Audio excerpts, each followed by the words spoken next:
00 equals 00t/IOUQO/IOC0MF/RBIM/RRM presented to the Library of the University of Toronto by Willard G. Oxtoby KL/V4, I. Presented to, Happy Face, an SJ6CK, J digitized by the Internet Archive in 2011 with funding from University of Toronto http://www.archive.org/details/sublime thou ghb leo obana *sublife though btind if a tale of Parsi life, men, and manners by M M Banaji, blind fop the last 17 years, aged 61, all rights reserved Bombay, India, 1922 Price Rs 8, May 12, 2005 JTIF /books and productions, in Gujarati, hi the same author Dunya Edok. Sudharanu Shikhar Parsi Futra Prakash Society Stu Sanober Iapang Adabajay Parsi Social Dramas Budvar Navandha, or, Lal Buletin Nderji, Askir, and other skits, etc., printed by H.T. Ankalsaria, at the Ford Printing Press, No. 1, Parsi Bazaar Street, Fort, Bombay, and edited and published by M M Banaji, 14, New Tarachano Boilo Inc., Hughes Road, Chowpatty, Bombay Star Copyright G. The late Mr. Framertz MMB /Naji. Fellow of the Incorporated Phonographic Society, London. Pittman's first-class certificated teacher and author of shorthand Outneys Discriminated, TMO/ Our Dear, Loving Son, Framers who departed this life in the hope and glory of youth on March 4, 1919 aged 30 may his soul rest in peace. Amen. IIF Ta copyright BTOTI copyright IRRPHE line between fact and fiction is not easy to draw. Fact is but fiction verified in someone's experience, and the most successful fiction is that which not only approaches life, but that which transmutes itself into life, and life is but coherent fiction.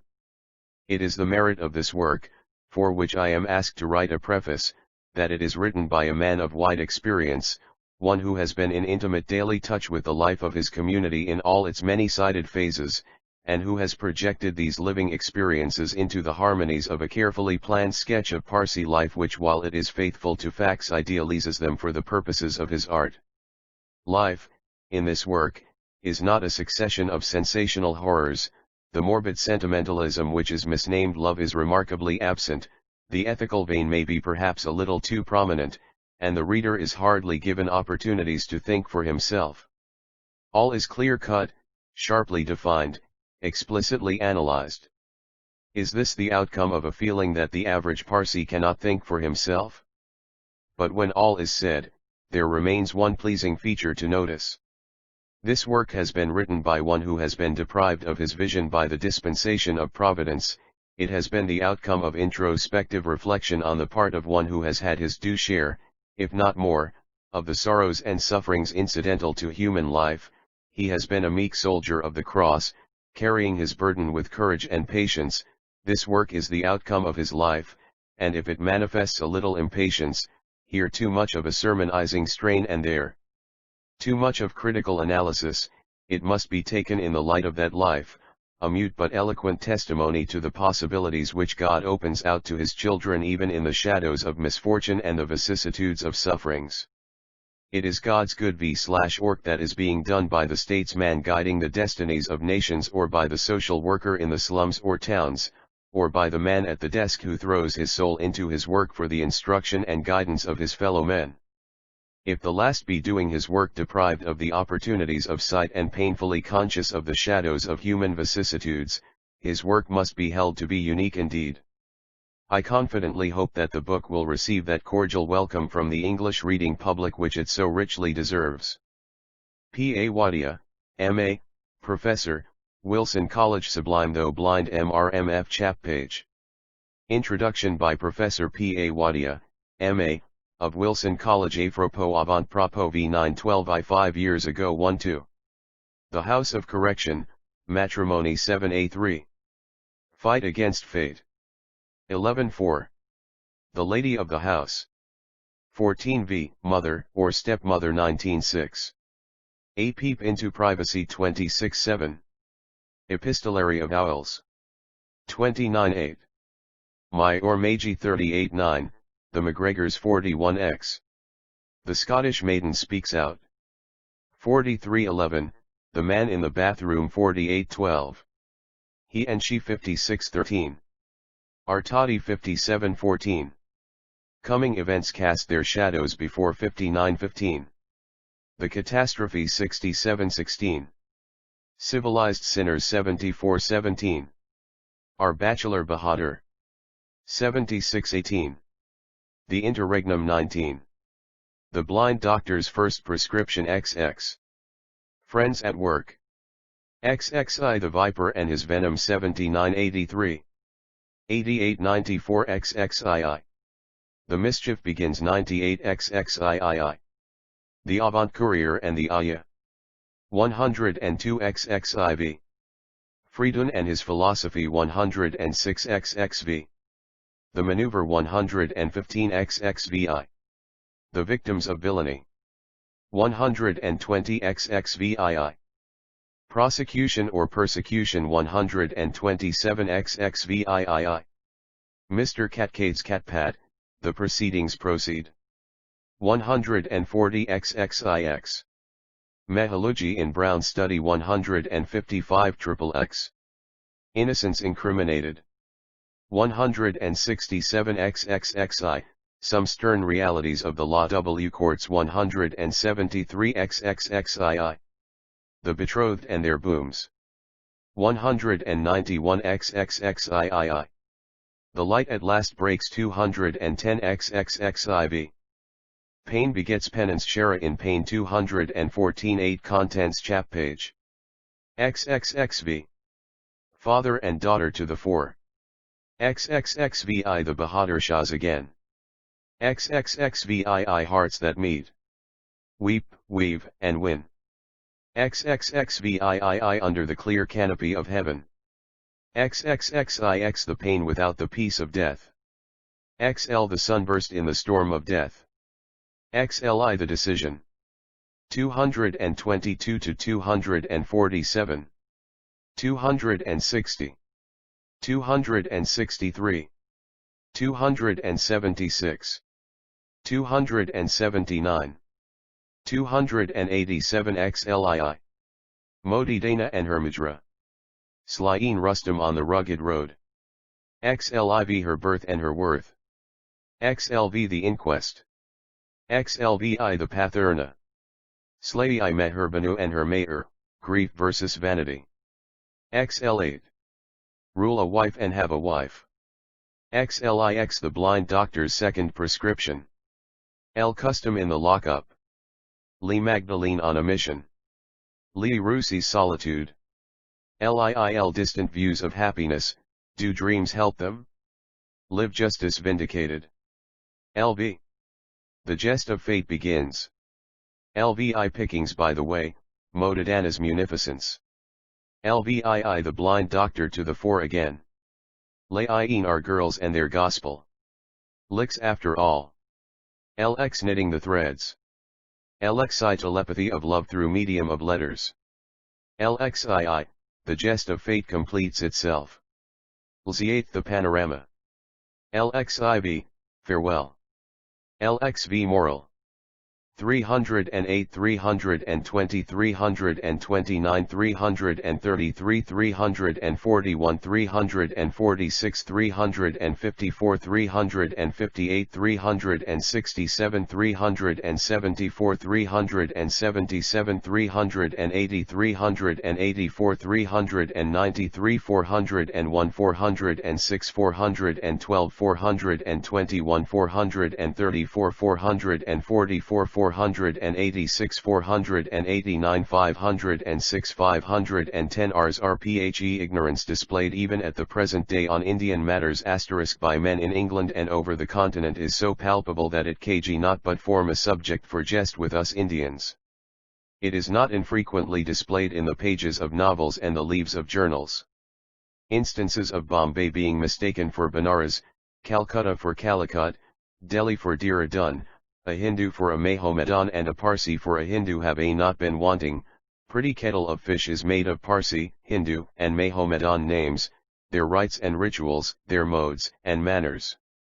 It would be too much to expect, of course, that British officers when they return to the land of their birth after long and arduous service here would go about explaining and expounding Indian matters to their brethren at home.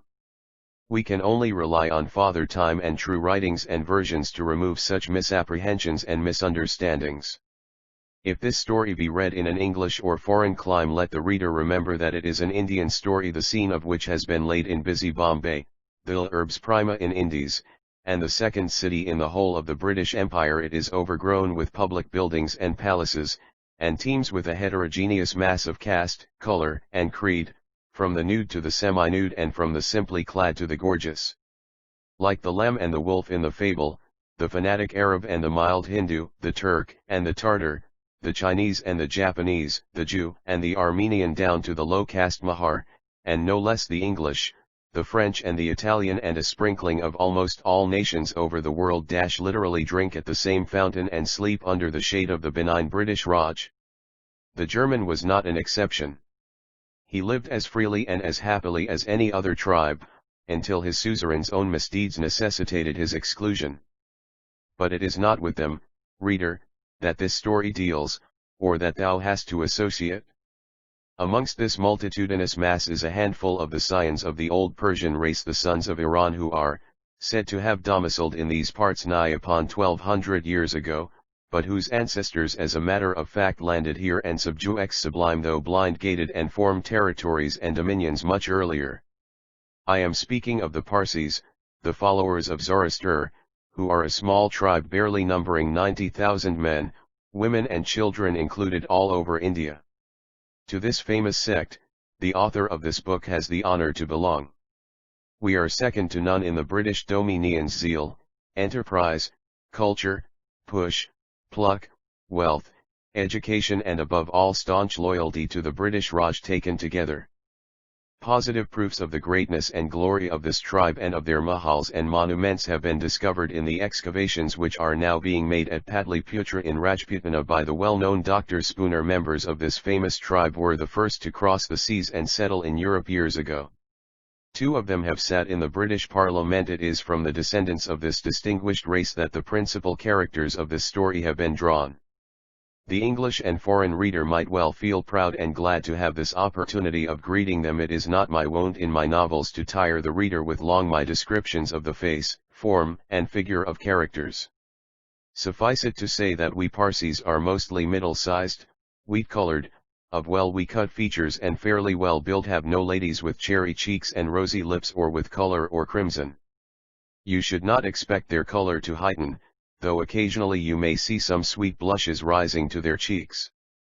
They dress in saris and blouses with white sudra, the emblem of their religion, skirting round. The sari is one length of silken drapery or robe, which falls in graceful folds over the wearer's person, collecting in beautiful curls at the slender waist. Our males do not glow with the bloom of the western clime, though some of them are strong and healthy. They are close-shaved and mostly wear the English costume. Some of them have recently quarreled with their mustache and keep it at a safe distance. Smoking, of which our ancestors very advantageously and rightly steered clear, has caught us in its grip, and so have the Western racing, dice, cards, and drinking vices. The Parsi dialect is chiefly Gujarati, but a considerable section speak and write English with the ease and freedom of an Englishman. To be brief, we are an enlightened and advanced race, though like all advanced races our follies and foibles are not we a few. Progress and retrograde, learn many a thing, and apropos 11 we unlearn not a few. Have religious fanatics, humdrum journalists, and newspaper wallahs, soap and bubble reformers, tall talkers, and we little doers, in legion. Have an overabundance of men of law and medicine, academical dignitaries, and devotees, and what not. Are our ladies backward? Oh dear, no. They are to the fore and very forward too. Year after year sees them wear the academical robe and the indispensable glasses. They vie with and hold their own in many matters against the sterner sex. Bodies of them work for the will of womankind and carry consolation and succor to many a house waddling in woe. Tarry here, reader, until I take you on to our hearth and home. G. J. Asterisk Ivamp Baufos my registered trademark lives in love, and love lives in blindness. Mortal man has always thought blindness occur. Reader dear, how couldst thou be an exception? Wert thou so, thou wouldst be superhuman. They say, and thou sayest in common with them, that life without light is living death, and that a blind man or a blind woman is but buried alive in a moving grave. The writer of this story has been blind these 17 long years and more, and he has never thought his affliction a curse.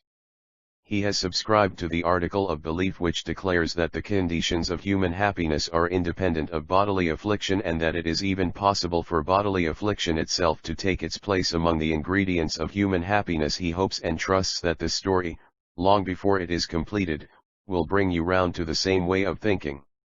It is a homemade dish served out to you in the good old homely fashion to suit your palate, and the writer trusts it will prove palatable. Romances and adventures are the rage of the day. Cinemas have let them loose upon our heels like a pack of wolves. As an American writer has said, most folk can find enough squalor and unhappiness at home, without going out and looking for them for amusement. In this tale you will find so much squalor, so much thrill, so much comradeliness, so much happiness mixed with unhappiness, so much justice mixed with mercy, and so much that is good and orate that, for a little while you will have to lay aside your adventures and romances so full of their excruciating torture and ugliness, cruelty and infidelity, horror and abomination and physical deformities and repulsiveness. With this little prologue, if you are ready to start, we shall begin anon. Yen M. Sublime though blind chapter I 5 years ago. Thus oft the mourner's wayward heart tempts him to hide his grief and die. Too feeble for confession's smart. Too proud to hear a pitying eye. Keblub's Christian year. Bupyoes a Mr. Pharaoh's Patel live here? I inquired of what seemed to me to be a slight or earlish figure, which flew out in response to the call bell from the front room of a house at Grand Hode.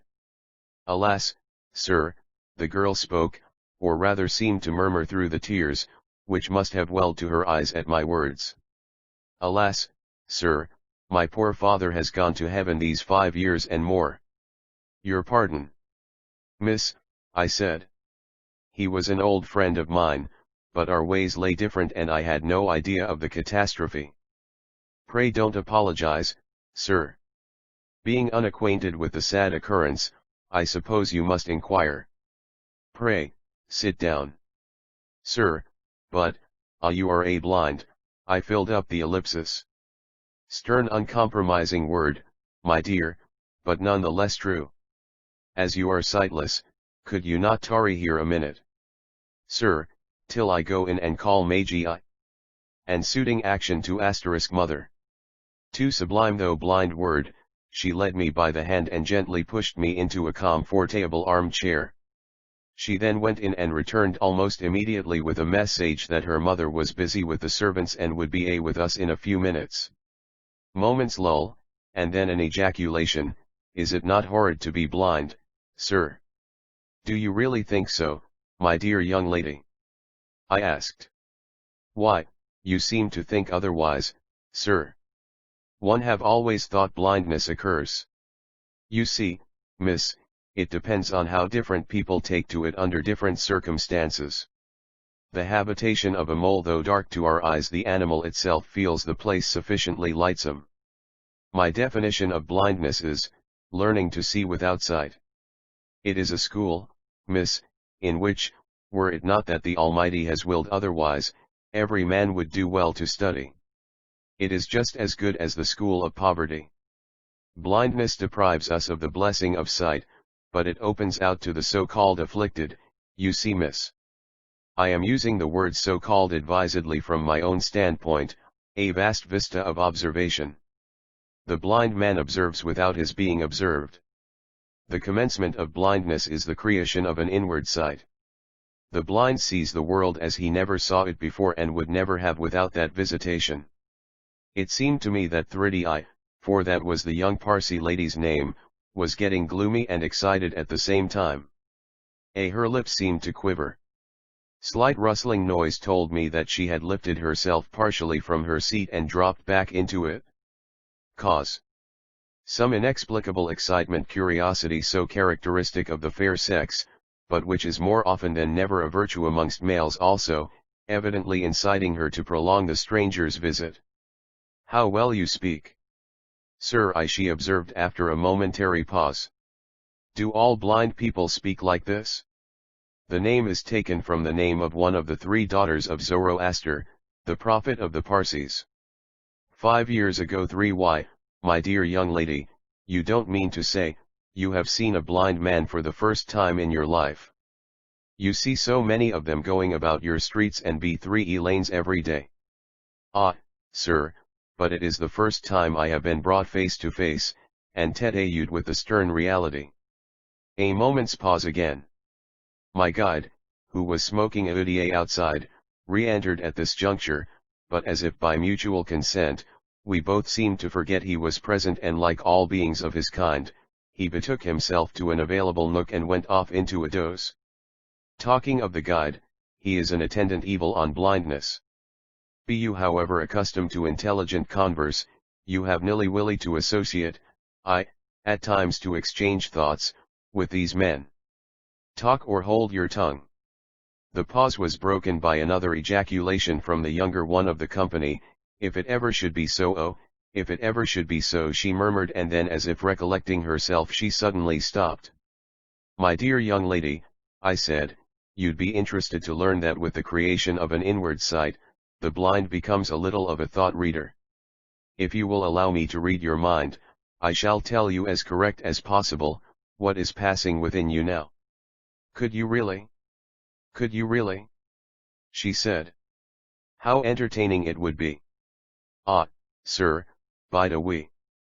Perhaps you will tell me what I am like, before proceeding with the thought reading." "With pleasure, miss, if you will only let me run my aged fingers over your pretty face to feel it. Keep steady and do not flutter, the while I hold my blind mesmeric pen over your head. I am going to submit you to my blind mesmerism, without actually allowing the sleep to overtake you. You see, miss, you are just within the sweet 16, an age when all is joy and blithe. When cheap country-made cigarette used by the lower classes of India. For sublime though blind I last saw you, you were but a child, now you are almost a woman and wear the insignia of womanhood, the graceful sari. Your tripping skipping steps told me as you flew out of the hall, that you are good-tempered and that you contain within yourself the elements of health and activity. If evidence were wanted in support of your disposition, the cordial welcome and the meet reception you gave me, supplied it amply. That you are neatly dressed and habitually clean, I could gather from the rustling noise of your trim dress and the hour of the day. It is not all girls of your age, miss, that are up and ready and doing at 7 of the clock in the morning. The lines of your features, if sweetness of the voice is to be the cue, must be singularly interesting." My listener clapped her hands joyously, but I proceeded undisturbed.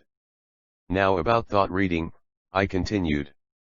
"You see, miss, methinks with the hope of all future happiness and possession of earthly blessings, there is something on your mind. The deep interest you have taken at your age in conversing with a blind old fellow like me, tells me that the something on your mind is an evil which you are afraid will overtake you, if not now, in the near future, as something which looms dark on your horizon. Thought reading demands exactitude. Your eyes are bad, miss, for you wear spectacles. The words which escaped your lips a minute ago, if it ever should be so, if it ever should be so, were the outcome of this fair, I should think.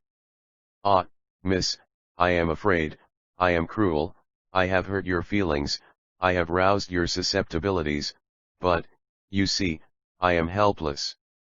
You invited me to read your mind, and besides it will not be without its own good."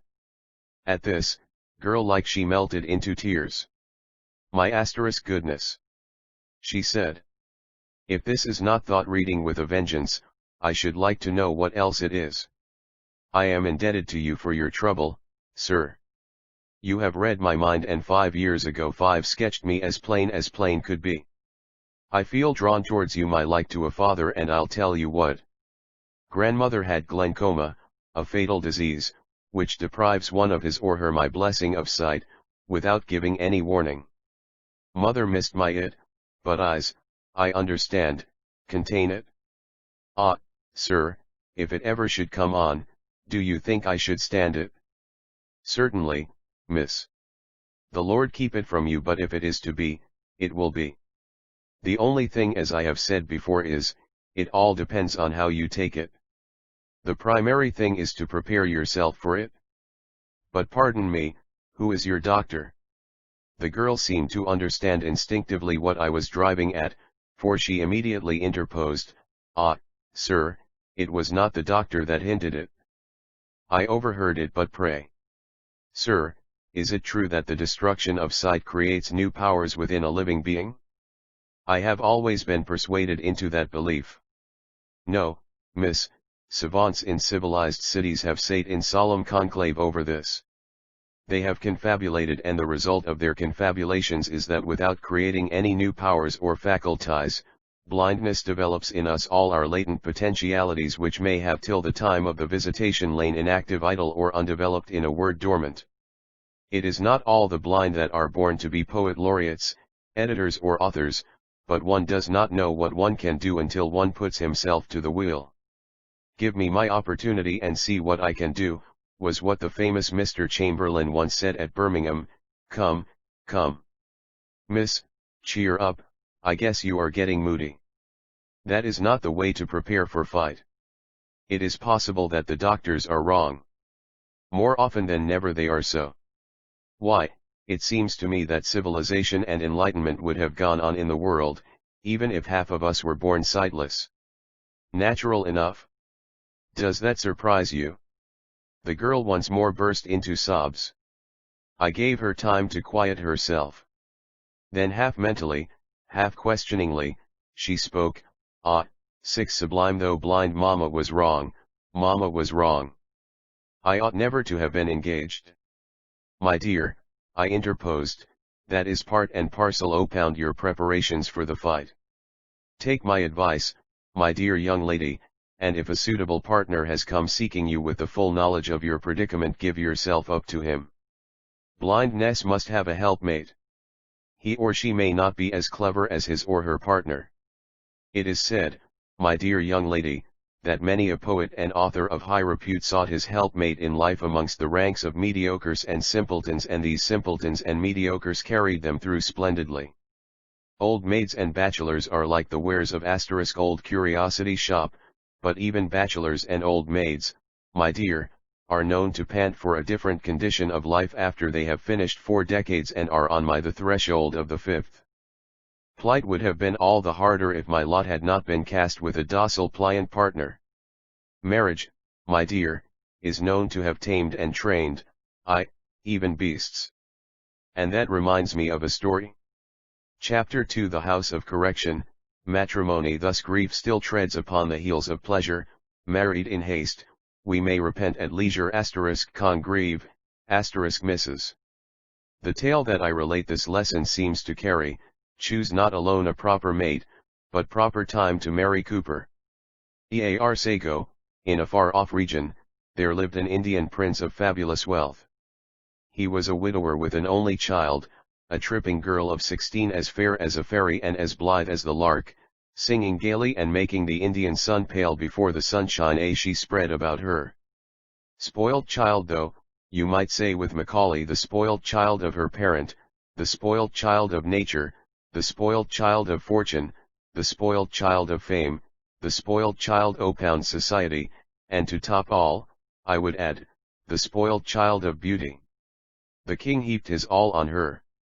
When money runs so free, there must be somebody to spend it. Zuleika the girl could not do so single-handed. Matron-like therefore her dassy or old maid came to her help. This dassy had an only son, a handsome man, but out and out a lazy loon. Fair looks were his only recommendation. He lived in luxury and literally rolled in money. Though blind, I see it in your eyes, miss, you seem to ask, where did all this money come from, pray? Quite my thought, my listener murmured, and I proceeded. 8 Sublime though blind the Dassy was a charmer. She charmed money and materials away. Her son saw a rich shawl on the kin RSI shoulders one day and he must have it, a glittering turban the next but he must wear it, silken pants the third and he must needs put them on, golden shoes the fourth and he must wear them.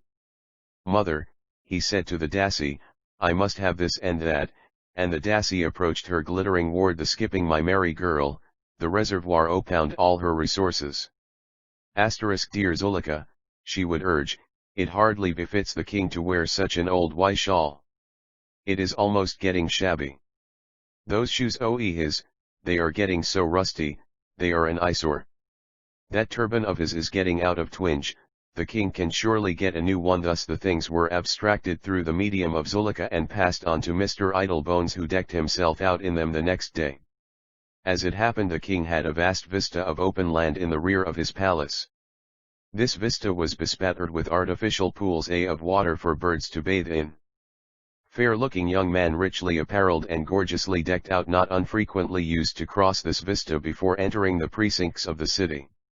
If he happened to approach a pool of water, instead of striding aside and going over the dry ground, he would immediately remove either a costly kamar band or band from round his waist, or a shawl from over his shoulder, or a gold-embroidered turban from over his head, spread it over the marsh and walk over it without so much as bestowing a second thought on the wasted apparel.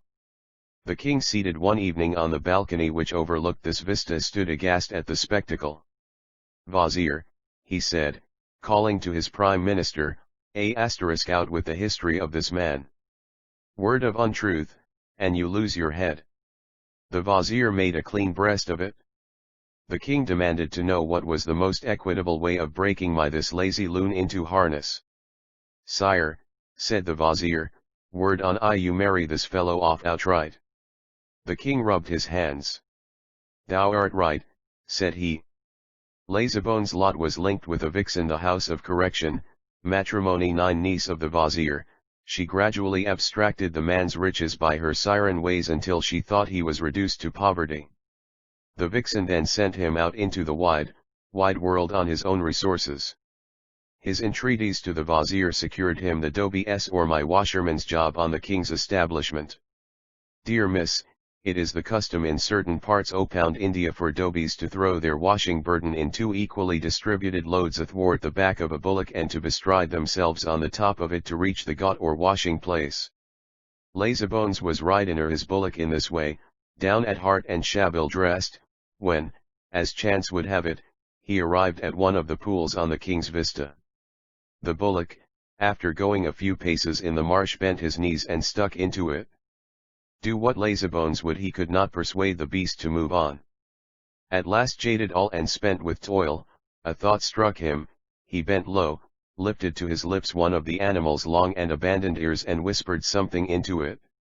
The beast snorted and foamed, his nostrils spread, his eyeballs flashed living and he got up on his legs. His master, striding across, rode off in triumph. The king, who was a mute spectator of this from his balcony, narrated the story to his Vizier and demanded to know the mystery. Upon my beard, he said, sliding his hand over the long length of it, or explain this mystery within 24 hours or you lose Joan head.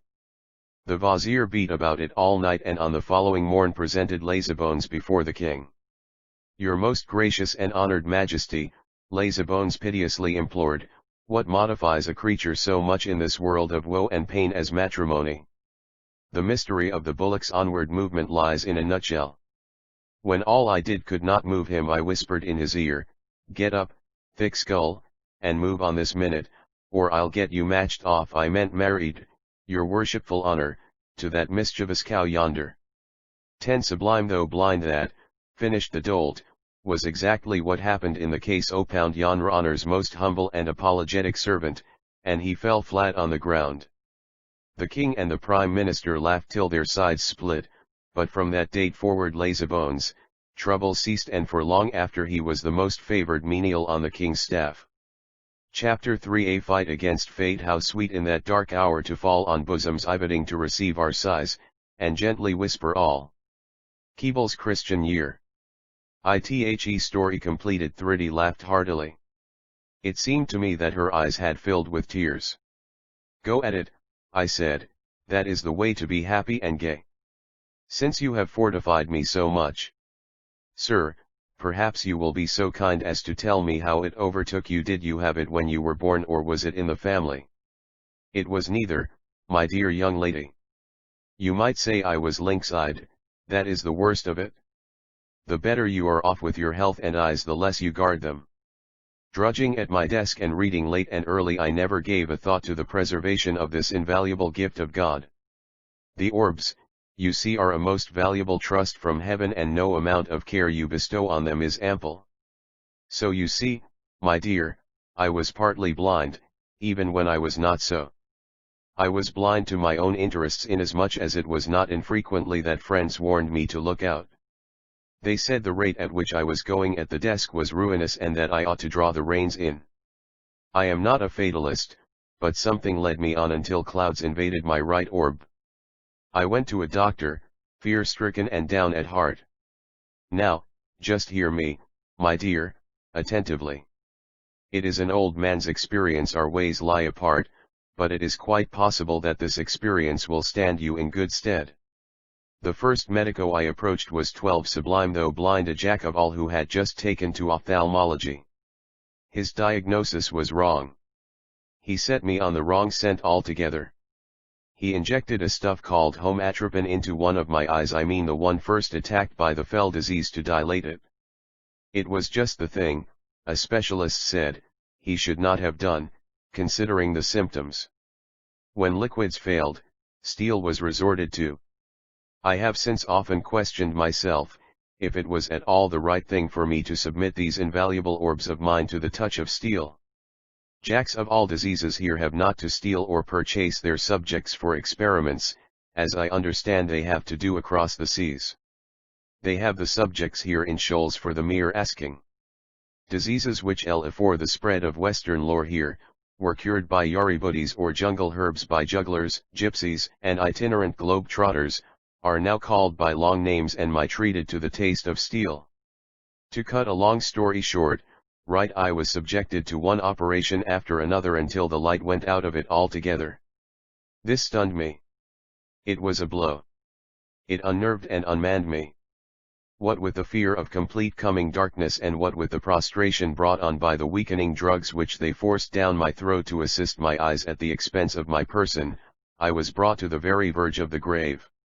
It was some time before I could hobble about again. Then after a lapse, it came on into the other eye. And when it shared the same fate, it was a question, so to say, between life and death. Not that I was going to die, but I might have, if I had succumbed. It was then, awake, arise or be forever fallen. The man in me then arose. I caught at the inevitable. I took to penmanship and plumbing. My most splendid ideas are those which I collect in my sleep. I have become a better dictator, not the dictator of old Rome, but a dictator of my new business correspondence and figures, a dictator of serial stories or novels, a dictator of newspaper contributions, and withal a playwright. I am on my legs from morn till eve, canvassing business and meeting business, to fly a fight against fate. 13 Cultize. I have seen more of men and manners, and associated more, you might say, with all sorts and conditions beings with my eyes closed than when they were open. I have telescopes of my own, through the medium of which I see and read the world as I never did before. New light has broken in upon me. People tell me, it is a brave fight you are making, Mr. B. Answer is, brave because inevitable. So, you see, my dear young lady, what you should do at your age is to preserve your orbs and conserve their power, and God forbid you get it after all. Do not throw yourself on the tender mercies of a cheap jack or a jack of all here. Go to scientific parts where the best surgical skill may be available. If you cannot do this, avail yourself of the best ophthalmic skill here. The tactics of men of medicine and surgery, even in the West, like those of war and politics, are changeable. Theory in vigorous rage today goes out of practice tomorrow. What is pronounced today is put out the next. God forbidding, if you get glaucoma after all, make a fight against it as I have done, and if you have a good strong helpmate he will pull you out of your gloomy abyss. I think I have told you more than was perhaps advisable. I hope I have not frightened you. Remember, my dear, I do not lay my darkness at the door of the specialists here. They were men of honor and doubtless did what they thought to be the best in my interests. Prevention is better than cure. If I had only thought of prevention, doctors' help would not have been necessary, and even if required it would have been more effective. Remember also that we cannot go back to the times of gypsy doctors and itinerant globe-trotters. It was all good enough in its days. We must keep pace with the times. Chapter 4 The Lady of the House * There is no loss but change, no death but sin, no parting, save the slow corrupting pain of murdered faith that never lives. A Guy 7i. * Miss Mulock. Happy face, T17 ilk 0 me, brother. So sorry to have detained you, broke out the lady of the house Thridi's mother, Gerbanu, coming in where we were seated. I had seen her some years ago when her husband was alive. Thridi had told me that she was now nearly 45 and that she still possessed her former health and vigor. I instinctively felt that like most Parsi widows she was dressed in a dark sari with fringe or border to match. Thridi's young brother Jal, who was also described to me by her as a sturdy young lad of 12, hung on by his mother, apparently indecisive like all boys of his age as to whether he should approach me or not. This I could gather from the mother breaking the boy's indecisiveness. Jal, don't you shy. There, let go my hand. Run to Mr. B. Don't you remember what fun you had with him when he used to be with us in your father's lifetime? The boy ran to me without more ado. Fingers travelled over him and took in his measure. For a Parsi lad of 12 he was growing wonderfully well. Just then I caught him whispering to his mother, "Can't he see, Maji?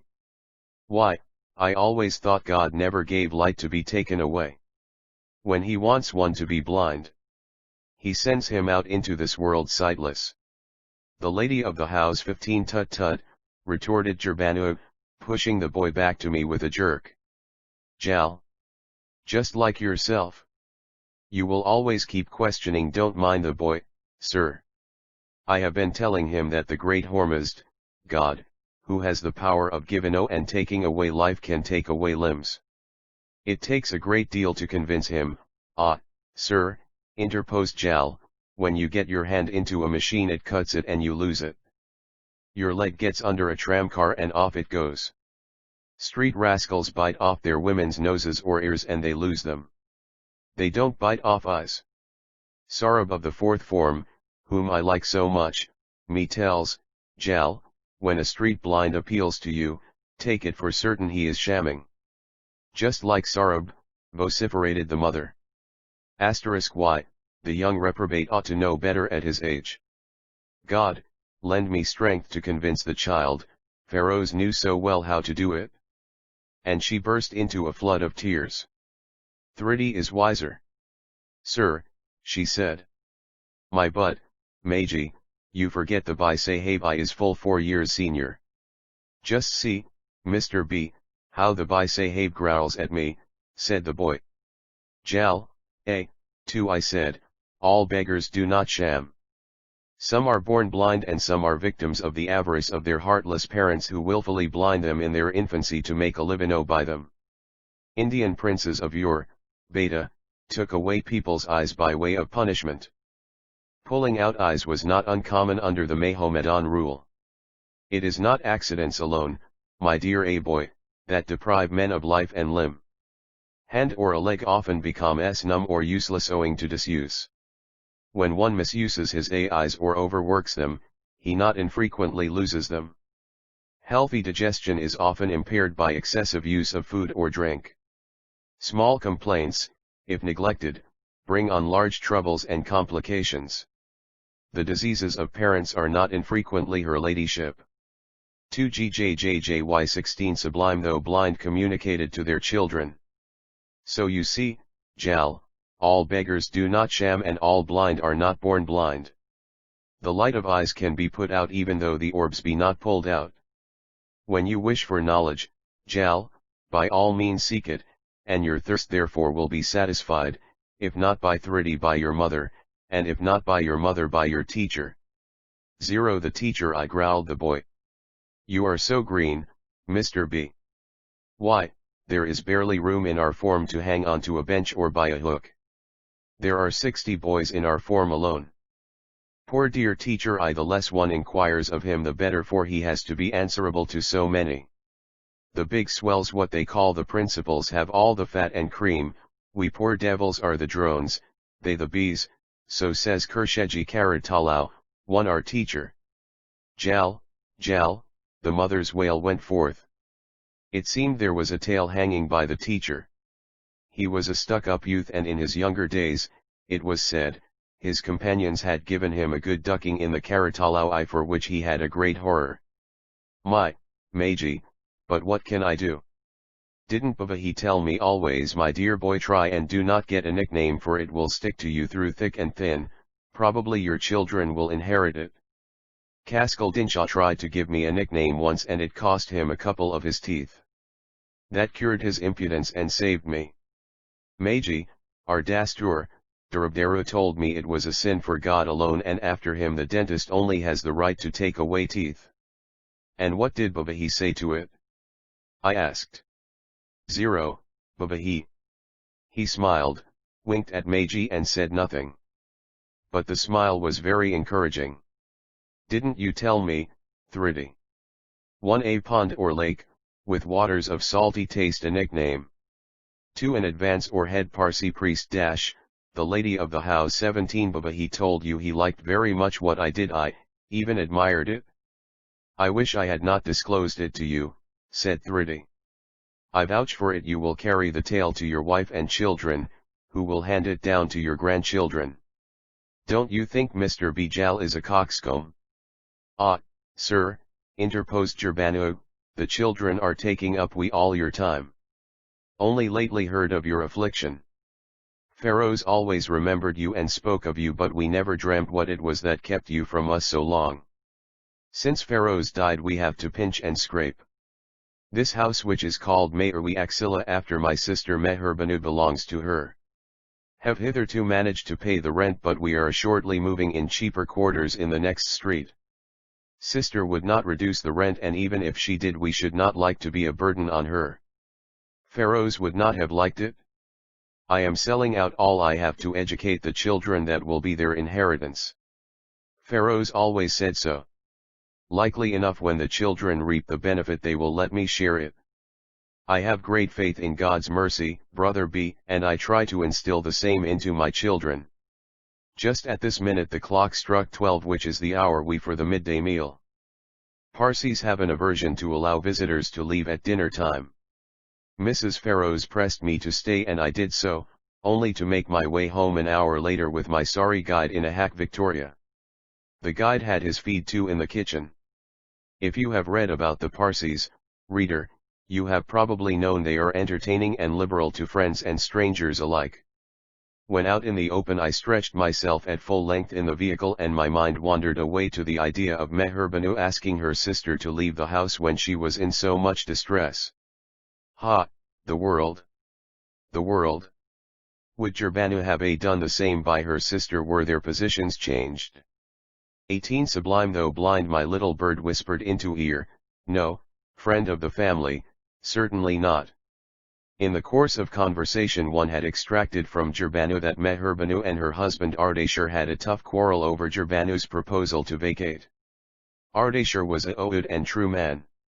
Though not a blood relative he felt for the family and he would not have them leave the house if he could help it. Meherbanu was haughty and domineering, not an instance but she overpowered and overruled her husband. Chapter V Mother or Stepmother. A woman moved is like a fountain troubled muddy, ill-seeming, thick, bereft of beauty, and while it is so, none so dry or thirsty will deign to sip or touch one drop of it, Shakespeare's Taming of the Shrew. In another compartment of Mayervilla a grown-up lady OC about 35 in a gorgeous blue silken sari and blouse to match is seen of a Saturday morning knocking loudly at the door of an anteroom and calling out to Roshan I her little daughter of 10, to open it. It was Meherbanu. I had seen her at her sister's. In the wake of afflains often follow vice and vanity.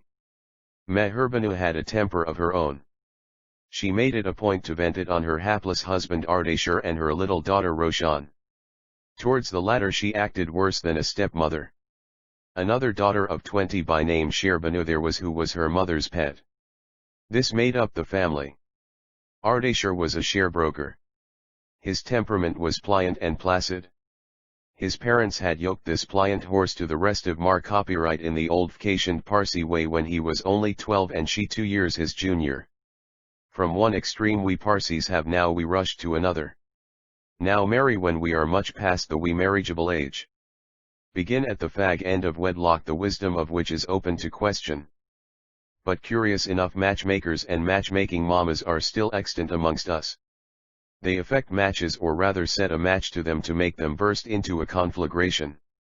There is a sprinkling of love matches too by a proper name, but having a meaning, to wit, bright, glowing, shining, or full of light. 20. Sublime though blind way of relief. Matrimony is thus a pretty kettle of fish, flesh, fowl, and red herring, mixed together. But to proceed with our story. Roshan, Roshan, cried the vixen. Strong term to use in connection with a lady, you say. But humanity is the same all over the world, and happily for humankind the Almighty has given us an ample share of good with evil. Jerbanu was gentle, kind, loving, indulgent, and above all thoroughly selfless. Meherbanu was haughty, unkind, unloving, unindulgent, and to top all mighty selfish. Roshan, Roshan, towered the voice of the vixen much above that of the street vendor and beggar. Pray, don't feel surprised, reader. Civilized Bombay, progressive in many ways, is strictly orthodox in many others. The civic fathers do not include street noise of itinerant vendors and beggars in the category of nuisance, to say nothing of mills and motors, cinemas and theaters and the tom-toms of Hindu mandirs or temples. Roshan, Roshan. Dukti. What are you at? Open the door at once or I'll box your ears, pinch your nose and give you a taste of it. Mama, Mama, cried a silvery voice from within, *, what can I do? Pray excuse me, it is not with me to open the door. Somebody has been here and locked me in. And pray who is that somebody? You won't tell it me, but I will tell it you. It is that wretched boy Jal. He is the curse of my life and will be the bane of yours. He is an out-and-out pest. He overruns the house and sets everything topsy-turvy. 0, the wicked young jackanape. You are gone mad on him. I'll break the boy's head, Imaji, for God's sake pray don't take it on so, appealed the girl from within. But, Dukti, haven't I told you often not to countenance the boy? If you had only locked the door from within he would not *, a contemptuous term meaning hateful girl. Mother or stepmother. 2L have dared to be with you. But you will not, I know you will not, Mamaji, what could I do? He wrote all sorts of sweet things on paper slips, wound them up and pushed them in through the keyhole. And you, Dukti, doubtless returned sweet for sweet, snorted the vixen. How could I help it, Mamaji? He calls me his wee wifey and little dearie, says if I don't give way he will carry me away. When I interpose you, he says, 0, tut tut, I'll do it in spite of 100 such mammas of yours, for will not your father stand by us? Was he not so brother-like to my poor dear pa? That's how he goes on, Mamaji, said the girl. Ah, yes, and you sing on with him in the same strain, don't you? Hello. What's this? Here's the key on the ground. Lifts it up and opening the door she goes to the girl and gives her a good hearty shake till she is all in a flutter, quivering and shaking like an aspen. Have you done your lessons? Have you washed? Have you done your kushti? Said prayers? Take this and take that, girl, that's for your impudence. And blow upon blow came rattling down like a hammer on the girl's back, until Ardashir broke in upon the scene and prevented further abuse of the maternal privilege. The minute the girl seemed as if she would run into her father's arms, but looking at her mother's fearful eyes she stood where she was, spellbound.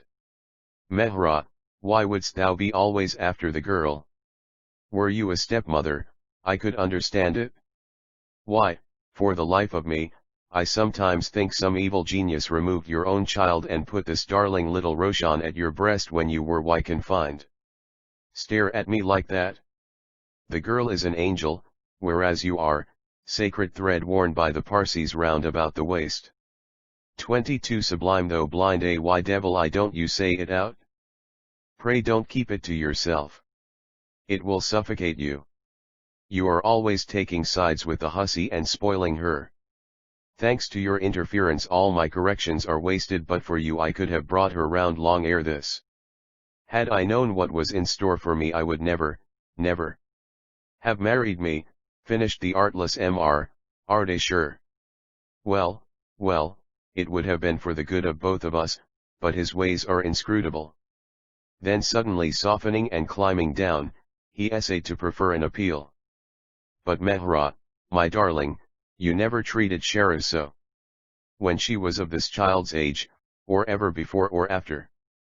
At this unlucky moment the subject of her father's thought glided in unperceived and stood by her mother's side like an advocate by the side of an impostor.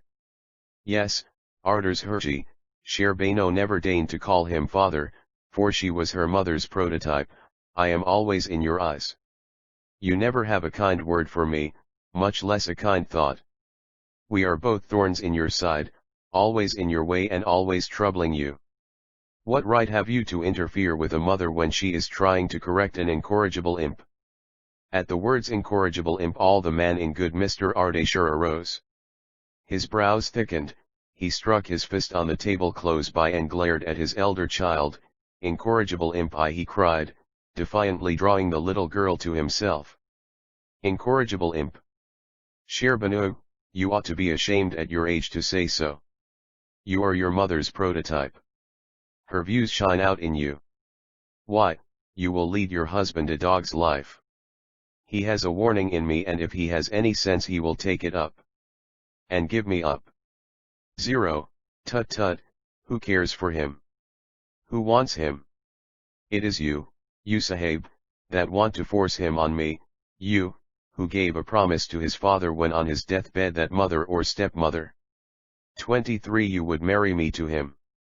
Why are you tongue-tied now? You have tackled and shackled me and you have left this little Sahib of yours free. Girl, it was not I alone that did it, your mother drove me to it. There, let her deny it if she dare. She could not refuse her brother's request on his deathbed. But why can't you shake yourself free of the contract?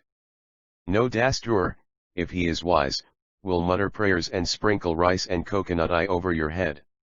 Why the day he does so, the poor victim will be doomed. Fie on you for a father, cried the elder vixen. Now there, clutching at the little girl, who was pressing close to her father for protection, leave that little wicked little imp alone. Everybody knows how you spoil her. Don't make an exhibition of it. She is now a woman and see me dead if I don't make her wear a Iri tomorrow. Maji, pray don't, falling on her knees the little girl beseeched. I am not yet fit to wear a sari. Do you not think so too, Babahi, Papa? I am only 10 and feel so free and easy in this frock of mine. Hi, at times I feel I could outrun even Jal, who is such a good runner. But with the sari, oh, it will be so different. You see, Mr. Wiseacre, the well-trained wife's voice sounded again, you see that wicked boy is always on her brains. Kill me if I am wrong, but she will take to bad ways and give us a bad name. I had enjoined her to do her kushti, take up the prayer book and say the paytet. To Maji, the girl implored once again, how can I? I do not understand a word of the paytet, and though I carry out your behest 1 am none the better for it. I always pray to Kodaji in sprinkling of small bits of coconut and rice is done by the Dastur, at the time of saying the nuptial prayers. It is indicative of the bounty and plenty which God endows us with. A2 Parsi prayer, which is practically a recantation or renunciation of and repentance for sins of omission and commission. 24 Sublime, though blind my own way, to make you kind to me, to make me a wise girl and to teach me my duty. But, girl, that's not repenting for your sins, said the mother. Fiddlesticks. Sins indeed, muttered the father between his teeth. Why, woman, it is a sin to ask this innocent little fairy to repent. It is blunt and hardened womanhood such as yours that should do it. And as to the little girl wearing a sari and avoiding her cousin Jal, I shall see that she does neither. Why, Mehra, how hard-hearted you are. One would think you would be kind to that poor addicted widowed sister of yours, whose means are so slender and who has the care of 2 grown-up children on her shoulders. Why, there has hardly been time enough for their tears to dry. Oh, I see, you have been put up to plead for them, but leave this house they shall. You may maintain them out of your ill-gotten brokerage, which you are hoarding up. It is God him that ordains, and if it please to call certain people to positions of poverty and interfere, others to those of affluence, who are you to *? But, Mehra, just think, if God be pleased to alter your relative positions, how would it then fare with you? Would you then sing the same song? Inquired the husband. Now, get you gone, I am not a lazy bone like you. I have lots to do and heaps to think of. Now hear me once for all. You had better leave the care of this girl to me entirely. Had she been a boy, I should have left his training to you. *0, Mama, interposed Scherer rudely, *, you could have done nothing worse. Why, this gentleman here is hardly fit to look after himself. Ardeshir, said the elder vixen, not minding the younger one, if you come in my way, I shall put this girl to a boarding school. We shall see whether you can then do without her and she without you. Now you little imp, go, clean your dirty looks and march, mother or stepmother. 25 Off to school. What, breakfast tea, you haven't had them. All your own fault. It will teach you not to waste your time with that little vagabond again. I throw her tea and slices out of the window or let Tommy have them. It is difficult to say how long this family feud had lasted, had not the Ayah announced that the Kapadia had brought his wares for the ladies to see, that the baker was waiting with his bill and that the cook was awaiting his verdi too for the day. Those who knew Meher Banu, knew well that once her fiat had gone forth it was folly to oppose it, and that her word in regard to little Roshan was but law. Luckily Ardeshir, unlike himself, showed considerable pluck whenever his little daughter was set upon by her mother and sister. On all other occasions he was the same mild, meek, let go give way sort of man. Live and let live was his motto. Had it been Meher Banu alone he might have rallied and ultimately asserted himself, but the inroads of the two unnerved and unmanned him. Bide a wee, reader, further on we will let you have a larger look into this precious family circle. A person who deals in kapad or cloth of sort %. Orders. Chaptek 6a Peep into privacy in this great hour of my need, / oh hey brother, thy counsel do seek. Dut, Mama, you haven't informed Mr. B of Thridi's betrothal. I'll tell you what, Mr. B, hadn't you a dream? I have plenty of them, when I am heavy I am mean my stomach. Did you not dream, a young prince has come seeking this fairy and that the fairy is soon to marry, become a Hara by Sahib and make merry forever? See, please, the Bai Sahib's eyes have filled with tears. They are tears of joy. 0, see, she has given me a pinch *. This was said by Thridi's brother Jal, on my visit to this brighter part of humanity, some days after we witnessed the altercation between the darker part, as described in the last chapter. Let it be said to young Jal's credit that he was not heartless. He loved his mother and sister like life. It was only to draw them out from their gloom, that at times he tried to look extra exuberant. Once out of their presence, the memory of his departed father touched him to the quick, so much so that he went off into sulks. Later on I learned, and so will you, reader, that the tears that had invaded Thridi's eyes were tears not of joy but of deep-rooted sorrow. "Jal, you ought to be ashamed of yourself. You know," poor Mr. Banu stopped short. "We can't see," I said. "Must always look the truth straight in the face, my good lady. And the children ought to be taught to do so. Barabai Sahib means a lady in high pose." "A peep into privacy 27 Mama," spoke Jal much abashed. "I am really cruel, I am so sorry. I know Mr. B cannot see and I shall not make the same mistake again." "I know you will not," said the mother, "for you are a good boy. Mr. B, as you were such good friends with Pharaohs, perhaps you will permit me to seek your counsel in a matter of no little import to his family." The children, well brought up as they were, took up the hint and left the room. "You see, Mr. B, my husband and my brother Aspandiyar were great friends.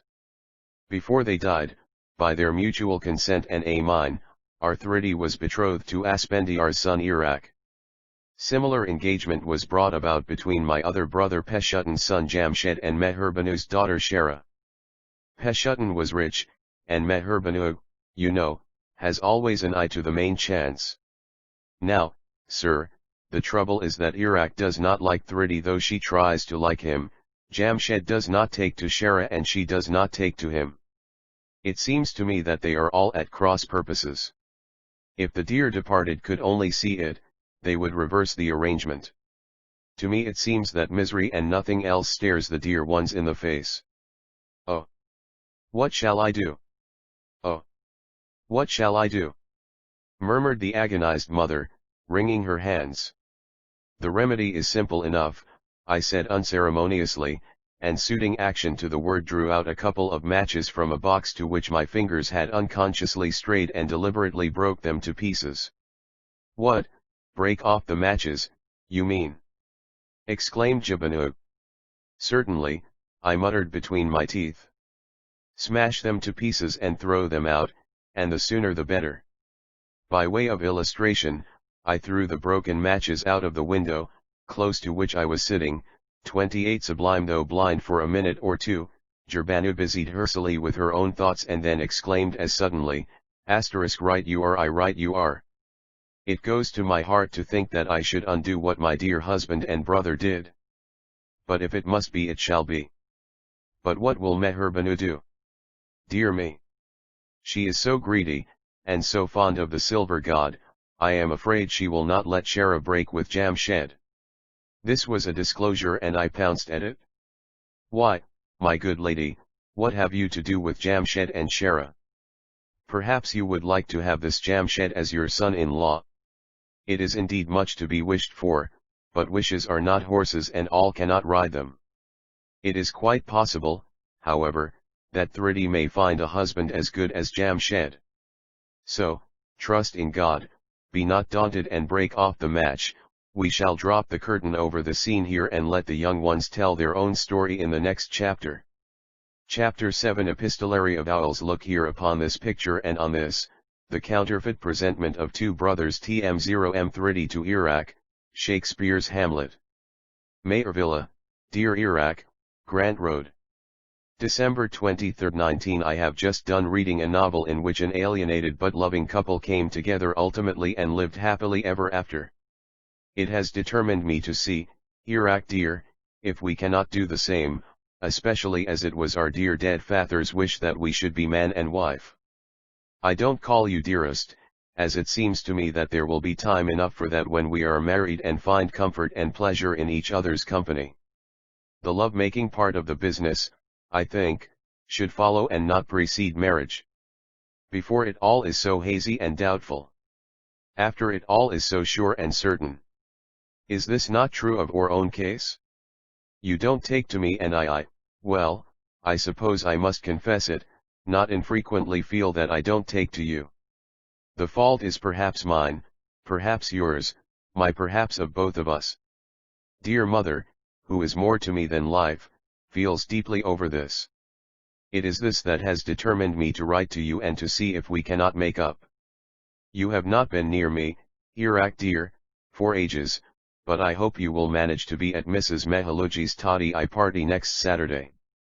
Mrs. Mehaluji * the pure white juice of trees known as tad, coconut, and date trees, 2 very healthy beverage when used unadulterated. 30 Sublime though blind was at ours pressing and coaxing, and pressing us all to attend and would accept no refusal. Mama would not of course but hearing you are to be there, she consented to let Jal and me we can roam about there in the open fields and dream sweet mama little dreams of the future, says. Just write a line to tell me, Irak dear, that you do like me after all and that you will like me better after we are married. To seal this sweet avowal, you will be at the party, of course.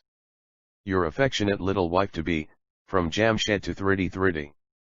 Harkness Road, Malabar Hill, December 24, 19. Dear little cuz, Thridi and treaty go so well together. I wish, Thridi, we could all make a treaty, I mean, you, Irak, myself and Shara, and that I take you, or rather you take me, and Shara take Irak. Why can't it be so? Don't frown. Stranger things have happened. If you support me, the thing can be done as easy as swallowing water, but, now, don't purse up your lips and pout, though it makes a very pretty picture when you are at it. Yes, the picture is before me in a neat little frame on my writing desk, while I write this. But now about business. I am to be at Mrs. Mehaluji's party and something tells me you will be there also. Irak will run straight to Shara and Shara will receive him with open arms as they have it in the story. One expect you to do the same with me. But the picture here tells me you will not. At any rate I shall enjoy it. Can wander away with little Jal as our ward and watch and whisper sweet little tales, of what I leave you to imagine. A word of reply will greatly console your loving, Jamshed. Epistolary Avowals 31 from Thridivko Jamshed Mayervilla, Dear Cousin Jamshed, Grant Road, December 25, 19. Yours to hand. I can never find it in me to blame you, but I think I must once more warn you against the way in which you are talking it on. Why, pardon me, but it is madness. Letters like this are most dangerous, cousin dear, for they might give rise to misconstruction and misconception. Father always told me, and so does mother, that matches and marriages are not of our own making. They are arranged by a higher will. And it should be none of our business to oppose it. Lamb trying to like Irak and you should do the same with Shara. Your virtues and worth surely cannot escape her. For the life of me, I cannot conceive of even Shara disliking you. I was for tearing this letter up, but something within me will not allow it. If it must go to you, one suppose it must, but, there, Jamshed dear, promise me to tear it up as soon as you have read it. Yes, I shall be at the party and expect you, my good cousin, to be on your best behavior. Do nothing that will annoy Irak or Shara or disturb the peace and equanimity of the party. More when we meet. Always yours affectionately, from Irak to Shara, Thridi. Green Lodge, Wadia Street, Dearest Shara, Tardeo, December 26, 19. What will you give me if I gave you a treat? For I must have something in return. Nay, I mean to enforce the condition with 32 Sublime though blind interest at 20%, when we are at Mrs. Mehaluji's next Saturday. Here read this letter which our Thritibai the Wise has written to me. You may keep it, for I don't care a wee bit for it. What say you to it? Why, I would cut it, and so would you, today, were our old crones agreeable. That puppet Ardashir, of course, does not count. Perhaps you will say we must wait and watch. It may suit you but it does not suit me. So we are all to be at the party, well and good. Fine for T and JE, and finer still for S and. Is it not, dear? IHAVQ determined, with your help, my darling, to make it hot for them both. She is a traitor to me and he is a traitor to you. And when a Turk meets a Turk even a toddy party must be turned into a tug of war. Be near her, love her, and marry her indeed. Fiddlesticks. I would as lief marry our neighbor, the grown old spinster Cookie. Ta-ta. I look on your sweet face and smile showers of affection. Yours always to be, from Shara to Iraq, Iraq. Mayorvilla, Grant Road, December 27, 1910 a.m., Dear Iraq, yours to hand. I was charmed to get it. I have kept the enclosure. You want something in return and I do not wish to keep you waiting for it long. Jamshedji Sheth, who makes believe he likes and loves me, was here yesterday to give me proof of it. After about 10 minutes tirade, the Sheth Sahib would rise and wash. He went into the bathroom, but not before he had carefully hung his coat onto a peg. In a corner where he thought it would be safe from prying eyes, I do not know what took possession of me. Perhaps it was M epistolary of Owl's 83 good genius, perhaps bad genius, perhaps womanly instinct. Woman-like tea was drawn to the coat. Before he could finish, the pockets of the coat were turned inside out, and the treasure which my AI enclose herein safely trod into hands. Fine little billet doux, you will say. It is fine, and I love Owery too, for it explains and explodes the plot. Aren't we both lucky? Is it not a windfall? We could have lived a lifetime and not known it. I rely on you to return me the enclosure. If they want war, by all means let them have it. But I tell you, I practically declared it yesterday. The field of the toddy party will be a splendid arena for the opening contest. I want my Iraq's hearty support. I expect him to rally round my standard, hold my banner and give it. I am your lady love, and chevalier like you must woo and win me. I have not yet let the old dame into the secret. She is so avaricious. She wants me to marry the other one's money. But there will be time enough to think of this. Before closing, let me impress it on you, Iraq, you must deserve before you desire to conquer me. Yours still to win, Ishara. P.S.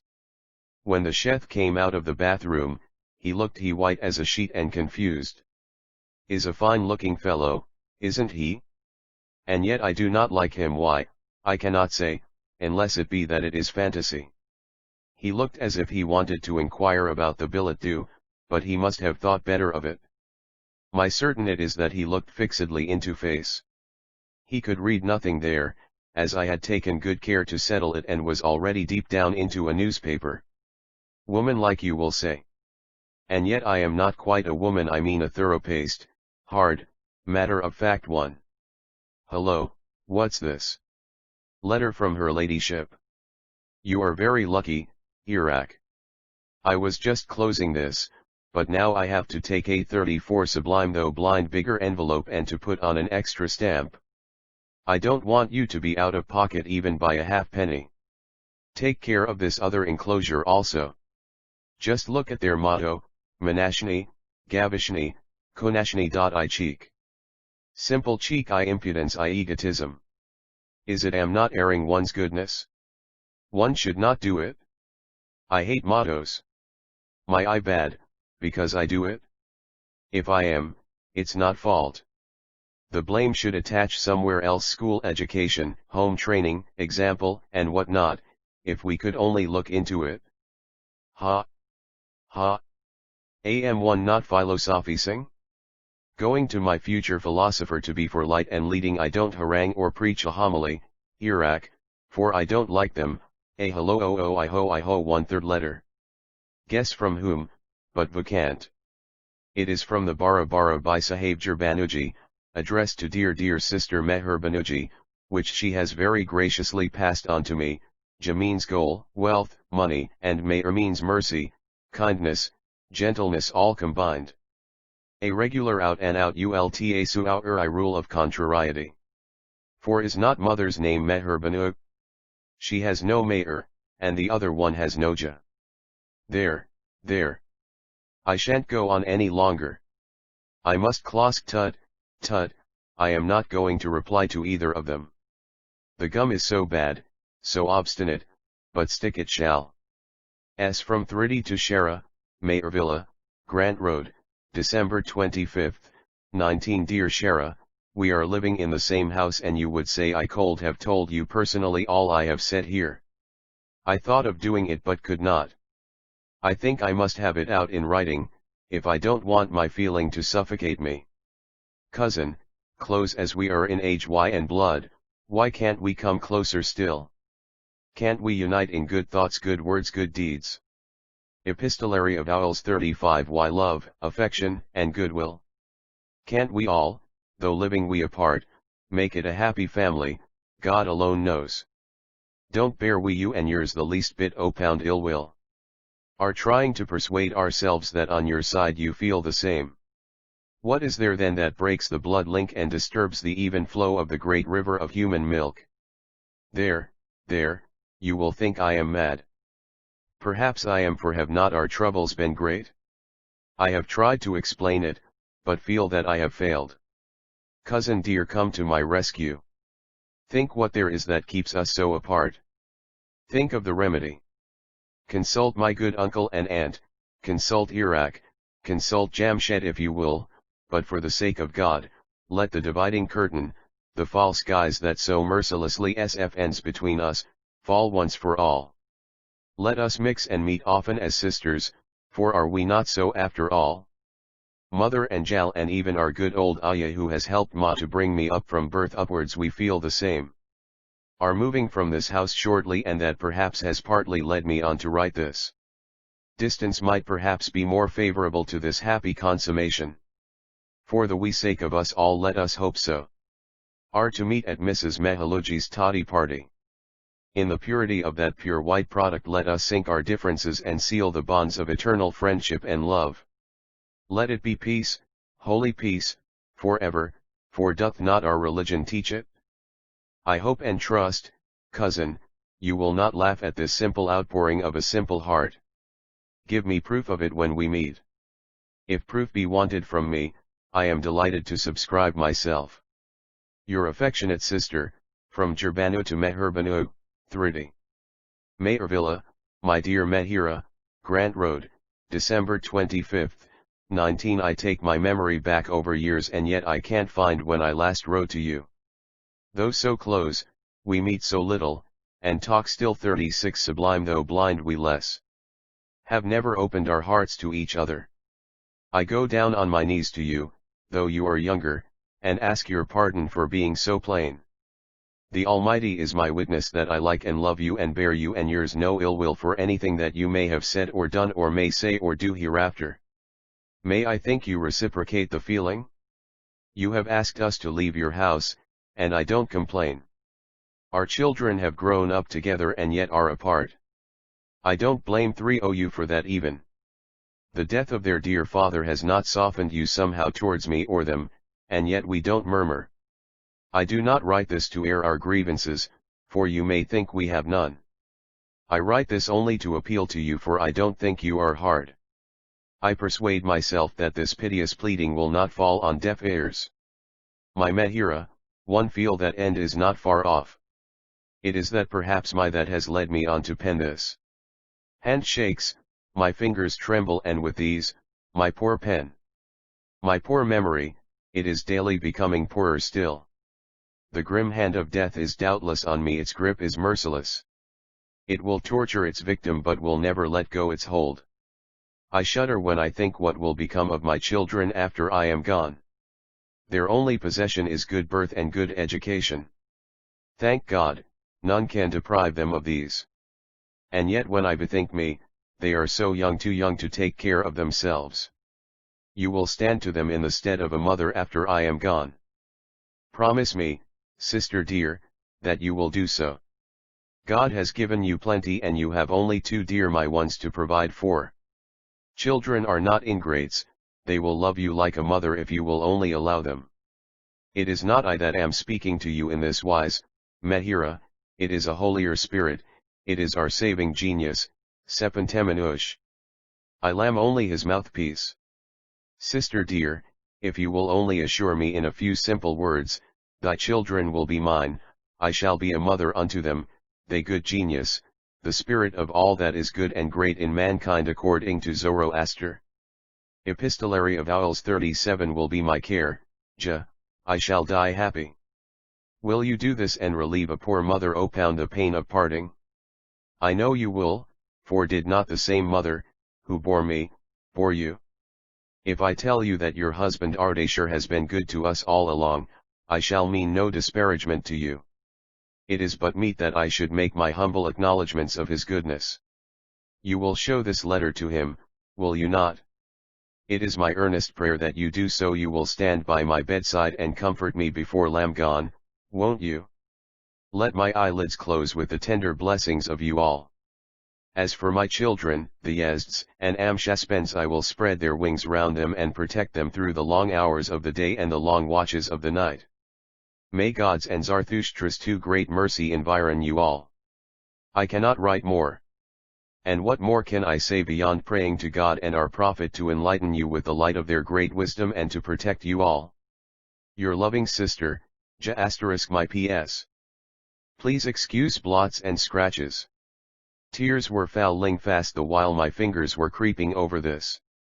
The Holy Spirits, according to Zoroaster 33 in all, who are supposed to rule over all the elements, seasons, and important products in nature, and to exercise influence through them over us. The only prophet of the Parsis, styled Zoroaster by the Westerns. Chapter 8 Mai or Maui.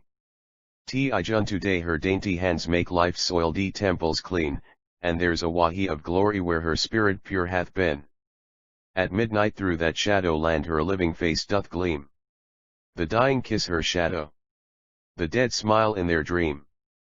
Gerald Massey why for to Ragdaleen my so you have come, exclaimed Thridi's mother Gerbanu, joyfully accosting in Gujarati a comely Scottish damsel who had that minute crossed her threshold and had run into her outstretched arms in the right Parsi fashion. Who this damsel was and where she hailed from, the reader will glean from the next chapter. As to her appearance, the word comely is so comprehensive. Imagine to yourself then a fine young Christian lady, handsome, graceful and well proportioned with frank and open Scottish features and forehead, long and glossy hair, but less the bloom and the glow, the tint and hue of the Highland hills. Or enervating eastern clime is so inimical to these. Years hence people will sing about her in unison with South, she that is comely when old and decrepit, surely was very beautiful when she was young. She was dressed cape pie in Parsi fashion. If anything, it added charm to beauty, grace to gracefulness and aptness to attraction. But what about the word Mai? To the Indian reader, who is so familiar with the word, it will appeal as usual in a variety of ways, appeal to his feeling for Mai or Maui. 39 Mother, appeal to his love, appeal to the milk of human kindness, appeal to his affections, appeal to his sense of mercy, appeal to his indulgence and nobility of heart, appeal to everything that is good and great in him. I should however be lacking in my sense of obligation to the English and foreign reader, were I to desist from bringing home to him the import, meaning and mightiness of the word Mai. Would he be surprised then if I told him that the word Mai, which means with him plain and simple mater or mother, means with us a world of affection, a mint of charm and mountainous heights of love, duty and endearance? The fine Miss Adelaide, Miss Georgiana, and Miss Franklin, at your English and foreign home use the word mother when addressing their maternal parent, their mothers-in-law and their godmothers. Here in these parts, miles upon miles away, we are as you call us more clannish, more closely drawn towards one another in the bonds of family ties and family interests, than you, graceful ladies and gents, across the seas. Western education and Western civilization and enlightenment may have touched us in many ways, likely for good, likely for evil, but they have never succeeded in shaking the virtue of the word Mai or in breaking or disturbing our everlasting faith in its efficacy. Call us Jungli if you will, but here a mother calls a daughter Mai, an elder sister applies that term to her younger one, a babe is termed mother by its own mother and grandmother, a maidservant calls her by sahib or mem mother and vice versa. I. You turn up your nose, arch your eyebrows and curl your lips. Your whole frame and features express doubt, but all the same it is gospel. The magic words Mari Mai Karu, I will make you my mother, and my Mari, mother mine, in 9 cases out of 10 make a disobedient servant subservient, a fractious child drink its medicine, a disorderly young daughter or sister do her elders' behests, run barbarian. 40 Sublime though blind their errands carry their messages, clean their utensils and wash their clot iis. The word bap or baba, which plain and simple means father, has the same magical effect when used in connection with the harder sex. The virtue or efficacy upon these cannot be too fully described or magnified. It is the great link of love and affection which binds old and young, rich and poor, male and female, in one homogeneous whole. It is a river running with the milk of human kindness, in which old and young, rich and poor, good and bad, honest and dishonest, are at liberty to wash and clean and purge themselves of many vices. With the Hindus the word mother also has a religious significance and veneration. They call even the guy or cow, mother, because they registered trademark LD that by the virtue of her life-giving elixir the cow is a sort of godmother to the child, who is the father of the man, and therefore entitled to all the rank, reverence, and privilege of a mother. Mother's love is the cream of love. Mother's truth keeps constant youth. Chapter 9 The MacGregors the good are better made by ill. As odors crushed are better still. Iss MacGregor, or Magdalene as we will continue to call her, was the daughter Ol John MacGregor, a Scottish gentleman opound fallen fortune, who had come over to India some years ago as a junior assistant in a Scottish indenting firm where Gerbanu's husband Pharaoh's Fatal filled an important situation. His brother Joseph MacGregor was senior assistant to the same firm. In course of time the old masters were gathered to their ancestors and interred in the English cemetery at Sri with epitaphs suitable to their station in Anglo-Indian society. Pharaoh's Patel and the Scottish brothers then went into partnership. As ill luck would have it, Pharaoh's died untimely and rheumatics and gout confined John MacGregor to a permanent sick bed. The worthy brothers' ability was very mediocre. It went no further than piece goods and parcels. They were very modest and very thrifty, lived a simple godly life, and avoided hard drink, tobacco, and heavy meals. The father and daughter, therefore, often wondered who could have introduced the former to gout and rheumatics. The more keen-witted Mr. Joseph put it down, and perhaps rightly, to the credit of their grandfather, who was known to have been a hard eater and drinker. Magdalene was John MacGregor's only child. John had the misfortune to bury his better half in an early grave in Scotland after Magdalene had seen the light of the world for only a year. They said she was an angel. Joseph maintained this also and urged that God had called her to her right place in heaven even at the 42 sublime though blind expense of John and his daughter, who traced all their misfortune to that never-to-be-forgotten event. Magdalene was her mother's prototype. She had inherited her form and beauty, but as misfortune never comes single, when she was only 10, she had a serious fall when sliding down the staircase rail in company with her boy cousin. This left a scar on her forehead and effected a permanent injury in her right leg which all the available skill in Scotland could not cure. The girl acquired a slight limp which the doctors said would disappear with age. But doctors are rarely right. She was now full 24 and the limp had become chronic long before. It was this event that dispirited and dejected her and disinclined her to marry. Her father's permanent illness added fuel to the fire. Her fine voice and talents enabled her to give lessons in English and music which secured her a modest personal competence. Since coming out to India, she had acquired a thorough knowledge of French and Urdu, besides Gujarati, which last Thridi had taught her.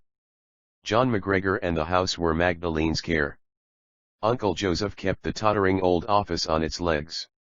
In the company of Gerbanu and Thridi, Magdalene visited Parsi homes and had seen a great deal of Parsi men and manners, so much so that she had become almost a Parsi except in the matter of her faith.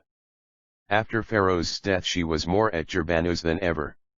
She had a fondness for Parsi costume. The sari sat so well on her and effectually concealed the limp. She could have concealed the scar if she wore her hat low, but she disdained to do it.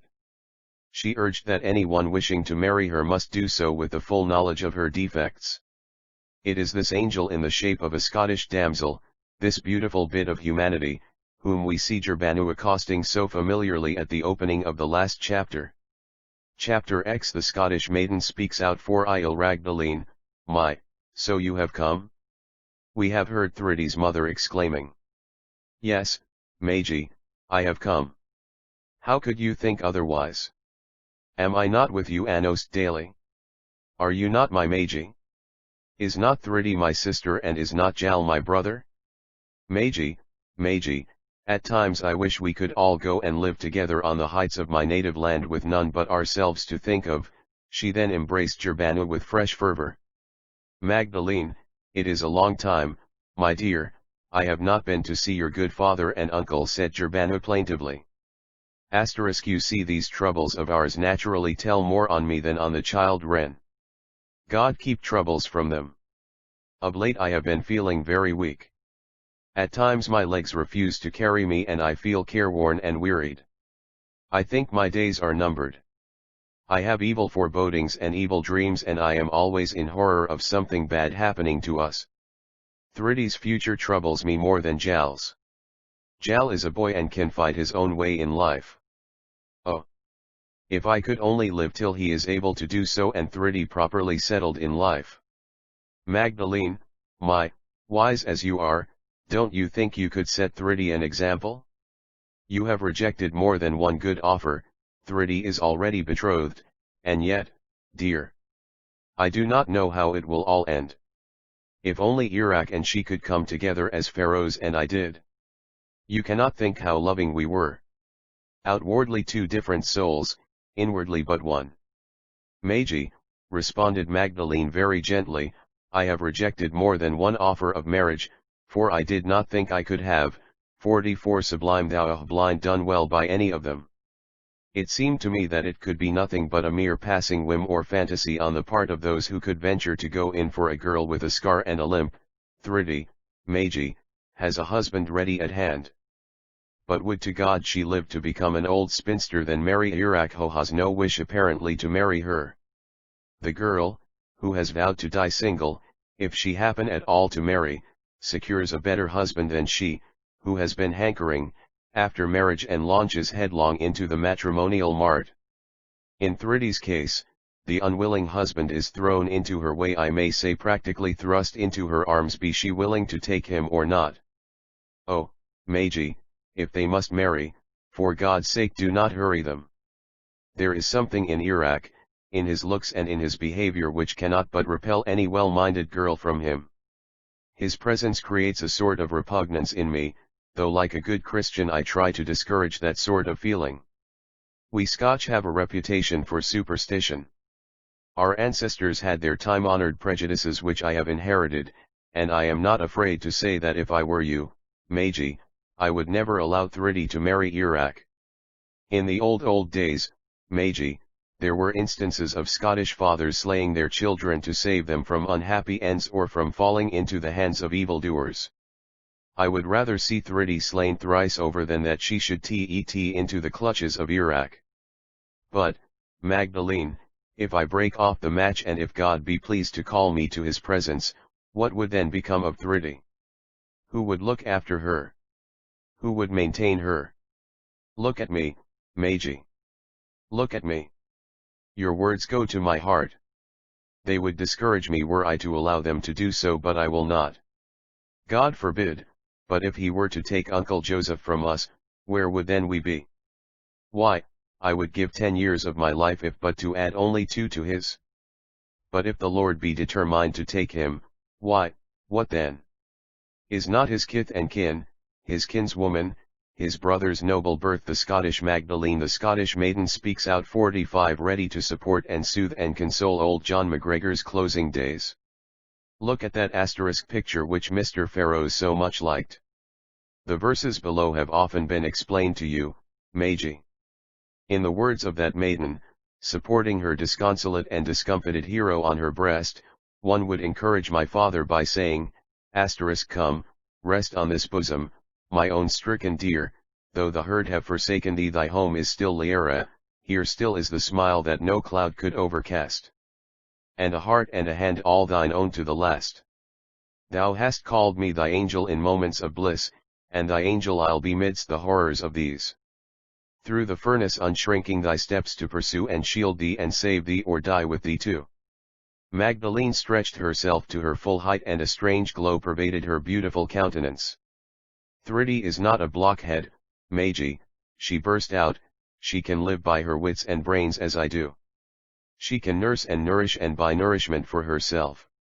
Though a girl, she must be trained to be a man, a warrior. Remember, the blue blood of Iran runs in her veins. Mother mine, how could you forget that? One shall be her chaperone, her friend, philosopher, and guide. She will fight her battles under my banner. Our standard will bear the motto, modesty, integrity, and industry. I shall take her out with me, introduce her to my friends and paterdons, if needs be resign some of my tuitions to her. Relieve your mind therefore of all these groundless fears which are but the creatures of fancy. You tell me, Magi, you are nervous about this toddy party, you are afraid of Iraq and Jamshed falling foul of each other and creating a scene. Mamraji, this is another of fancy's fretful works. But as you wish it, I shall certainly accompany the 4 Sublime though blind children to the party. Will you not give me a good motherly kiss and 3 motherly blessings when like the conquering hero coming I deliver them triumphantly to your loving arms? She then turned to the cottage piano close by, struck the keys which obediently lent themselves to her masterly touch, and sang the song O.L. the Troubadour, in sweet and silvery accents thrilled through the very air. Song. Gaily the troubadour touched his guitar as he was hastening home from the war, Sinfino, from Palestine hither I come lady love I welcome me home. She for the troubadour hopelessly wept sadly she thought of him when others slept. Singing in search of thee would I might roam troubadour I troubadour. Come to thy home. Hark I was the troubadour breathing her name under the battlement softly he came. Sinking in search of thee hither I come 47 The Scottish maiden speaks out Lady love. Lady love. Welcome me home. Jal and Thriddy, who had entered the room when music began, stood aside spellbound. The close of the song witnessed Thriddy locked firm in Magdalene's embrace. Chapter 11 The man in the bathroom. Such duty as the subject owes the prince, even such a woman owe it to her husband. And lehen she's froward, peevish, sullen, sour, and not obedient to his honest will, what is she but a foul contending rebel? And graceless traitor to her loving lord? I am ashamed that women are so simple to offer war where they should kneel for peace. Or seek for rule, supremacy, and sway, when they are bound to serve, love, and obey. Shakespeare's Taming of the Shrew. It mistrust, they say, is born of a henremenish eye, and trust, we are told, is begotten of sepenteminush. In worldly war, however, experience has taught us that the former is more victorious. Some there are who are so ingenuous that they care not for caution and would trust even a tiger, others there are who value caution so much that it becomes their fetish. They would rather lose their game than trust blindfold to win it. There is no distrust so demeaning and so disdainful as that between parent and child. This distrust may exist even where the two are apparently most affectionate and loving. Meherbanu's elder daughter was her pet. The pet loved her mother as much as it was in her nature to do so. And yet, sooth to say, the mother distrusted the daughter and the daughter distrusted the mother. The daughter ruled the mother with an iron hand. Her terrorism over her female parent was only greater in proportion to that which that worthy exercised over her, the same as Ahriman, the spirit of evil that is according to Zoroaster waging constant war against Sepenteminush. The man in the bathroom. 49 Mate. When the girl's temper was roused, she called her mother Meherbe or Meherbanu. On the present occasion it was the same. A word with 3 ou, Meherbe, and without waiting for a reply and followed by her mother like a lamb, the daughter led the way into an inner apartment. This apartment adjoined a capacious bathroom. The door of this bathroom usually stood closed. There were 2 Venetian windows with the shutters drawn close. Anyone who cared to look through the chinks of the shutters could see everything in the room. Under ordinary circumstances the mother and daughter would have stopped to see if the bathroom was empty. but just at this moment they were so taken up with their own thoughts and so excited that it did not occur to them to do so. If they had, they could have seen that the room was not unoccupied. Sharebroker Ardeshir, who came in and went out at all hours of the day and who had come in a few minutes before, was preparing to have a dive into his bathtub, when he stood spellbound at the sound of his wife and daughter's voices, which were heard in high altercation. To listen or not to listen was now the question. To show himself and not to listen would, he thought, be injudicious. Who knows what may come of it? He approached the door gently, put on an extra bolt or two, and then, feeling somewhat reassured, prepared to listen. Meherbe, the daughter's voice it was that first rose high into the air. Meherbanu, she repeated, stamping her foot on the floor with considerable vehemence. No more trifling with me, I tell you, you must do it. Meherbanu looked or appeared to look doubtful of her daughter's intention, at which the latter became more enraged and struck her fist against the bathroom door so forcibly that it would certainly have flown open had it not been carefully bolted from within. The self-made prisoner sent up a sigh of thanksgiving to Hormuzd for his great mercy. He shuddered to think what would have been his plight had he been caught eavesdropping red-handed. 50 Sublime, though blind, don't look so dubious.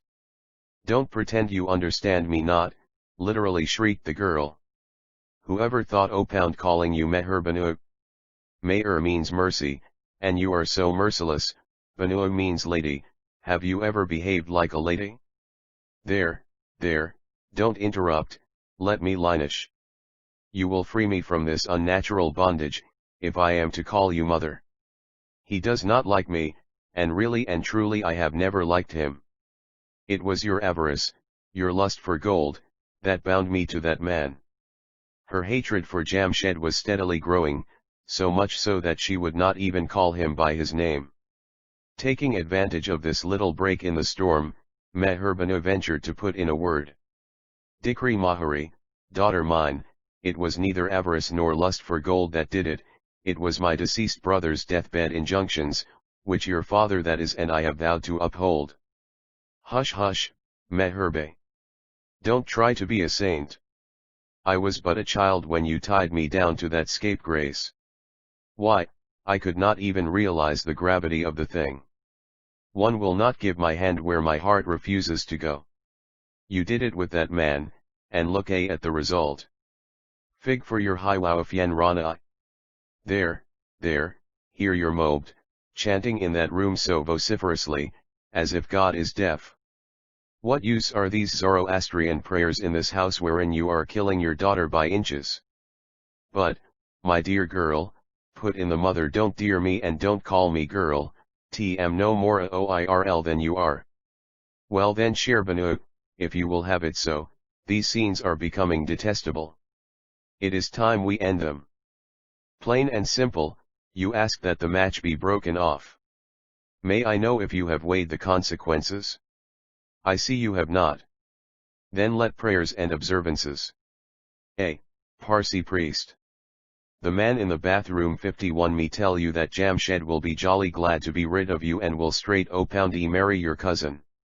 Ji ha, by Sahib, to be sure, madam, and I shall straight away marry him who will be jolly glad to be rid opound that other cousin opound his / yes, and will not that remind us of the old story of the frog and the log, asked the mother. Iraq is not Jamshed. Jamshed will make you happy even under the most discouraging circumstances. He is his father's son and every inch of him is honorable. Iraq's father was not half so honorable, and talking of education, what is Iraq before Jamshed? Why, rattled on the dame, if I were you I would take it as a singular stroke of good fortune to be in a position to link my fate with Jamshed's. A truce to your homilies, Meherbe. It is too late to think of all this. If you were as wise at my age, you would not have married that humdrum who must now be splitting hair with his brother brokers in the Share Bazaar. They are all humming there from morn till eve like buzzing bees and extracting the lifeblood from the veins of those who rely on them. The humdrum parent within sent up thanksgiving that he was not in the Share Bazaar at the time. Shara, is that how you want to avenge yourself on Jamshed? Though I shall not take the responsibility of breaking off the match, believe me, I will not thwart you in your intentions, a word from you and the thing is done. Only instead of avenging you will be doing them capital service, for which Jamshed might give you a lifelong pension. Revenge is so sweet, is it not? Give up Jamshed if you will, but don't do it until you have had that sweet thing. The prisoner within struck his fist against his forehead and moved about most uneasily in the uncomfortable corner in which H.A. was ensconced.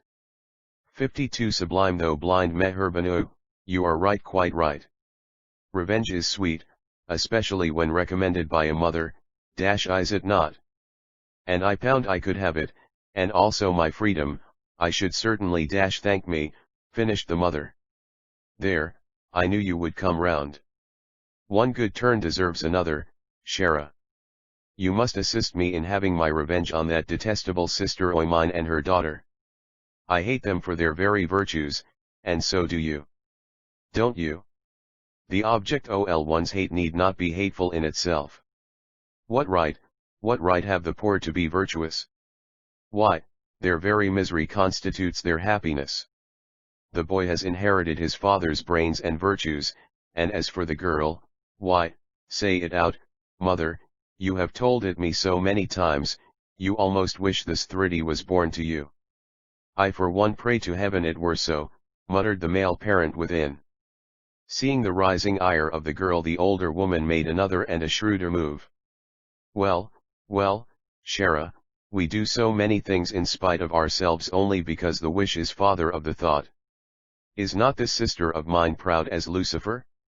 Why, Idalahu, the richest Darivalai in Bombay, told me the other day, he offered to lay his all in this world at her feet, if she, this wretched widow in that black patch of hers, would only consent to have him. Why, the man is practically rolling in riches, and what more, he has the police of Bombay under his thumb. He is said to have drawn murderers from the gallows. Dasuduggans, who has locks and locks, the gambler, you mean, interrogated the girl. Why, would you have married him if you were a widow? Gambler or no gambler, only look at the mint the man has. He took his chance with others, and while others lost he won. But he may have played tricks. Gambling, girl, like love and war, admits of all kinds of tricks. 99 men out of 100 have to resort to tricks before a dealer in strong drinks and wines. The man in the bathroom 53, they become golden bricks. All the same, child, it *S3 gene rations make a gentleman. Why, look at the present ultra-civilized Christian contest. What is the world against Germany /far but a game o' pound chance? Civilization and the best of modern inventions are but the merciless tools o' pound slaughter. But, I was saying, girl, your auntie had the cheek to refuse even this Dasuduggans, you are prevaricating, mother, you are so sly. Didn't I ask you if you would marry this Dasuduggans? Not as a damsel, but certainly yes, as a widow. The prisoner within was here known to mutter unheard execrations. The only words that fell audibly and died away in the closeness of the bathroom were, "The woman is mad." What is a disaffected, unloving, disloyal wife, but a widow with a living husband? She has all the freedom and privileges of a widow. Meherbanu, you are wasting time, said the girl. What is it to me if the widow remarry or not? You were telling me you were as anxious to be avenged on this precious sister of yours and her children as I on Jamshed. But you don't tell me why you dislike Iraq so much. Is this the thanks you give me for taking sides with you against Ardeshir? Beware, Meherbanu, do anything so long as you don't let your feelings against Iraq change into hatred for him. Remember, though poor he is your brother's son. Shara, replied the mother, be he what he may, I shall like him for your sake. Word on it. A little bird whispered into the ear of the man in the bathroom that he was in a predicament. The plot was thickening and any moment the womenfolk might wish to make sure that they were unobserved and unheard. Many a lesson of this kind he had from his wife, and the principal of them was caution. He gently removed the bolts from their sockets and without further thought jumped into a dirty clothes basket. He was not a moment too quick, for just then the door was thrown open and the elder woman 54 Sublime though blind assured herself that nobody was in. "My experience is yet greater than thine," said the wily wife, the graceless sister and the unmotherly mother. The very walls have ears, girl, I have my doubts and I shall say my say in an undertone. To the great chagrin of the living contents of the dirty clothes basket, who pricked up his ears, out there the women continued to speak low. They were apparently pleased now with each other, for just when they were leaving the room, there was a satisfied ejaculation from the girl, "All right, Meherbanu, I think the plan of yours is bound to succeed." Their departure was a sign for the man in the bathroom to come out of his hiding, but he was cautious and did not do so until the coast was quite clear. The worst of men, why, the commonest of them, even the veriest villager, the same as the best of them, is at times a bit of a philosopher. Coming out of the closed atmosphere of the bathroom, Ardashir's brains had cleared and went off on a ruminating journey thus. Educationists, essayists, and moralists have maintained that good home and college training is a sure guarantee of small children growing into good men and good women. On the other hand, there are not a few who urge that children take after their parents, that good parents have good children and bad parents have bad ones. Some even go further and say, if A's son B is bad, B's son C is worse, D and C's son is the worst of all. At the same time we have experience of robbers' sons turning out gentlemen and gentlemen's sons turning out robbers. Honest parents have dishonest children, we and vice versa. Have read of murderers having angels of daughters and of angelic mothers having daughters that have disgraced the very name of woman. On the other side there is nature to make our mental confusion worse confounded. The dullest of parents have produced the most intelligent of progeny, and the most learned men are known to have an idiotic race. The man in the bathroom 55, my case, thought the philosopher, is curious still. I am good, I suppose, in my own way, and that woman there, I mean my wee wife, is a vixen. Have one little daughter, that is an angel, and a grown-up one, that is, well, why not a Satan? Has nature done this on purpose to bless and blast alike? Or is it only one of her formidable freaks? But, oh, what if both the girls were alike? Not angels, for it would then have been a heaven on earth, but Satans. The three Satans combined would have made but mummy of poor me. The idea is torture. I am so hungry. I must first go out at the back door and come in at the front one to show that I have just returned. So much, reader, for this little family world and its wisdom. Chapter 12. He and she, my wife, my life. Oh, we will walk this world, yoked in all exercise of noble end. And so through those dark gates across the wild that no man knows. Indeed I love thee, come, lay thy sweet hands in mine and trust to me. Tennyson's Princess. Mr. and Mrs. Mehaluji, who were on the seamy side of 50, Ilono to the old and orthodox school of humanitarians. Having no children of their own, they doted on those of others. Toddy farms formed their principal source of revenue. Having plenty of money, they were at a loss to know how to spend it. By way of solution they distributed small bounties amongst the poor and needy all round. They owned a bungalow with a large compound, in the district of Bombay known as Parel, where they occasionally gave expensive toddy parties. Those were no half-hearted parties, their feasting and merriment always found full play. When Mr. and Mrs. Mehaluji entertained, they did it right royally.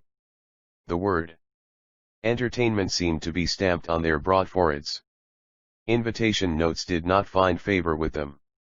They must go and invite people personally.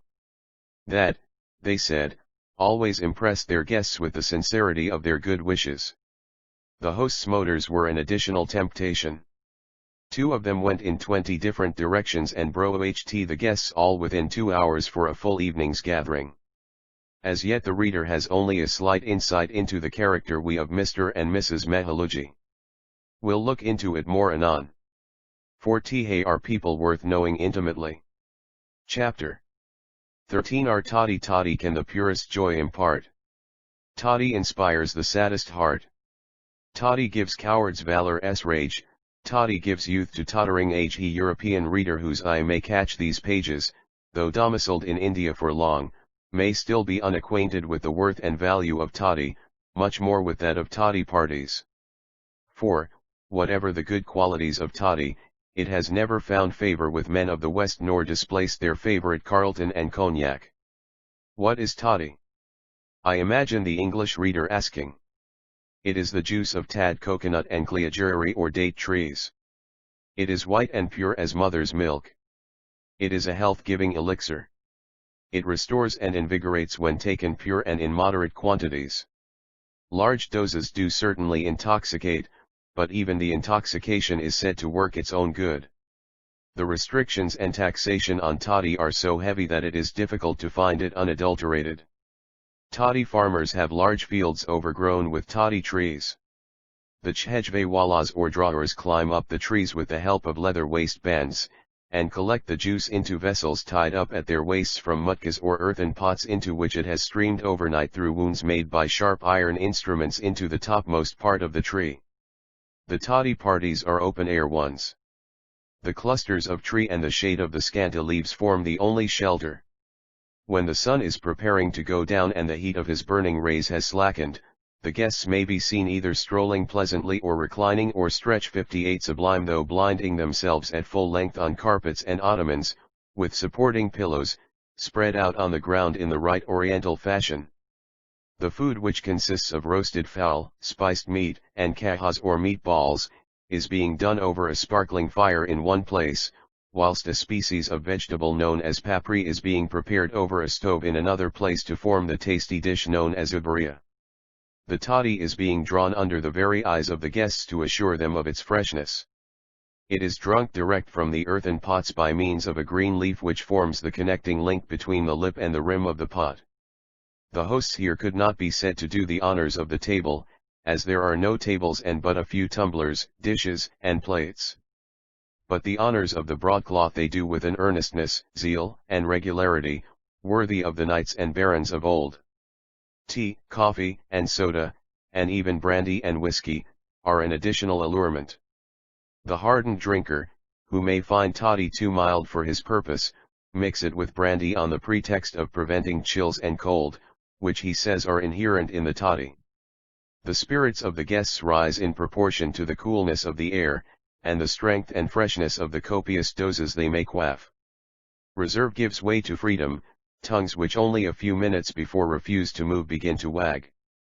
Faces glow, as the exhilarating elixir goes down their throat or the roasted meat and fowl on the plantain leaves which serve as plates find their way to the stomach. Even the most punctilious and the most reserved treat the occasion as an exception. Toddy exposed to the rays of the sun becomes strong. It is drunk by hard drinkers. The mild drinkers favor fresh-drawn or mild toddy. Toddy parties of the rowdies not infrequently end in rowdyism. They are like the drinking bouts of the West. Chapter 14 Coming events cast their shadows before methinks, some unborn sorrow, ripe in fortune's womb is coming towards me, and my enivard soul with nothing trembles, Shakespeare's Richard XI. Two figures, one a male and another a female, brightened a gateway of happy home on that memorable toddy party day, which also beheld the 50th birthday of the worthy mistress of the house. Our old friend, the novelist, would have had it, darkened the gateway. I have purposely abstained from this, for the reason that the figures were those of Mr. and Mrs. Mehaluji. Though not young, they were certainly bright. They disliked sable and never attired in black. They were a well-built pair and retained the vigor and freshness of youth even with the advance of age. They were both cousins and came of poor parentage. Mehaluji's father, though illiterate, had amassed money by honorable means.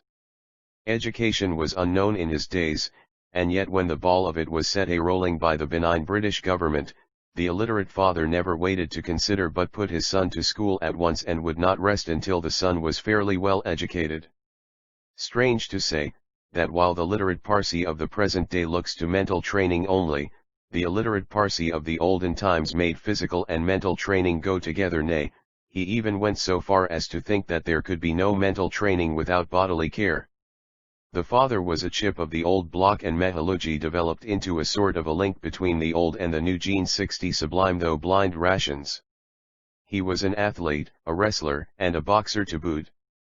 The old Talamkhana or gymnasium stood him in the stead of a club. He often surprised his juvenile companions by making one opound them stand over his head and two over his shoulders at the same time, without flinching. At times he would allow one to hang onto him by both hands over his chest and another over his back, and yet walk erect with the full brunt of the burden. Head downwards he would support a full-sized man on the solace of his uplifted feet. In spite of all this, he was simple, good-natured, respectable, and generous, to an extreme. He married his cousin, Chandan, without a sou, when she was only 15 and he 18. Though full 50 now, Chandan's face had made no friendship with furrows or freckles, and she had all the recommendations of a comely damsel of 25. Mehaluji was invariably clad in white and wore the China silk Parsi paglidi or turban. Chandan liked and wore modest white, pale, red, blue, or green saris and borders of variegated shades and colors with hadians or blouses to match. Snow white sudrai and a white mat giabana were not unsuited to her attractions. Men and women this type and temperament are not many amongst us now. As if in keeping with the character of this enviable couple, a small marble takti or tablet with the words Happy Home was embedded in a corner of the large gateway. Overhead stood a glass plate with the word Welcome marked on it in golden letters. Penetrating further into the compound, there was an archway with the words God bless you. Further on, another archway denoted the words Trust in God and be not daunted. Still further on, the words Remember us as we remember you attracted our notice. The old-type Orthodox Parsi like the Roman Catholic had a white muslin garment, forming one of the two emblems or outward symbols of Zoroastrianism, viz., Sudra and Kushti. A soft muslin head-patch or band. Coming events cast their shadows before 61 devout liking for and a sort of a religious faith in the efficacy and virtue of words and phrases.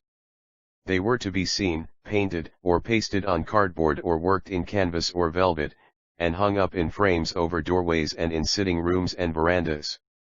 Extempore arches of bamboo frames and green leaves, with hanging oilempties and wooden lamp posts, stretched out in lengths adorned the compound. A Kitson light globe graced the gateway. But to return to our story. Dame mine, a Handan, spoke Mehaluji, gently touching his better half under the chin to draw her attention, why art thou so pensive today? What ails thee? Come, Chandan, tell me, why art thou so downhearted? And he carried her hand to his throat, which meant, swear by me and tell me the truth. Without any demur the good wife replied, you are right, Mehaluji, when were you not? And have not I always felt comforted unbosoming myself to you? Mehalu dear, I had a presentiment, call it a dream if you will, as bad could be. I shudder to think of it. And Mehaluji did notice a shiver passing through her frame that same moment. Pooh, he said.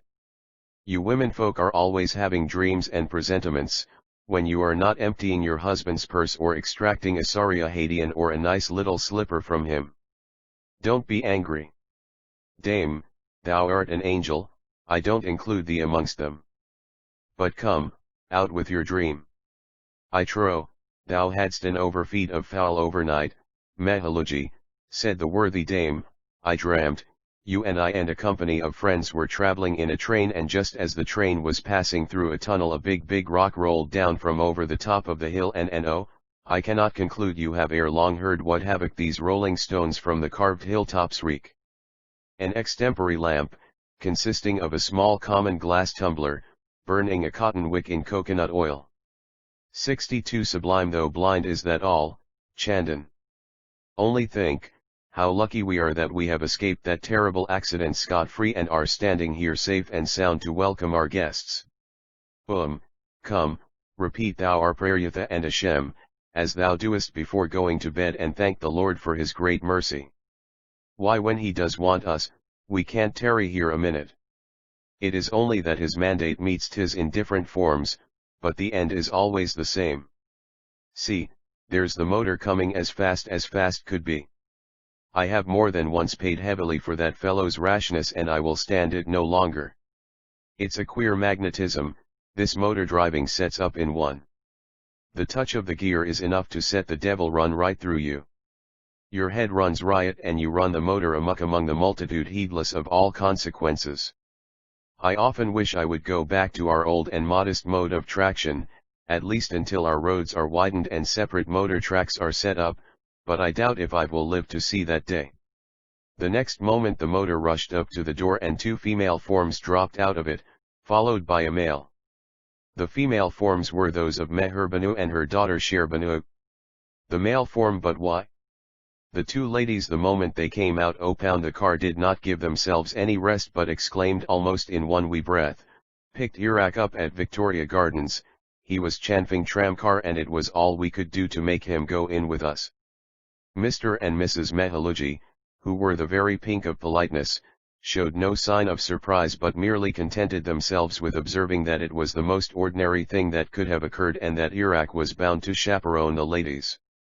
Another motor drove up at that very instant, bringing two light burdens and a third and a rather heavy one.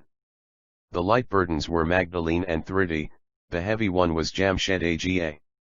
It was little short of a bomb bursting under the feet of the first coming events cast their shadows before 63 arrivals, who stood as if fixed to the spot. Magdalene, keen and cute as she was, grasped the situation in a moment, rose equal to the occasion and came to the rescue of her companions. Her explanation was as truthful as that of the mother and daughter was not. When the motor arrived at Victoria Gardens it had to come to a dead stop. Hack Victoria horse that had a sunstroke lay flat on the roadway. Just at that minute they espied Jamshed, who looking at the frightened faces of the ladies, offered to go with them, which offer was accepted. The foregoing events occurred in much less time than it has taken for me to describe, but it was not to stop there. Taxi drove up at that minute, ushering out in dignified array, a familiar trio. It was Ardeshir, his little daughter Roshan and her little cousin Jal. Little Roshan, whom you could no longer call little looking to her figure, had put on a light sari which her father had bought for her next birthday but which Jal insisted with the senior man's acquiescence on his wifey putting on today in honor of the occasion. Ardeshir was not for offering any explanation, but his wife's and his elder daughter's uplifted eyebrows and burning eyes forced him to give one. Roshan, it seemed, was under orders to keep to her apartment that day. She was guilty, it appeared, of some little breach of rule the previous day. Ardeshir bethought himself that the strictest rules were relaxed on unusual occasions. He, therefore, considered himself justified in giving precedence to the Female Emancipation Bill over the Home Rule Bill on this special occasion. Roshan's fears gave way at the sight of Jal. The young hearts were brimful of bliss in each other's company and at the idea of the coming excitement. Meherbanu and Shero looked daggers at Ardeshir and the two little ones. Ardeshir, however, took shelter in shaking hands all round, in offering congratulations to Mr. and Mrs. Mehaluji, and in talking of the beautiful day and of the pleasant taxi ride he and 64 Sublime though blind the children just had. And what did the children do? They commenced pulling and tugging at Magdalene and Thridi to take them in and appease their hunger, which the motor ride had wonderfully braced up. And what about the rivals Iraq and Jamshed? They glared and stared and glared, and were fit to fly at each other. Then, thinking better of it, they removed their eyes from each other and turned away. It was a tableau for the pen of a playwright or the brush of a painter. But none was by. By way of a small make-up, Mehaluji had a photographer ready to take groups. Why wasn't the party moving in? Inquired Ardeshir. He was answered by the arrival of a hack Victoria with its quixotic burden. The passengers were a Mahomedan female singer, known as a Kankjiani or Naklanari in gay attire, a Mahomedan Saranji Wala and a Mahomedan Tahalkli. Seated atop on the coach box was a figure in ludicrous raiment, who looked much like a circus clown or a court jester. He had a Rajdand asterisk in his hand and a bugle in his mouth, which he blew vociferously as the procession approached the doorway. There was not one but looked and laughed. Even the austere brows of Meher Banu and the stern features of Sher Banu relaxed and their scorching lips assumed smiles. Why, mercy on us! Who could this be? They all ejaculated as if in one breath. Mr. and Mrs. Mehaluji were the only two whose looks did not express surprise. It was Gandon's only brother Rustam. Why, bless me, exclaimed Chandan, it's Rusi, Mehaluji. Dancer. 2A player on an Indian stringed musical instrument, known as sarangi, a native drum player. Staff of authority. Coming events cast their shadows before E65, but Mehaluji's wits had gone a wool gathering. He was a sober man of a religious turn of mind, a plain liver and a plain thinker. He did not like and never patronized these Mahomedan female singers who are the wreck and ruin of many a young man of fame and fortune. Rusi was his pet and he looked upon him as his own son. He never denied him anything. Had Rusi brought in a Gavayasai, Mehaluji would have had nothing to say, but he never could brook the idea of a Kanchani within his compound. Rustam saw the clouds that were gathered on the good man's looks. Clown-like he approached on the light fantastic toe and bowing and courtesying and placing the Rajdand at Mehaluji's feet and kissing the toes of his boots, he observed, "My obeisance to your royal majesty," then turning to Chandan, he continued, and also to my liege lady, my gracious queen. Let Sire Mehaluji to the gods resign, to reason yield, the empire over his mind, by the great God this command is given. The singer and the player are the care of heaven. I have brought the court singer at your bidding, sire, the famous Modi Dana, and she is awaiting your royal commands. Then without waiting for a reply he approached Magdalene Miss McGregor, your champion, your adorer, your admirer, your chevalier. My devotion and duty to you forever, and I. My sword at your service. My heart always in my mouth for you. My hand is yours when you deign to demand it. Then turning to the other ladies he observed, your slave. At your service, mesdames. He then accomplished a quick flourish on his toe, cut capers like a monkey, and looking Iraq and Jamshed in the face let his lower lip and jaw fall along with these words which fell from his mouth, "Ye champions in love and war, may your vows be crowned, a male singer." 566 Sublime though blind and Thrides and Shara's objections, lie level with the ground. To sum up, he went to Mehaluji again. "Sire," he said, unbuttoning himself, "with your permission and to add eclat to this grand undertaking, I will get onto your majesty's shoulders and blow the royal trumpet." Suiting action to word, he got onto the athlete's shoulder and the whole procession marched off within.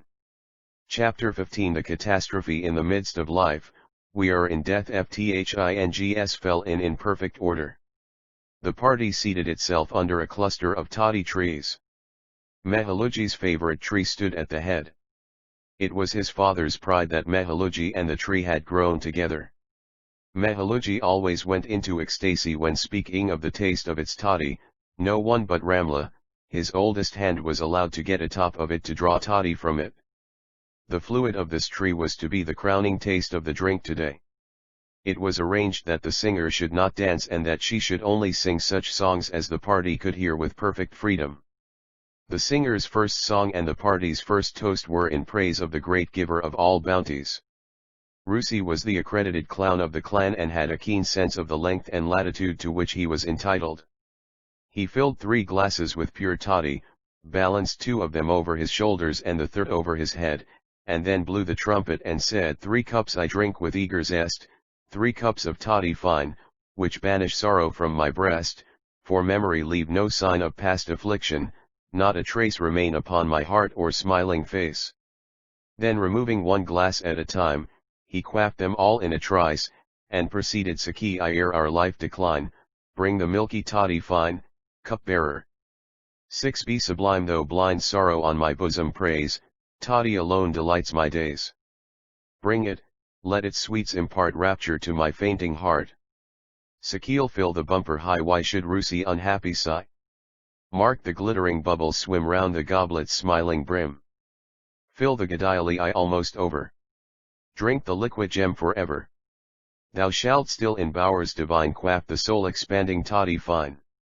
These lines were accompanied by grimaces and sly twinges opound the eye, which were fixed on Magdalene so funnily that she could never think of going into grimaces over it or objecting to it. Rusi's glee was infectious. Whilst he recited and the rest listened, the latter had the gladiolus at their mouths, from which they drew copious draughts. The whole party was a zest and a glow. To the three followers of the Prophet Muhammad, viz. the singer, the Sarangio Allah, and the Tabalchi wine and toddy were prohibited. They chewed pen and supri too and threw out long blood-red spits onto the open ground from between two fingers held close to the mouth, not an unusual mode of wetting their whistle with these musicians. The Sarangi Wala then strung up his strings, and the Tabalchi sat up erect and clapped away on the tublas 3v with his heavy fists, whilst the singer Modi Dana, as if replying to Rustum and in sympathy with him, sang with her eye and fixed on Miss McGregor. Since the God of creation created the earth, to a hero like Rustum he never gave birth. He'll charm thy life, from the weapons of strife, earthen pot. 2 bet /leaf and nut. Drums. The catastrophe 6 from stone and from wood, from the serpent's tooth, from fire and from flood, and the beasts of blood. Here! Here! Shouted the ladies. Shabash, I well sung! Shouted the gents. The spirit of the trio rose in proportion, and Modi Dana continued whilst drinking sly Arab too. He never sees the frowning face of his enemies. Drink, Rustum, freely of the grape, and naught can give thy soul one mournful thought. Yonder is thy bride of witching power, and wisdom is her marriage dower. Kaisat Klyagana. What fine singing! The gents all hurrahed and drank toast after toast to the health of Rusi and his bride, quite impervious to Magdalene's frowns and to the fact that her ire was rising. Thridi thought it time to interpose. Sahibo, sirs, this is too much. Turn your wits to something else.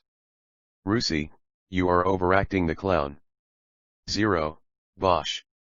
By Sahib, affirmed Iraq, be so good as to reserve we your advice until it is wanted. Know what it is worth. Jamshed looked as if he wanted to retort. Mehaluji, perceiving the danger, put in Modi Dana, hast thou ever heard? Toddy can the purest joy impart. Toddy inspires the saddest heart. Toddy gives cowards valor's rage.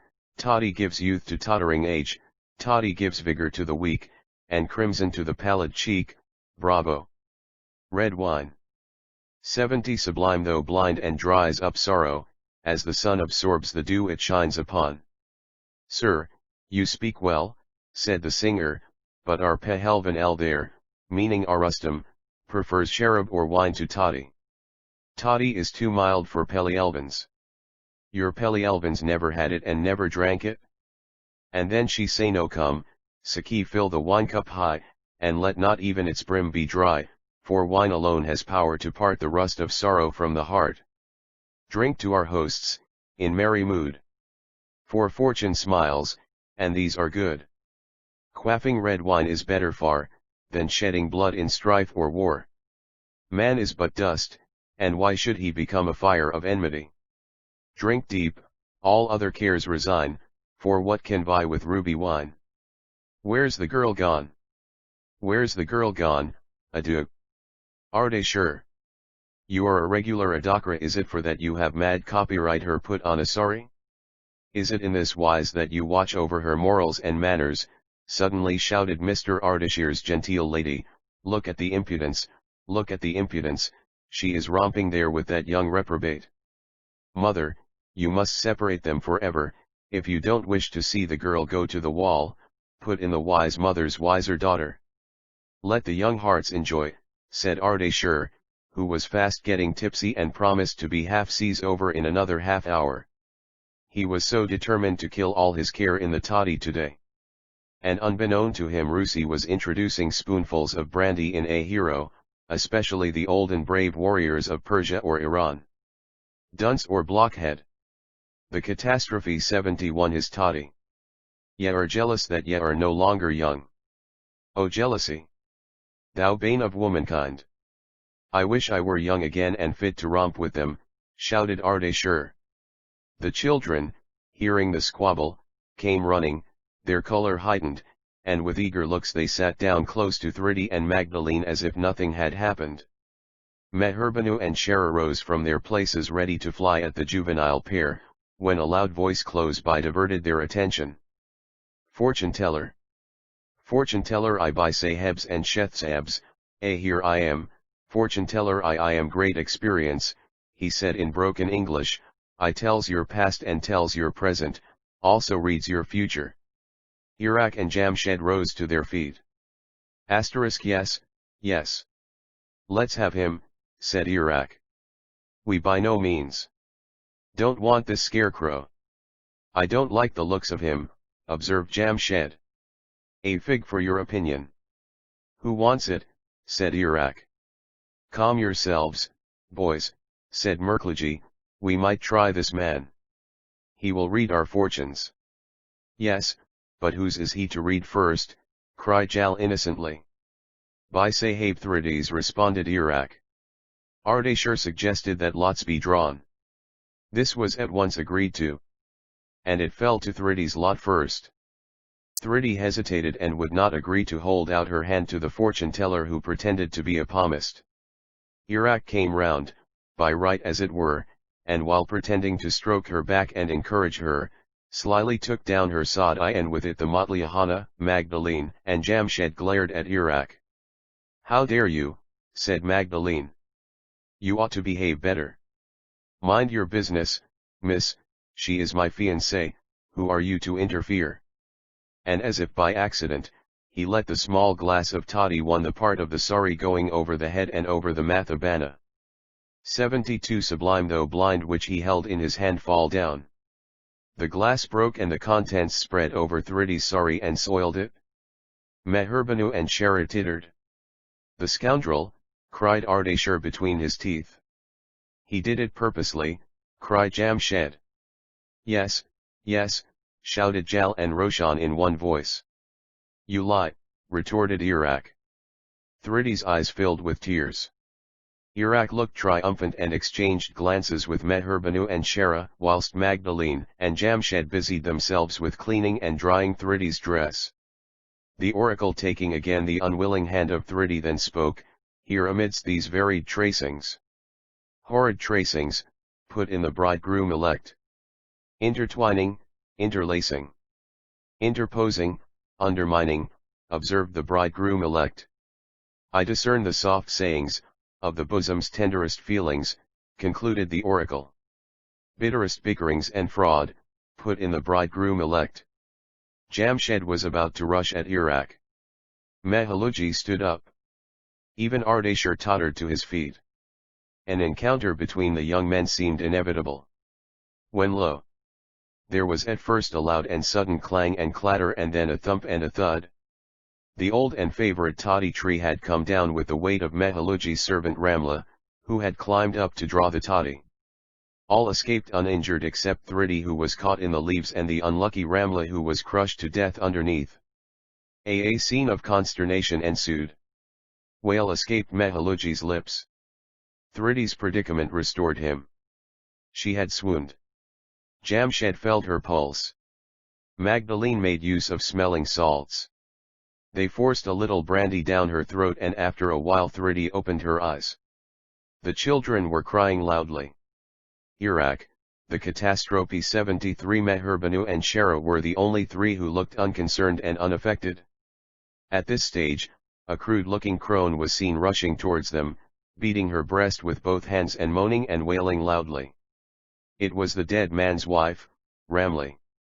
She screeched and screamed, invoked curses on the bitter day and hour, said she had foreseen it would come to this, for the tree was old and rotten at the roots and that Mehaluji should have had sense enough to pull it down long ere this. You see, Mehaluji, Chandan ventured to speak through her tears, when she found words, you see, husband dear, my dream has come true enough, though in another shape. Mehaluji felt it, but to indulge her at this moment would, he thought, be unwise. He, therefore, cut her short by a simple bother your dream. This is no time to talk about it, Chandan. and drawing himself up to his full height he played the commandant. "Here. You fellows, Banya, Kanya, Rakama, Rama here. Remove Ramla gently to his koli, take Ramli also there. Pacify her and the children. Tell them they will henceforward be my care." "Yes, yes," muttered Chandan, "the son shall take the father's place. Ramli, we shall not let them out of our sight." Mehaluji then went forward and with Jamshed and Rustam's help carried Thridi into the house like a babe. It seemed she had fainted through mere fright. She complained however of pins and needles in her eyes. The kuchra of the dry leaves was the cause of it. Washings were applied and in a little while Thridi said to the joy of all that she felt better and liked to sit up. Mehaluji and Chandan and all except Meherbanu and Shara were glad that on this occasion it was the aged Ramla that had gone to stand before his god. Mehaluji said, he had lived and died with the tree and that the tree should form part of his funeral pyre. 1 hut. 2 rubbish. Chapter 16 Civilized sinners. Civilization bows to decency. Browning. Our outward act is prompted from within, ajid from the sinner's mind proceeds the sin prior. Mr. and Mrs. Mehaluji begged off a few minutes to be at Rainla's cottage and to see to the necessaries. The custom amongst the Hindus, to which sect Ramla belonged, is to see the relics upon the deceased disposed of by fire within as short a space of time as possible. Meherbanu and Shara pleaded headache and were for leaving immediately. Iraq said the accident had upset him and voted for immediate dispersion.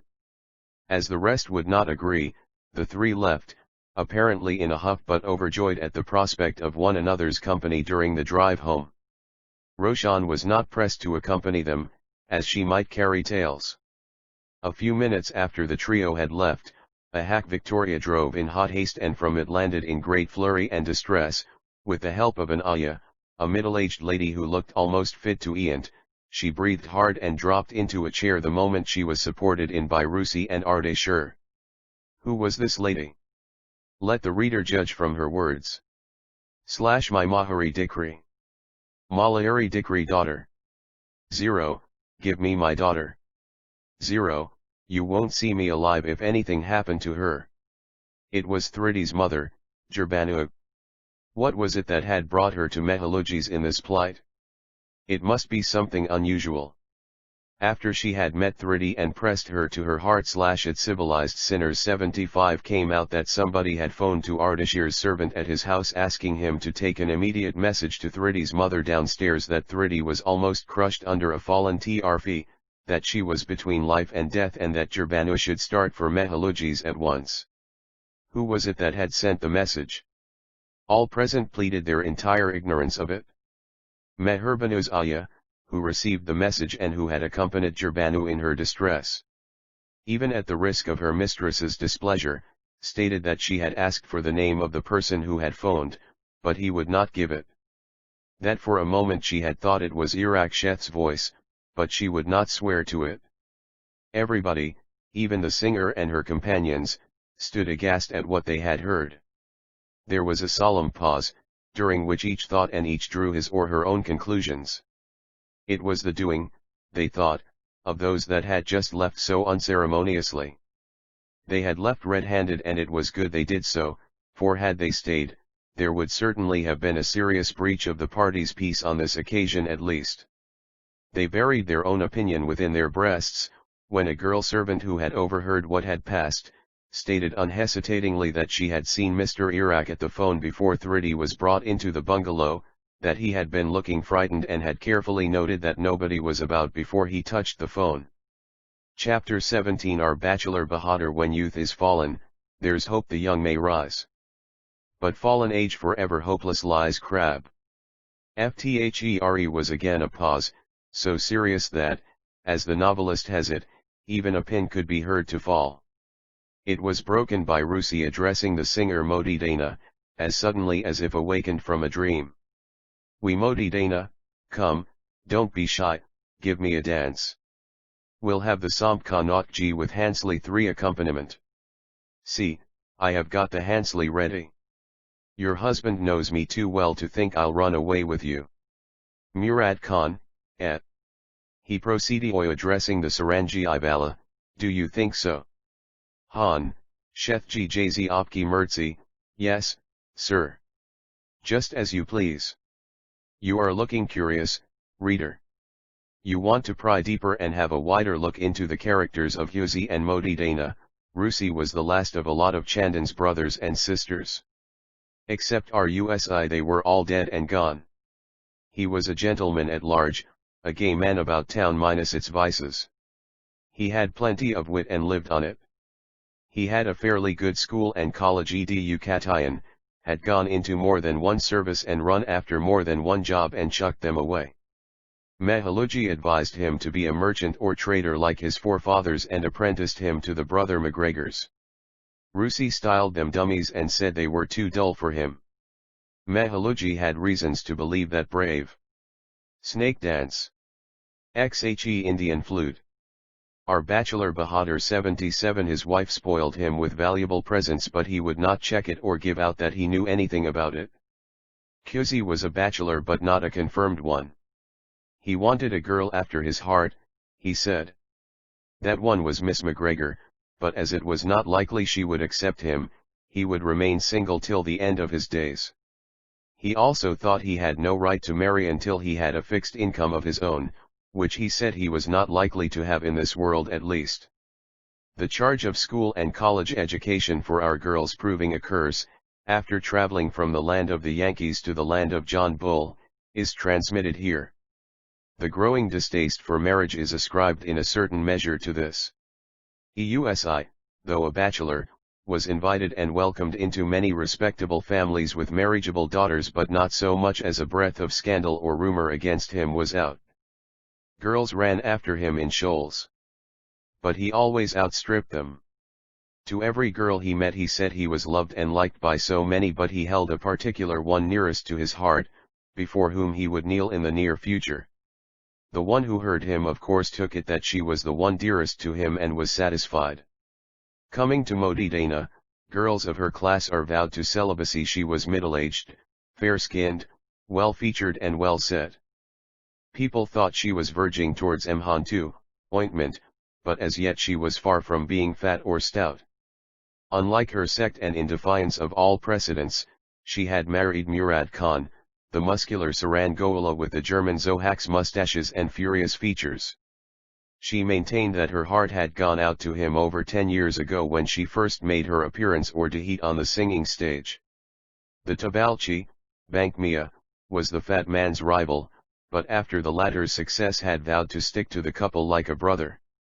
This was the explanation, which Rusi gave to Mehaluji, half an hour after, when he returned to the house and saw him dancing with the singer.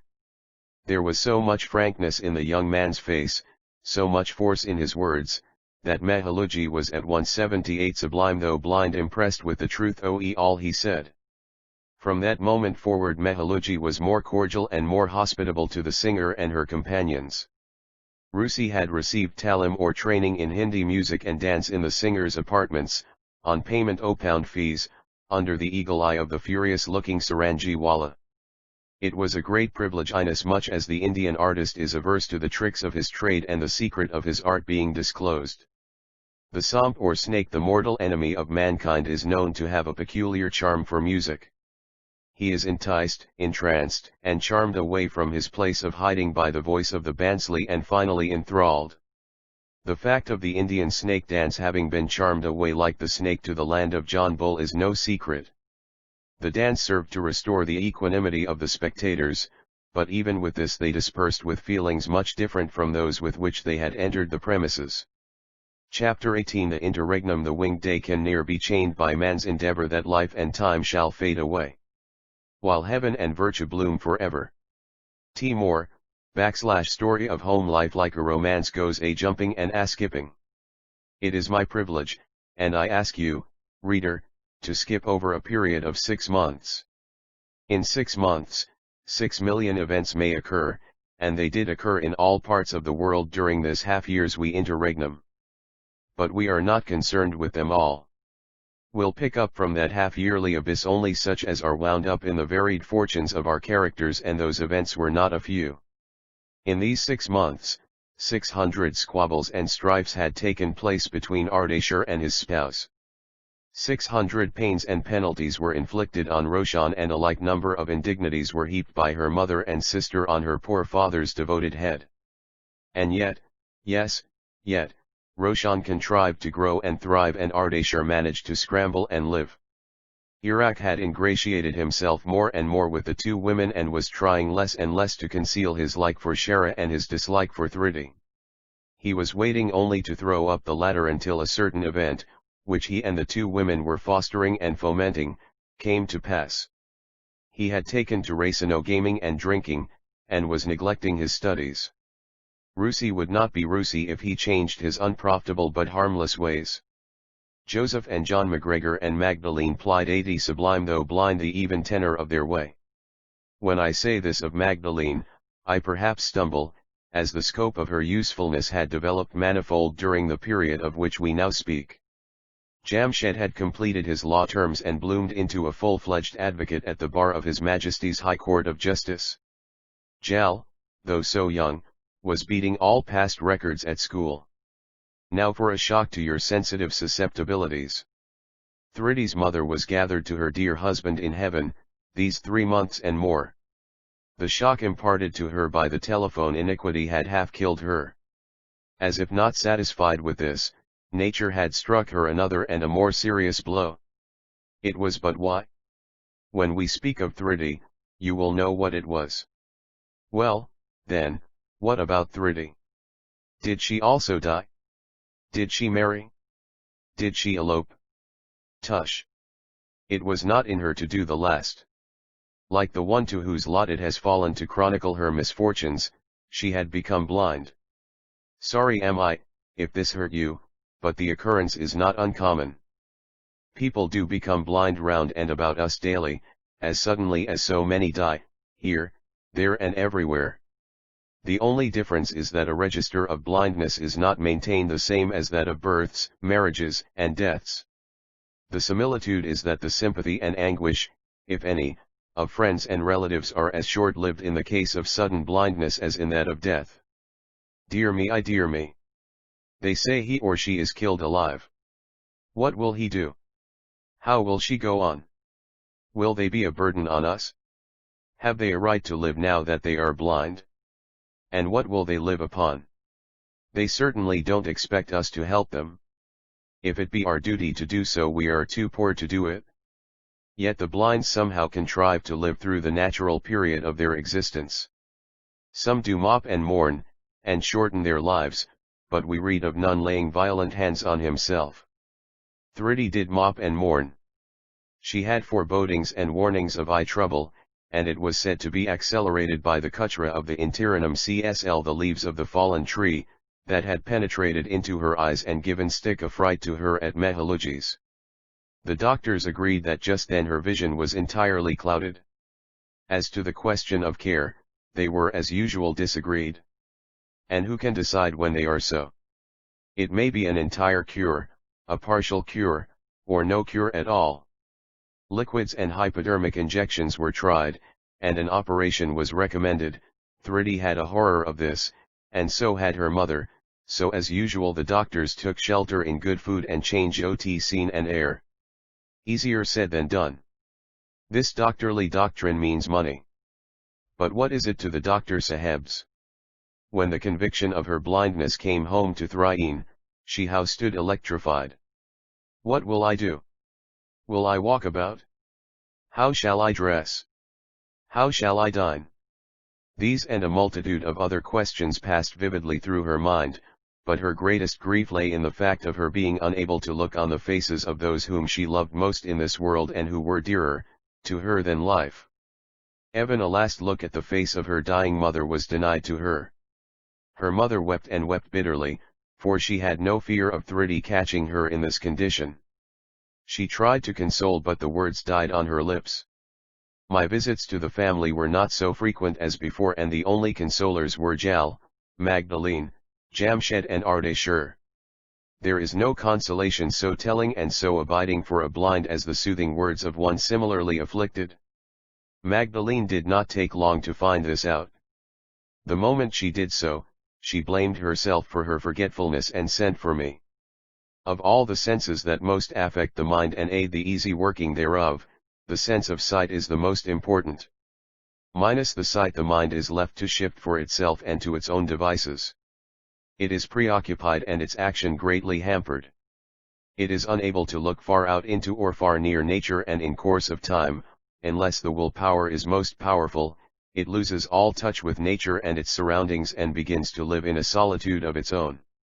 In such 682 sublime though blind condition, the only materials for recoupment is plenty of occupation and absence of home troubles. Change of scene, change of surroundings and plenty of good company are as important to a confirmed invalid as to a blind, more to the latter.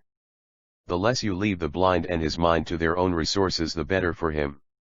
But the best thing is for the blind himself to take the reins of government of his mind into his own hands and to control it, as no one else can help him to do it. Chapter 19 The Blind Doctor's First Prescription. If we see rights we see our woes, then what avails it to have eyes? From ignorance our comfort flows, the only wretched are the wise. Prior. He announcement opound my appearance was as if were a signal for Thriddy to fly to me. She laid her delicate hands into mine and sobbed audibly. Why, what is it, my dear? I said.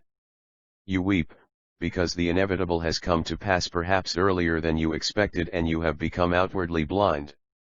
You weep, because you only take count of the disadvantages and discard the advantages.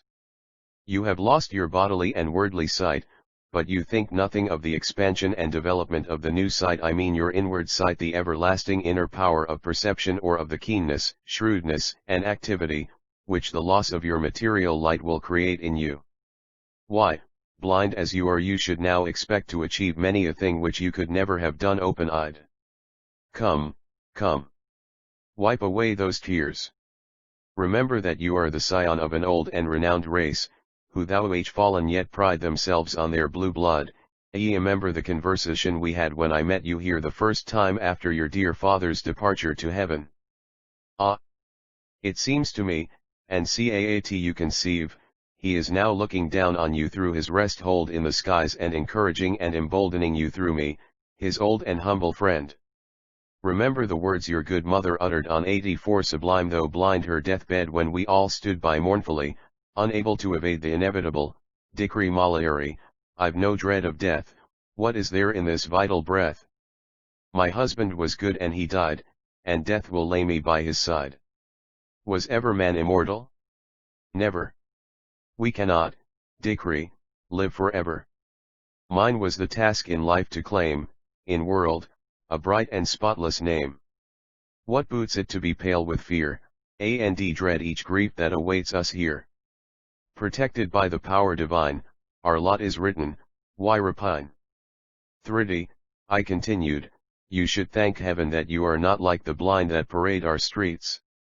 You have good birth, good looks, youth, education, and vigor, with all the friendship of this angelic young lady, Miss McGregor, and this adorable young friend of ours, Jamshed, and above all, the love and affection of a devoted brother. Ah, Thriddy. Something tells me that you have now dried your tears and are finding strength and comfort in my words. In a week hence, you will go about the house, eat, drink, dress and undress, comb your hair, take your bath, open and close your cupboards, put and remove your clothing on the peg. Chat, talk and hear, as if nothing had happened. Fortnight more and you will think of bestirring yourself. I think I told you that the blind is a reader of character and fortune. I have read your fortune once before. I'll do so now again. Time will come, and that is not far off, when you will have to rely on your own shoulders for your bread. Friends there will be, and there are, who will offer to survey you, but you will thankfully decline the offer. Bright star will guide you to action. Need I tell you who that bright star is? It is Miss McGregor, the blind doctor's first prescription. 85 Most assuredly. Interposed Magdalene. That I will do, and much more, my word on it, Mr. B. Bide a wee, miss, I said, the assurance is unneeded. You will take her round, introduce her to your pupils, read to her, sing to her, put her in the way as I pound you were her sister, prepare her in short for fight. She has an ear, a voice, and a touch for music, and a good hold over English. You will teach her violin and mandolin. Piano she can already play upon. By goodness, cried Thriddy, mister, you are surely not making fun of poor me? Don't you know moreover this piano will be too expensive a luxury in this house now? I shall have to say goodbye to this article along with many others. Oh! They were my mother's pets. Do you think, Mr. B friends will stand by me forever? It would be taking too much advantage of their goodness. It would be simply trespass. Besides, and she stopped. Have it out, speak on, said Magdalene, you were about to say something about Mr. Jamshed. Yes, now that her mother is gone perhaps my presence is distasteful to her. She had often warned me not to be here too much, for fear of people's tongues wagging, and it is now more so than ever, said Jamshed. Oh, Jamshed! Thriddy cried. For heaven's sake, do not say, cousin mine, that your presence is distasteful to me. But what will Iraq say? What will Meherbanu and Shara think of it? Whatever he is, I can't go back upon my word. Let him give me my up. Maji's deathbed words are ringing in ears. Thriddy, don't break with Iraq if you can help it. Remember your father and my dead brother have passed their word upon it. If he breaks it, welcome. Perhaps so much the better for you. Thriddy dear, Jal interposed, do you think there is any chance of Iraq sticking on to you now that? And he stopped dead, for Magdalene had raised a warning finger to him. 86 Sublime. Though blind, Thriddy's tears flowed faster than ever. Yes, Jal dear, say it out. Now that I am blind / they say that blindness is often a punishment for sin. I have committed no sin, and why should God have punished me in Thin way? Thriddy, said I, you are blaspheming. God works his great ends through means, which though apparently unjust are the best. Who knows but what you call your punishment may prove to be your salvation? Iraq might not have given you up but for this apparent punishment. Who knows that when he does give you up somebody else, a much better mate, might not seek you for yourself alone. I have read of blind girls making better matches than many with sight. You should not forget, Thriddy, that Jamshed is your cousin, and he has as much right to be here as any other cousin of yours. The occasion warrants it.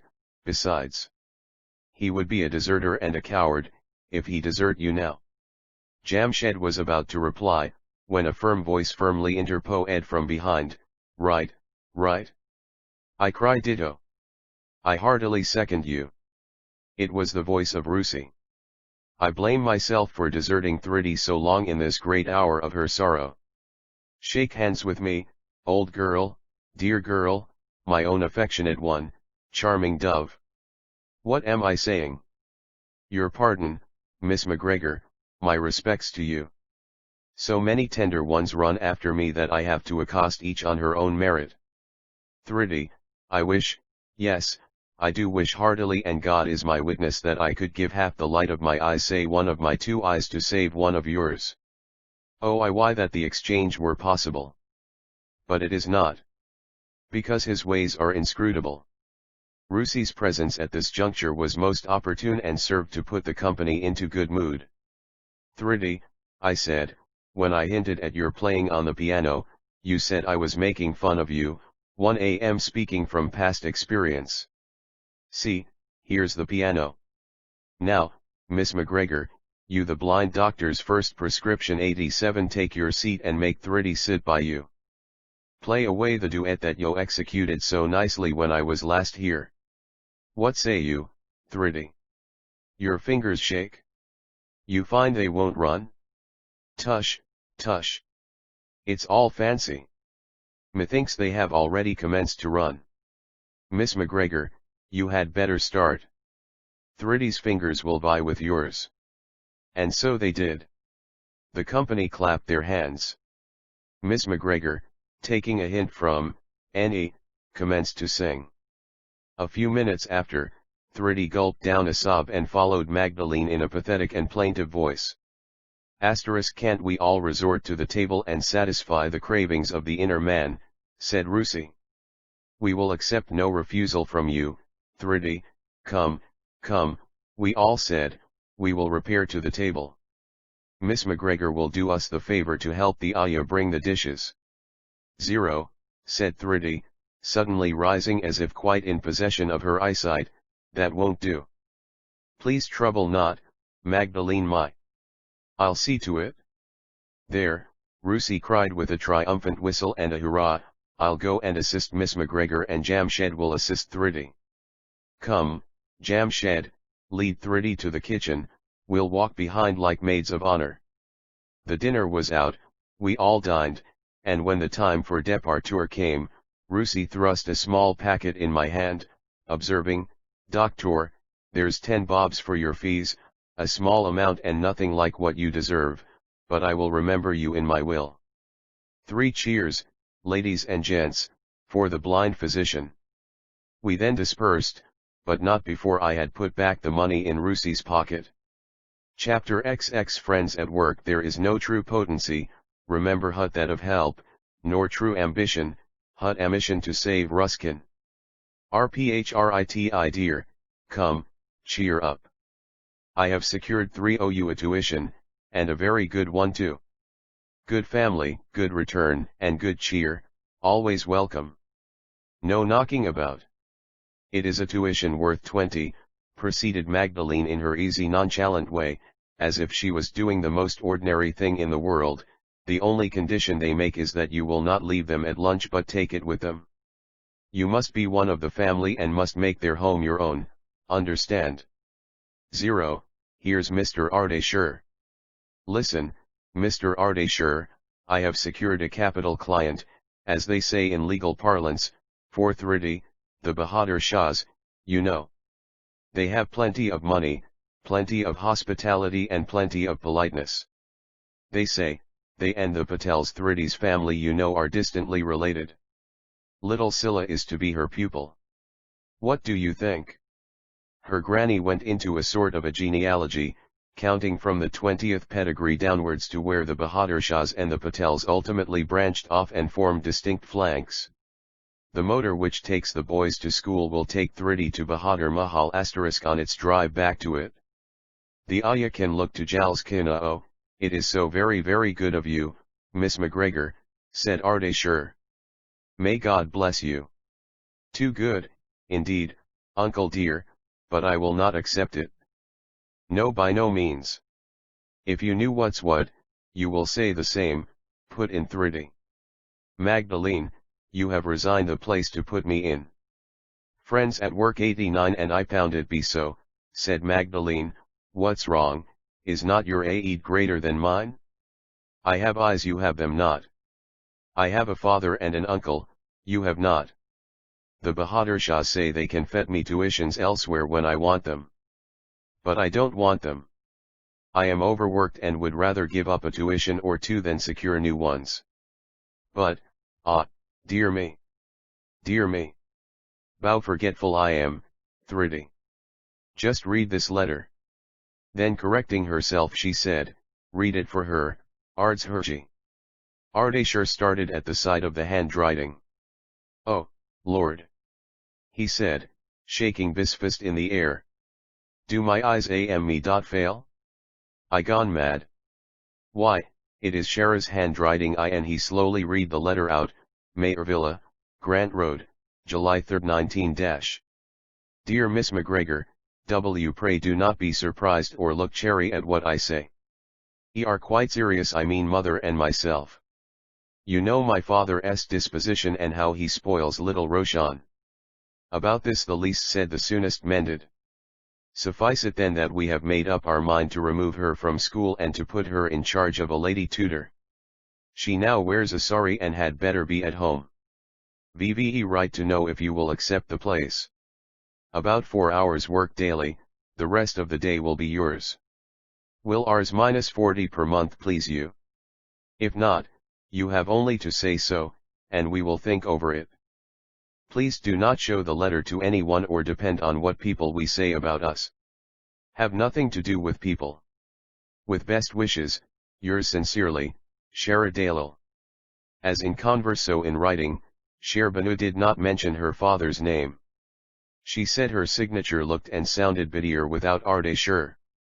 90 Sublime. Though blind the reading over, the writer's father stamped his foot on the ground. He fumed and foamed and literally boiled over with indignation, which was not his wont. He muttered execrations against the mother and daughter, talked something about tricks, foul play, a plot to crush someone and what not. Then cooling down, he said, Miss McGregor, Thriddy, I do not talk at random, I speak from actual experience. Iraq has been too much with these two intriguing women lately, and I swear by Avesta they are up to some serious mischief. It is part and parcel of a plot which I unwittingly overheard some months ago.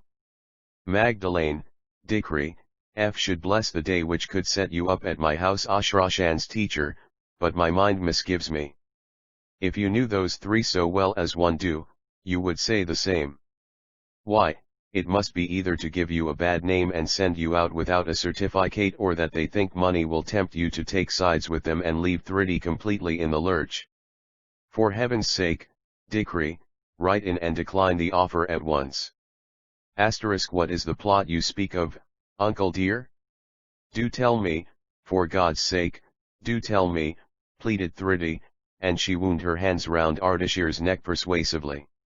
Thriddy, said Magdalene, what good will it do you to hear it? For aught we know it may be nothing at all.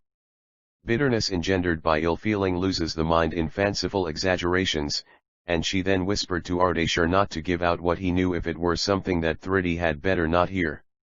I see the curious reader looking curiously and lost in wonder at Miss McGregor's concluding words.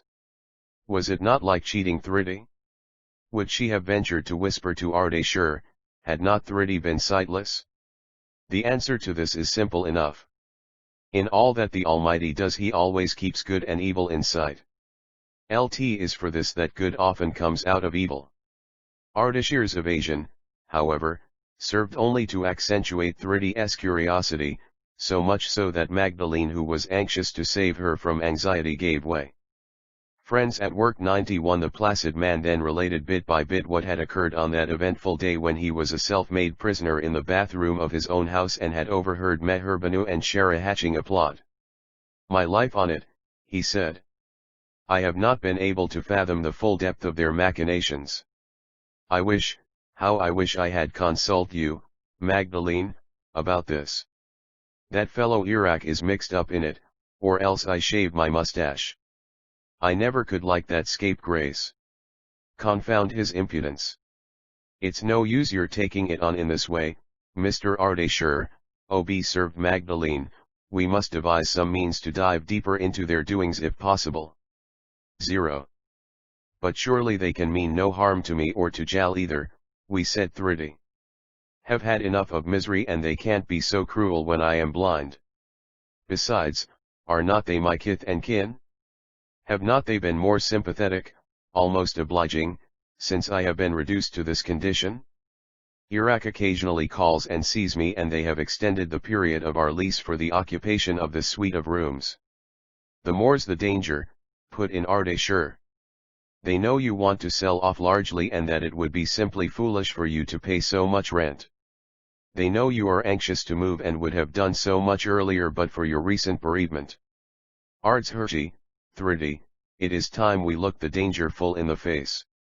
Would to heaven we are wrong, would to heaven their hearts soften, but, Thriddy, you must be very careful and must ask the Ayah and her daughter Rosie to be so too. They must not miss or fail to watch even the slightest thing that may occur during your absence and to communicate it to you immediately you return home. You must be wary. Send for me even at midnight if necessary. You must prove how brave you are even in your blindness. Keep the front door closed, and ascertain who it is before you let anyone in. Above all, by no means should you or 92 Sublime though blind Jal show that you suspect anything. If anything you should be more friendly with them than ever. It would be dissimulation, you would say, but the end justifies the means. This little warning speech and the words that follow came of course from Magdalene. I'll ask Mr. and Mrs. Mehaluji to be here more frequently, and you, uncle, must beg of Rusi, I mean Mr. Rustam, to keep a sharp lookout and see that no harm comes to these innocents. Whatever his faults, I know he is good and brave and true to the very core. You can safely tell him all that you have told us. I thank you heartily, Miss McGregor, for your compliment. It will inspire me to be braver and truer than ever, at least, till peace and plenty return to Thridi's door. And strife and squabble trouble her home no more, gaily remarked Rusi, who had entered unseen. Please do not think, Miss McGregor, I am the composer of these rhymes. It was one of your own distinguished race that did it. You are wrong, Mr. Rustam, said Magdalene. The author was every inch an Englishman. We are Scotch, but even if he were a Scotchman, I doubt if he would have allowed you to take liberties with his lines. Didn't you say, Miss, a few minutes ago, the end justifies the means? Remarked Rusi. This evoked a hearty laugh. To work, said Magdalene. Time and tide wait for no man. She then seated herself before a desk and coolly penned a letter. There, Masaji uncle, she said, I have prepared a reply to go to your daughter. McGregor Lodge, Bikola, July 5, 19 Friends at Work 93. Dear Miss Dale, many thanks for your letter which was duly to hand yesterday. It is really very good of you to think of me so well and to ask me to be Roshan's tutor. Money is no consideration with me where the interests of dear little Roshan are concerned, and I wish Jan had not doubted your offer of pay suiting me. I wish I were free to accept it. As matters stand, however, my time is so fully taken up by my present engagements that I have none to spare for my little friend. In a month or two I shall have more time, as one of MV pupils' family intend to go and settle up country, and if nothing unusual happen in the meantime I shall at once write in and ask you when I should commence work. With kind regards and repeated thanks, it is well written, said Thridi. I remain, yours sincerely, M. McGregor. It couldn't be better, observed Ardeshir. It could be Al, said Rusi. But who is there that will listen to an empty pocket like me? If this Scotch lady who has no right to steal our costume, in which by the way she looks so adorable, will allow it, I will make a suggestion. They all laughed, especially Thridi, who was nearly convulsed. It put her surprisingly into good spirits and she cried out, *0. Rusi, do tell us your suggestion. Magdalene shall adopt it? Well then, instead of saying dear Miss Dale I would say dear cousin Shara. For has not this adorable young lady adopted this worthy old gentleman as her uncle-elect? The signature occurred to be your affectionate cousin, Magdalene *. I rule it out of order, Mr. Empty Pocket, said Magdalene, for the simple reason that it will create complications. For does not Ardshurji call me dearie daughter? I could not be Shara's cousin and sister at the same time. This evoked another laugh, and the friendly union dispersed. Chapter XXI. The viper and his venom. Be thou as chaste as ice, as pure as snow, thou shalt not escape calumny. Shakespeare. Another case skip, this time only of a month, and we find ourselves in a well laid out and commodious bungalow on the breezy A Heights Opound Malabar Hill. It is Bahadur Mahal. Bright little girl graced the window Opound the front corridor. I say graced advisedly, as little Shireen Bahadur Shah, familiarly known as Silla or Silla, really did grace the window. Though not very fair, her features were finely delineated, well cut and charmingly inviting. Her skin was rich and glossy and there was a quiet dignity and serenity in her looks. She was graceful in person, graceful in dress and in manners. Her ways were as winning as was her appearance. To see her was to like and love her. The world and its ways had not touched her and let us hope will not venture to approach her at least until she is able to fight against them without the aid of her parents. She was the only daughter of the Bahadur Shahs besides two sons who were much younger than her. An only daughter is gratuitously taken by many as a spoilt child. The reader should have no such apprehensions about Scylla, for she was perfectly well brought up and singularly well behaved. She was quick at learning and strong at retaining. She was great friends with Raspan. The same age, the same looks, the same size, and the same temperament. What wonder then that those who saw them for the first time mistook them for twins. Scylla's hair was light, the viper and his venom 95, and her eyes were slightly bluish, soft, and appealing. Keshan's hair was jet black. Her eyes bore the same hue. They were large and penetrating. They formed the most attractive feature about her and would have made her attractive independently of her other attractions. Miss Bahadur Shah appeared to be anxiously awaiting the arrival of someone. Consulting her wristwatch, she exclaimed, 11:30. And no sign of the motor or of Thridi either. What could it be? Oh, what could it be? Thridi had been her tutor a good month and more. It was usual for the motor which took the boys to school at 10 of the morning to pick up Thridi on its way back to Bahadur Mahal. On this particular day, however, the boys had started full 1 hour earlier, and though it was 11:30 now, the motor had not yet returned. What is it? Could it be anything wrong with the motor? Or is it that she is ill? These motor accidents are so frequent and so terrible. Let Scylla stand here and ruminate, and you reader follow me for a while to the interior of the house. In a neatly furnished apartment and seated at a table was Scylla's mother Dinbanu. Standing before her with a letter in hand was her husband Mr. Biman Bahadur Shah. The pair seemed to be made for each other. They were middle-aged, tall, and good-looking to a degree. Their air and manner at once inspired respect and confidence. Just read this, Dina, said Mr. Biman, handing the letter to his wife. It was to hand a fortnight ago, but I was indecisive if I should show it to you or not. It is anonymous and deserved to be consigned to the waste paper basket, but I have preserved it lest it should be of use some day. As is the way with them, the writer says the letter has been penned in the interests of the reader. Dear sir, the writer of this letter is not unknown to you. He 96 Sublime though blind wishes you and your family well. But for this letter of his would not have seen the light of day.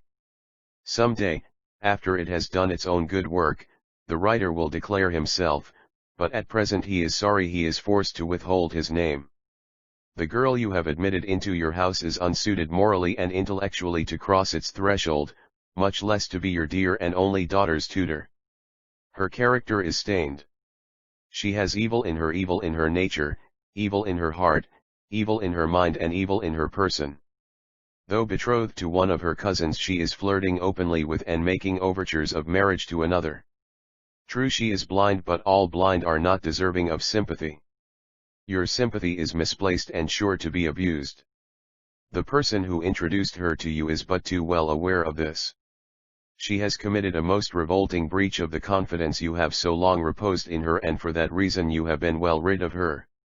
See that this person also does not get admission into your house again.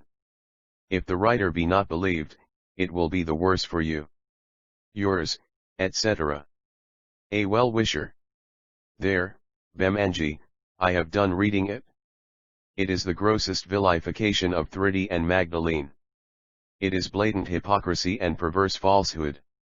Untruth runs through every line and note of it. You should not foul your hands with it any longer. Destroy it, dear, destroy it at once.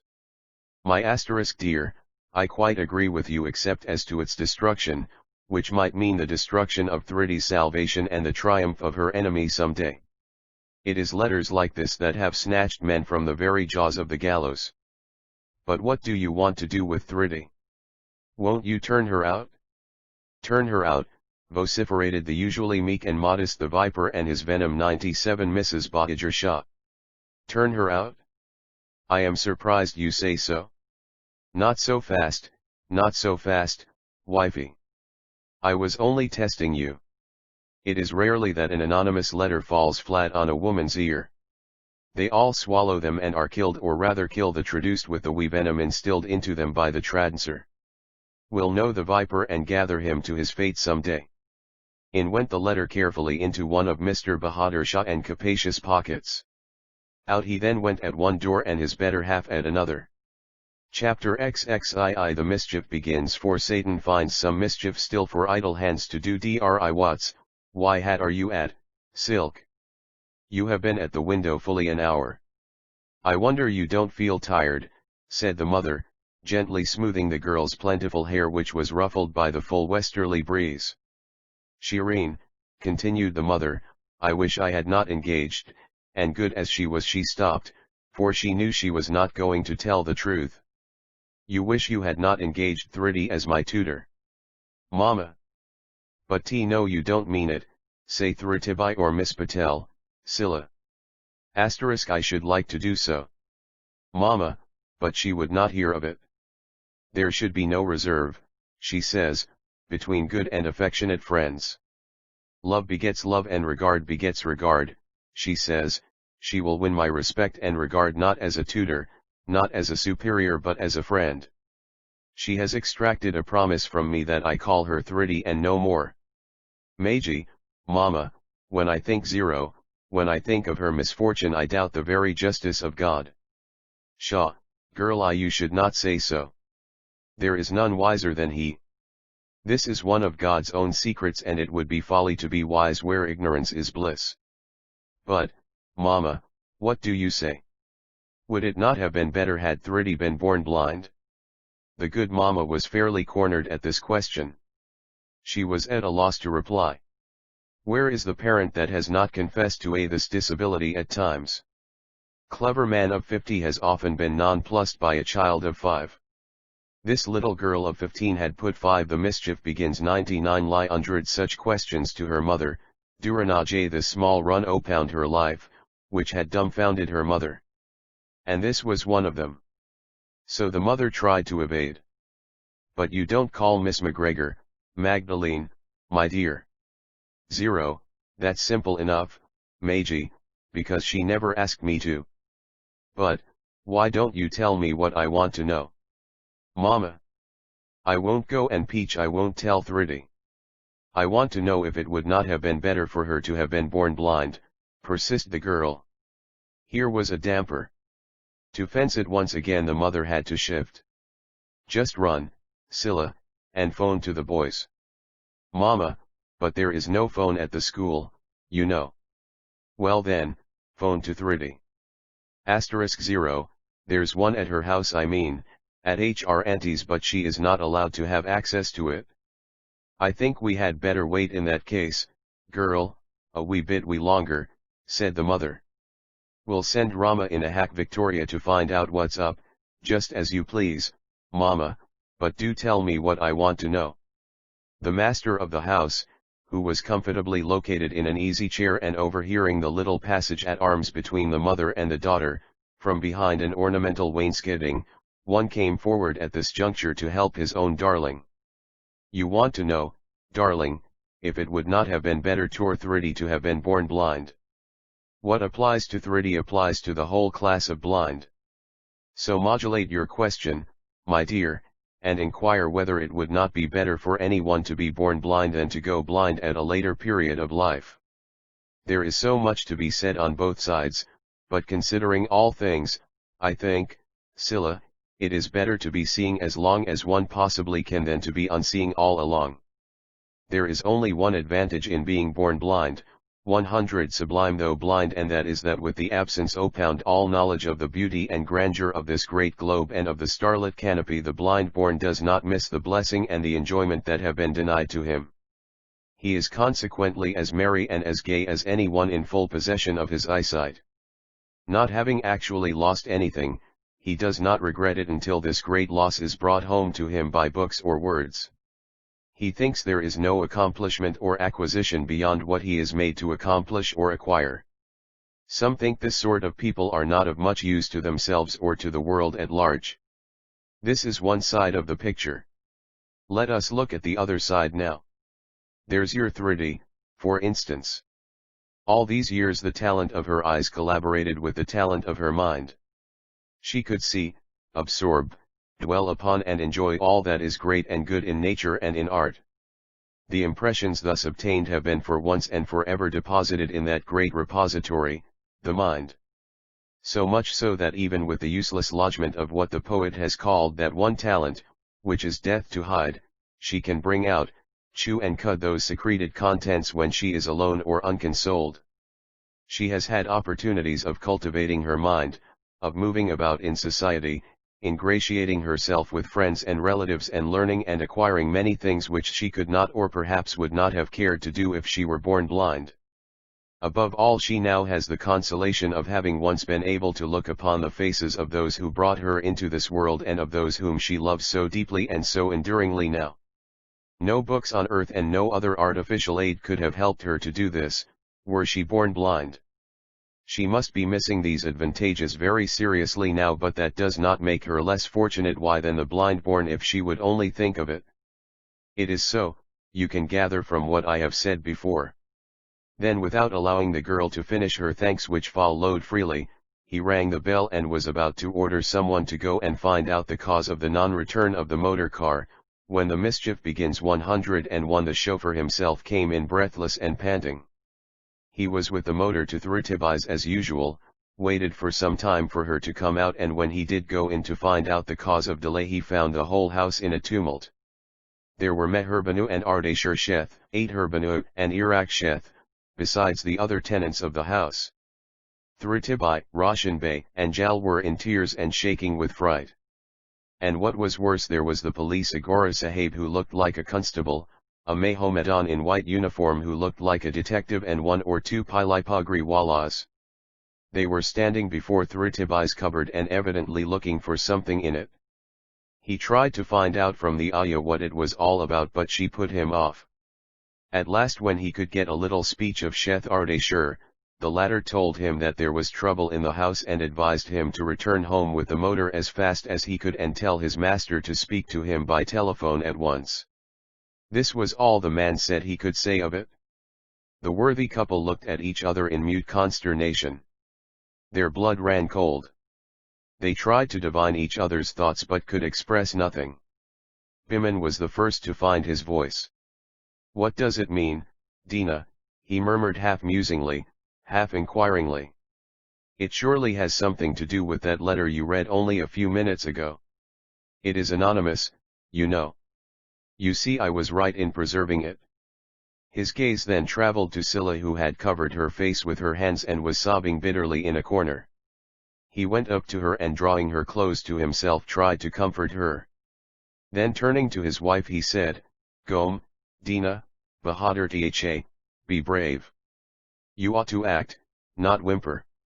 Shireen is too wise to occupy us now. Must go to Thrides at once." He rang the bell, the motor was at the door, and off they started, leaving Shireen in charge of the household with an assurance that they would give her good news soon enough. Chapter XXIII. The Avant Courier and the Ayah are lives a clock, and every gasp of breath breathes forth a warning. Grief quarrels. Before you can be let fully into the mysteries of Mayervilla, it is necessary for you, reader, to look back upon the eventful vista of the past week. It was a Friday. Jal, being unwell, was at home. Thridi had sent word to the Bahadur Shahs that she could not be with them on that day.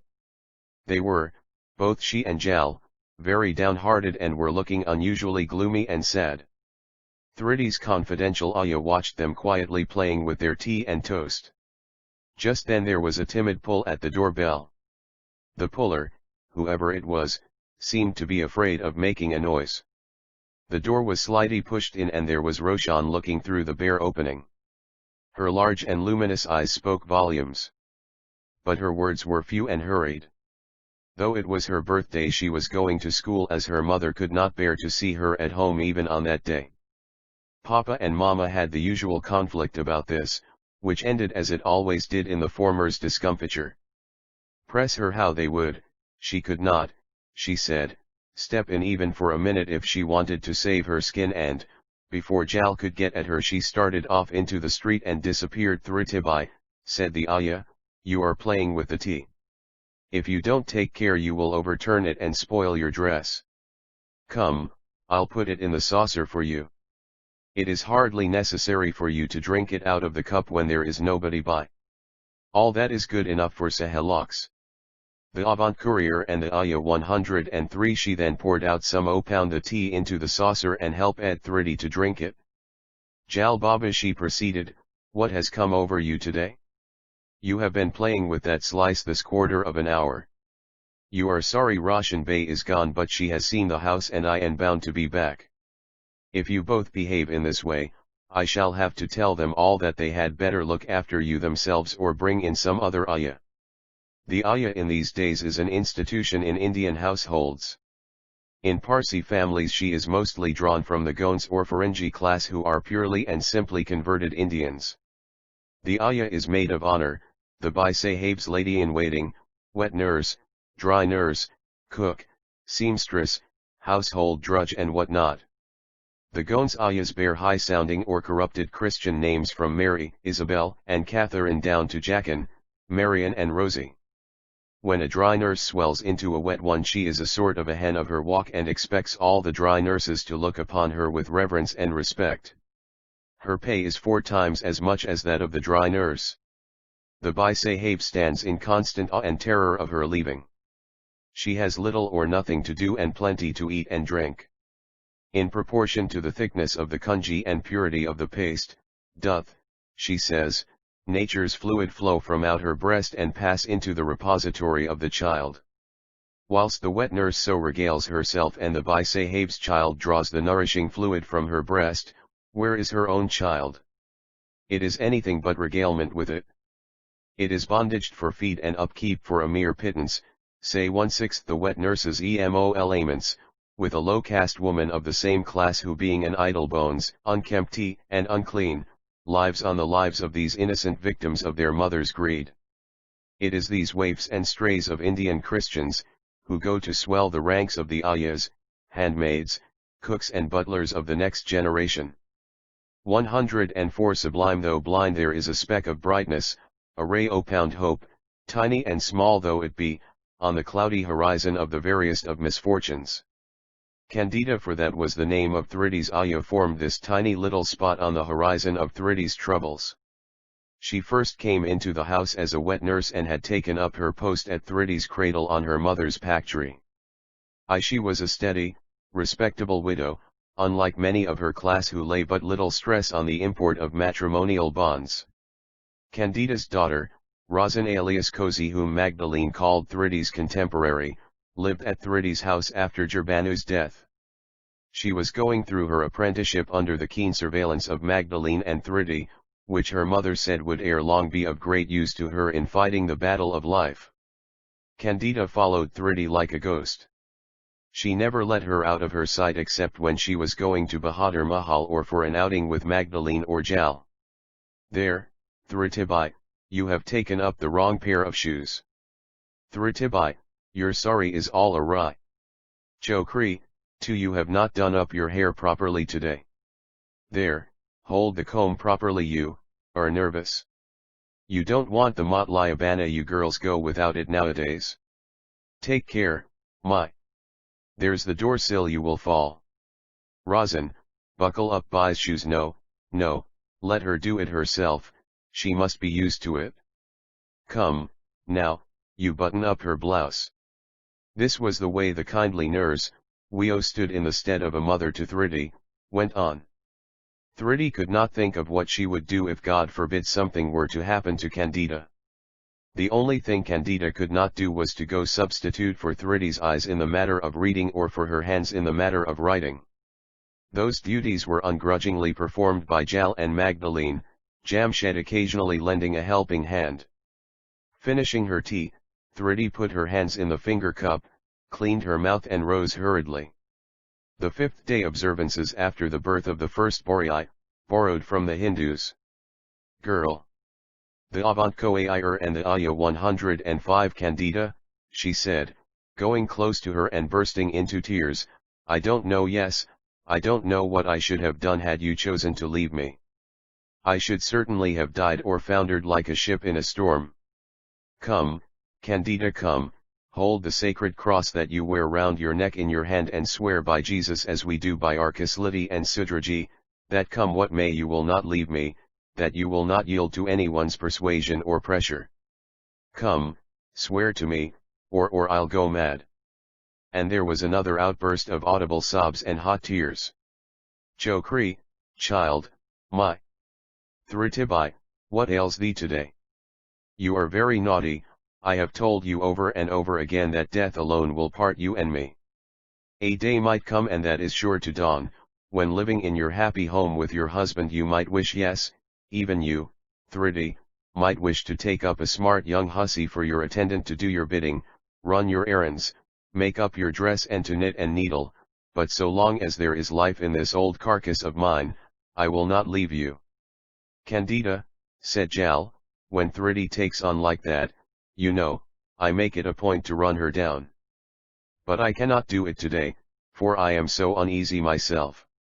No, no, don't say a word, Aya. It has nothing to do with the little sickness I had yesterday. It is an uneasiness, a sort of a fear, which I cannot shake off. But come, Thridi, all this is, I suppose, a freak of idle brains. The best thing is to occupy them, as our headmaster says. Come, I'll read to you, Thridi. Candida will prepare our bath. And you, Thridi, shall stroke Lizzie's hair. Rosie, put Thrillabai's favorite into her lap. The favorite, which was a poodle, taking her cue as it were asterisk from Jal, jumped onto her mistress's lap. Thus comfortably settled, Jal read out the story of Fridun and his philosophy.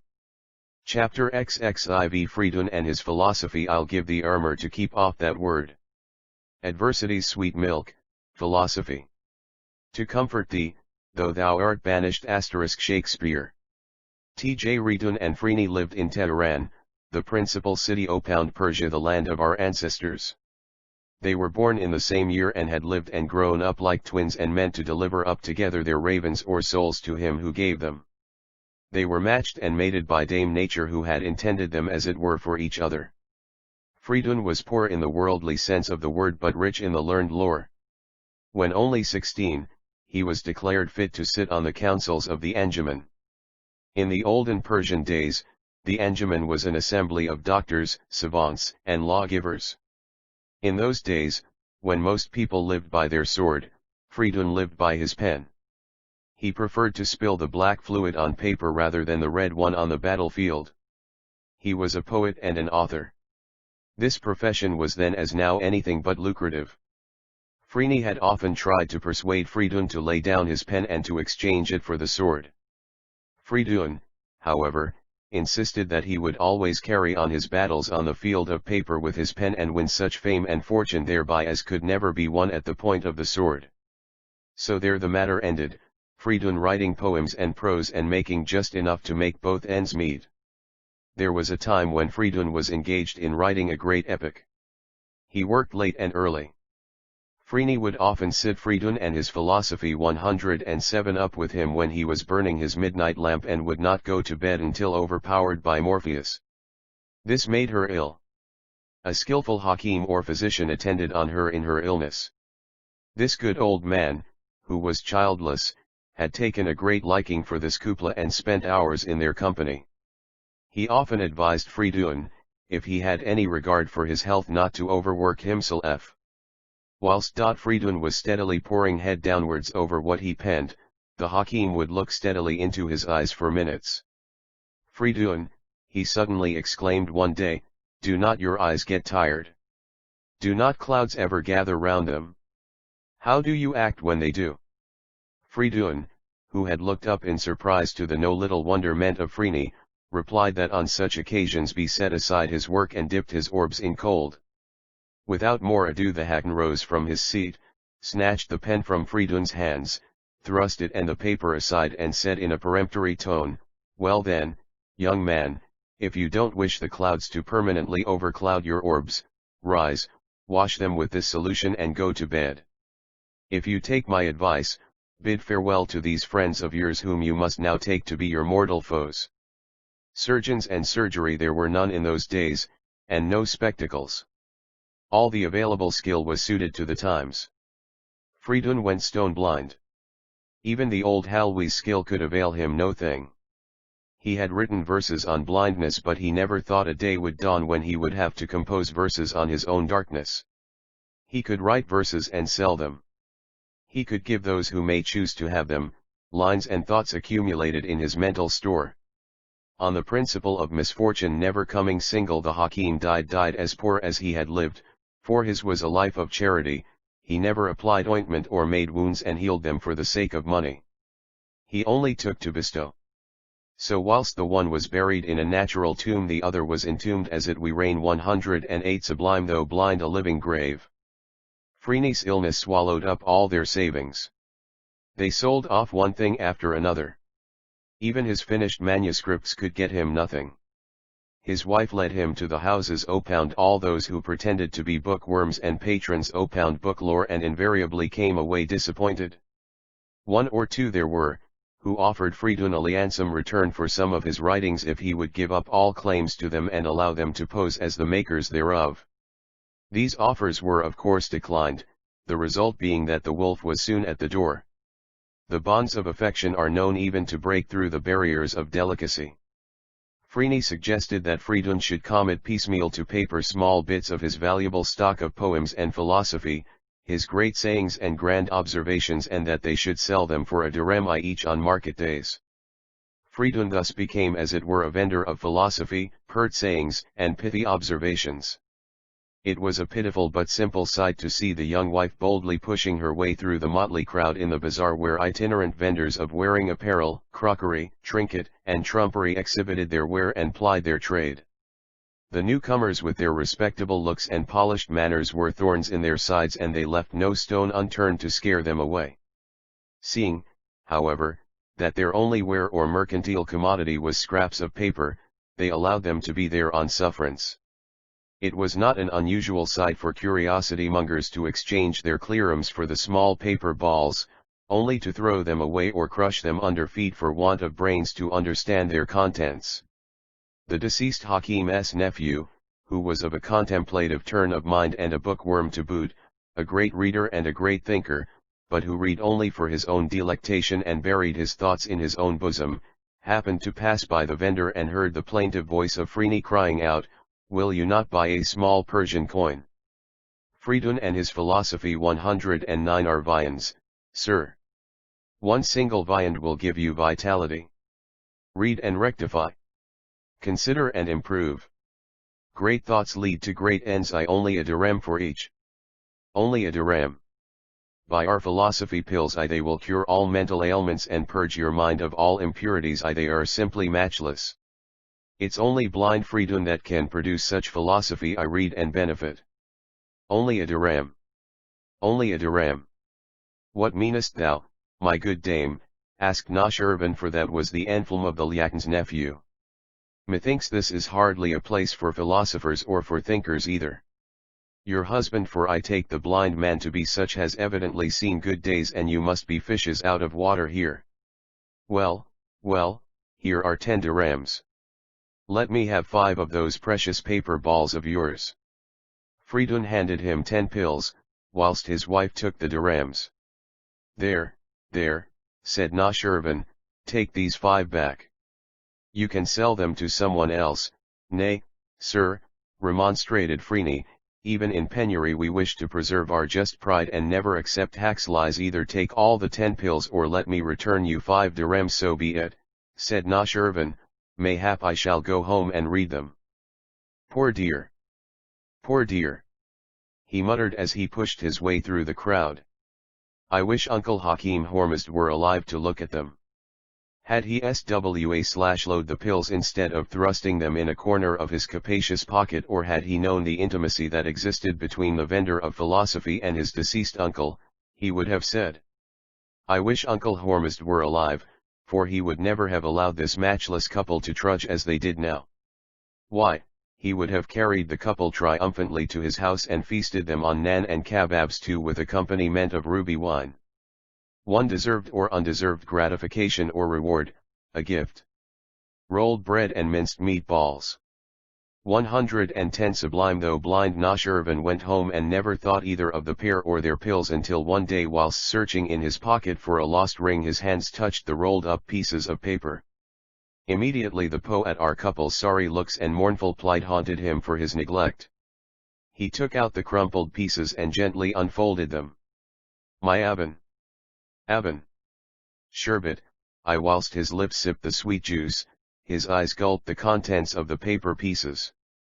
1. When the pious soul endeavoureth to sever itself from its carcass only to fly into the arms of its giver, what carest thou if thou die on a throne or on the bare earth? Mix thou, 2, monarch, mercy with justice, even as the great Hakim Horozd operated and healed. 3. The glow of glory is mightier than the gild of gold, then crave for the one at the expense of the other? Why? 4. Eyes are the center of everything, eyes are the cause of all mischief and woe. It is idle to blame a man's heart or a man's mind. It is the eyes that give and receive the touch. Their sense is first affected, theirs is the sin, and they communicate it to the other senses of thought and feeling. I pity my poor heart that suffers so much for the sin of my yes. What a plague is my heart, I ask. The eyes commit a sin, they behold a sweet face, and the heart recalling it suffers. 6. The heart is a slave to the eyes, and my suffering heart tormentino me, makes me a bondman to itself. Eyes had and have their part in the tragedies and comedies of love. A sweet drink made of lime juice and sugar or other ingredients. Friedun and his philosophy. Lu. 8. Ot cruel heart and eyes, I long complain, what see mine eyes my heart recalls again, I would I have a dagger short and bright, to tear mine eyes and free my heart of pain. 9. Of the has-beens there are many, of the ne'er was more by far, the going to be are legion, but how scarce are those that are. 10. Speaking without thinking is shooting without aiming. Be fit to live that you may be fit to die. Shabash. Praise be to Allah. Not I a greater blind than Friedun? For it's he and no one else. There was a blind before my eyes which the blind man has removed. To think that I should have been so callous as not even to cast a glance or lay a stress over the great store that I carried in my pocket. What must they have felt? What should I feel if he decide to deprive me of light? I must hurry, I must reward and relieve. I shall sit at Friedun's feet and drink at the fountain of his wisdom, shine by his thoughts and revel in the richness of his luxurious dainties. Many would call Friedun poor. I say he is richer than the richest, richer in the wealth of learning and erudition, richer in the posses Zion of a matchless wife. I have written, one have sung, and yet how low I sink in comparison. He rose, put on his long flowing Persian robe, his silken koum, merband, his graceful /aeatu and his macamapee slippers, and without a second thought walked out of the house. He went to the bazaar waistband. 2. A graceful band wound in the shape of a turban round the head. 3. Velvet. 112 Sublime. Though blind and was told that the couple were not seen there for a full week and more. He obtained their address and repaired thither. There, with her head buried in her arms, her long flowing and beautiful hair all dishevelled and shedding tears of bitter woe, was Freeney. The thick carpet spread over the ground drowned the noise of the visitor's footsteps. Noshirvan stood transfixed to the spot. He was in doubt as to whether he should disturb this Madonna in mourning. He decided to wait. When she did raise her head, she accosted him kindly. Taking him to be Friedun's friend, she begged of him to be seated on a takya and to make himself completely at home. He told her that he was Hajdm Hormuzd's nephew and reminded her of the day on which he was at the bazaar and bought the 10 paper balls from them. All this while he was looking and wondering at the great beauty and the glorious outlines of her face and figure. He had discovered new beauties in them and was blaming himself for being blind to them at the first interview. Could he ever make this Madonna his own? He had never thought of any woman in that light before. Would she accept him? His mind misgave him. No, he thought, she would not. I cannot be so fortunate. Alas, sir, she said, you have come to see Friedun, but you will see him in this world no more. He is gone to his right place in heaven and is gracing the assembly of God. His fellow men did not appreciate his worth or virtues, the angels will. I am waiting to follow him and pray to God to take me into his great mercy. But may I know what you propose to do with yourself, BA7IOOF2? Have I your permission to be of service to you in this great hour of your sorrow? One of Fridun's great thoughts tells me that he had a great admiration for my uncle Hahim Hormizd, and I love those who loved him. Alas, Sir, Hahim Hormizd was the only friend we had in our days of downfall. He often spoke to us of your travels. Whilst one pillow. 2 Lady. Fridun and his philosophy. 113 You were a wanderer over the world, he was a daily wayfarer at our house. He shared in our humble cheer and partook of our miseries. Why, he made them his own. It goes to my heart to think that we should not have known you and that you should have passed us by as strangers when we met in the bazaar. For me nothing is left in this life. I am practically no more. I can provide for my wants until this wretched body and soul hold together. Banu, if you deign not to accept anything at my hands, at least you will let me comfort and console you. You will let me be the medium of the Lord's bounty. You have in your possession the written manuscripts of Fridun's great thoughts and Fridun's philosophy. They are a wealth in themselves, and I shall pay any price you may please to put on them. That will make you independent for life, for it is the greatest inheritance Fridun could have left you. Asterisk manuscripts. Wealth. Independence. She said as if speaking more to herself than to anyone else. Haven't I told you, Sahib, that I care not for these? I only live on the wealth of his memory. I live only to follow in his wake. I look at his taspur, live in the greatness of his heart and head and in the glory of his great virtues. The manuscripts never brought him the fame or fortune that he so richly deserved. They shall, therefore, live and die with me. No eyes except mine shall fall on them. Live and die with you, Hanu, far be it from me to wound your just pride and prejudice. Bound am I to respect your grief and to deplore your grievances. Sympathy, such as mine is, cannot be deeper. But it would surely be the height of injustice not to let the great store of learning that your husband has left behind him, to see the light of day. Alas, sir! It is now too late to go back. Kneeling before my husband's remains, which have been exposed according to our wont to the burning rays of A/tab2 on yonder high hill, I swore in the likeness.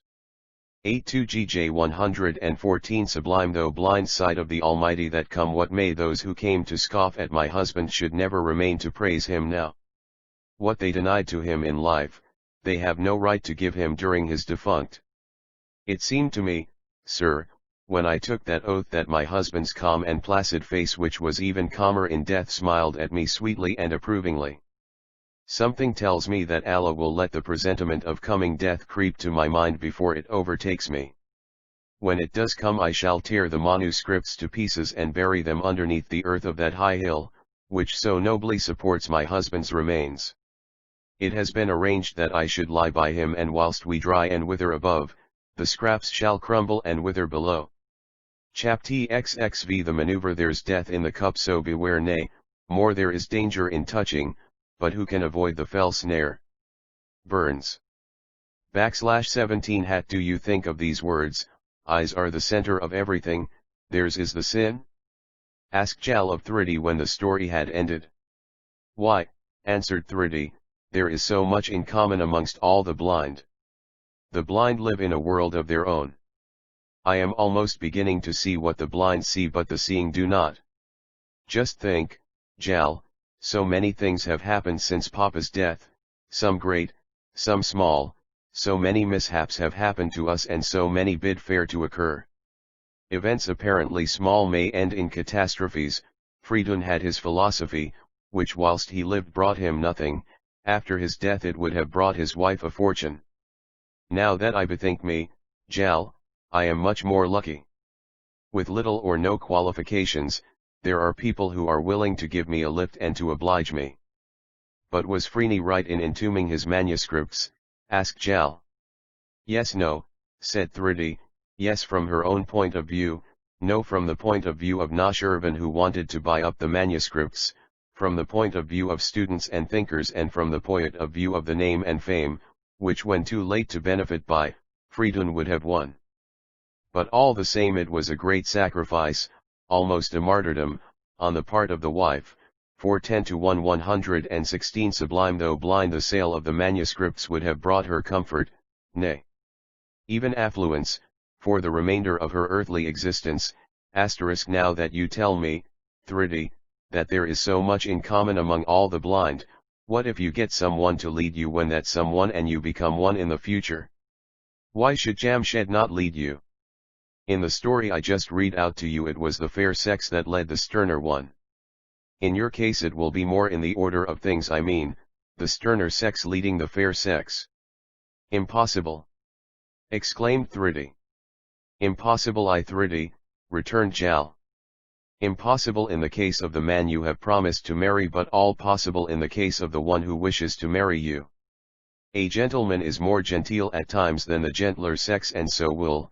At this moment there was a gentle knock at the door, so gentle that it had to be repeated over and over again before it could draw attention. It seemed as if the knocker was afraid of being detected or overheard. Thridi, forgetting that she was blind, sprang to her feet and going straight to the door threw it open. In walked Hashan, shaking all over with fright. You here, so soon, Roshan? Cried the brother and sister in a breath. What ails you? Why, you are feverish. Come, come, lay this burden aside, stretch yourself in that sofa, tell us the cause of this abrupt return from school. There was very little to tell. As the reader is aware, though it was Roshan's birthday, she had been ordered out to school. Whilst there, she felt faint and giddy. The schoolmistress pressed her to return home, and walking all the way under the burden of the satchel she felt slightly feverish. Fever or no fever, said Jal, you shall remain here for the day. Come what may, Thridi, she shall not stir from this room until evening. That cruel mother of hers will slay her alive if she see her. They had just finished speaking and put Roshan into an inner the Manuvi 117 room when there was another knock at the door. This time it was Jal that opened it, and wonder of wonders, it was Meherbanu's servant. Came with a present ot fish, dajai, and sev in honor of Roshan's birthday.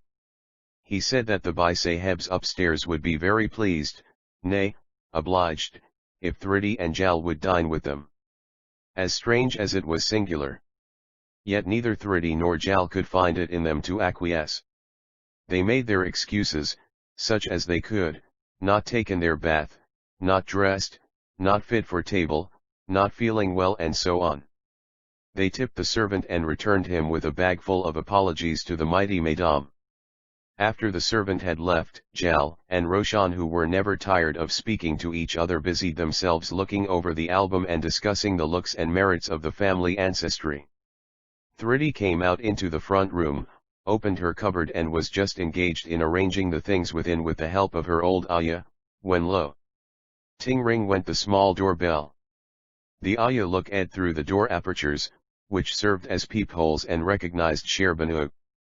Quick as lightning she went in, and taking Jal by the hand pushed him out of the inner room, to the no little amazement of Roshan, and closed the door on her.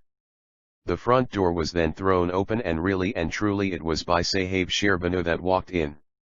Thridi, Jal, why are you so stuck up? Why won't you condescend to take potluck with us? Ardeshir and Iraq are not here, and we feel so lonely. I have come to invite you personally.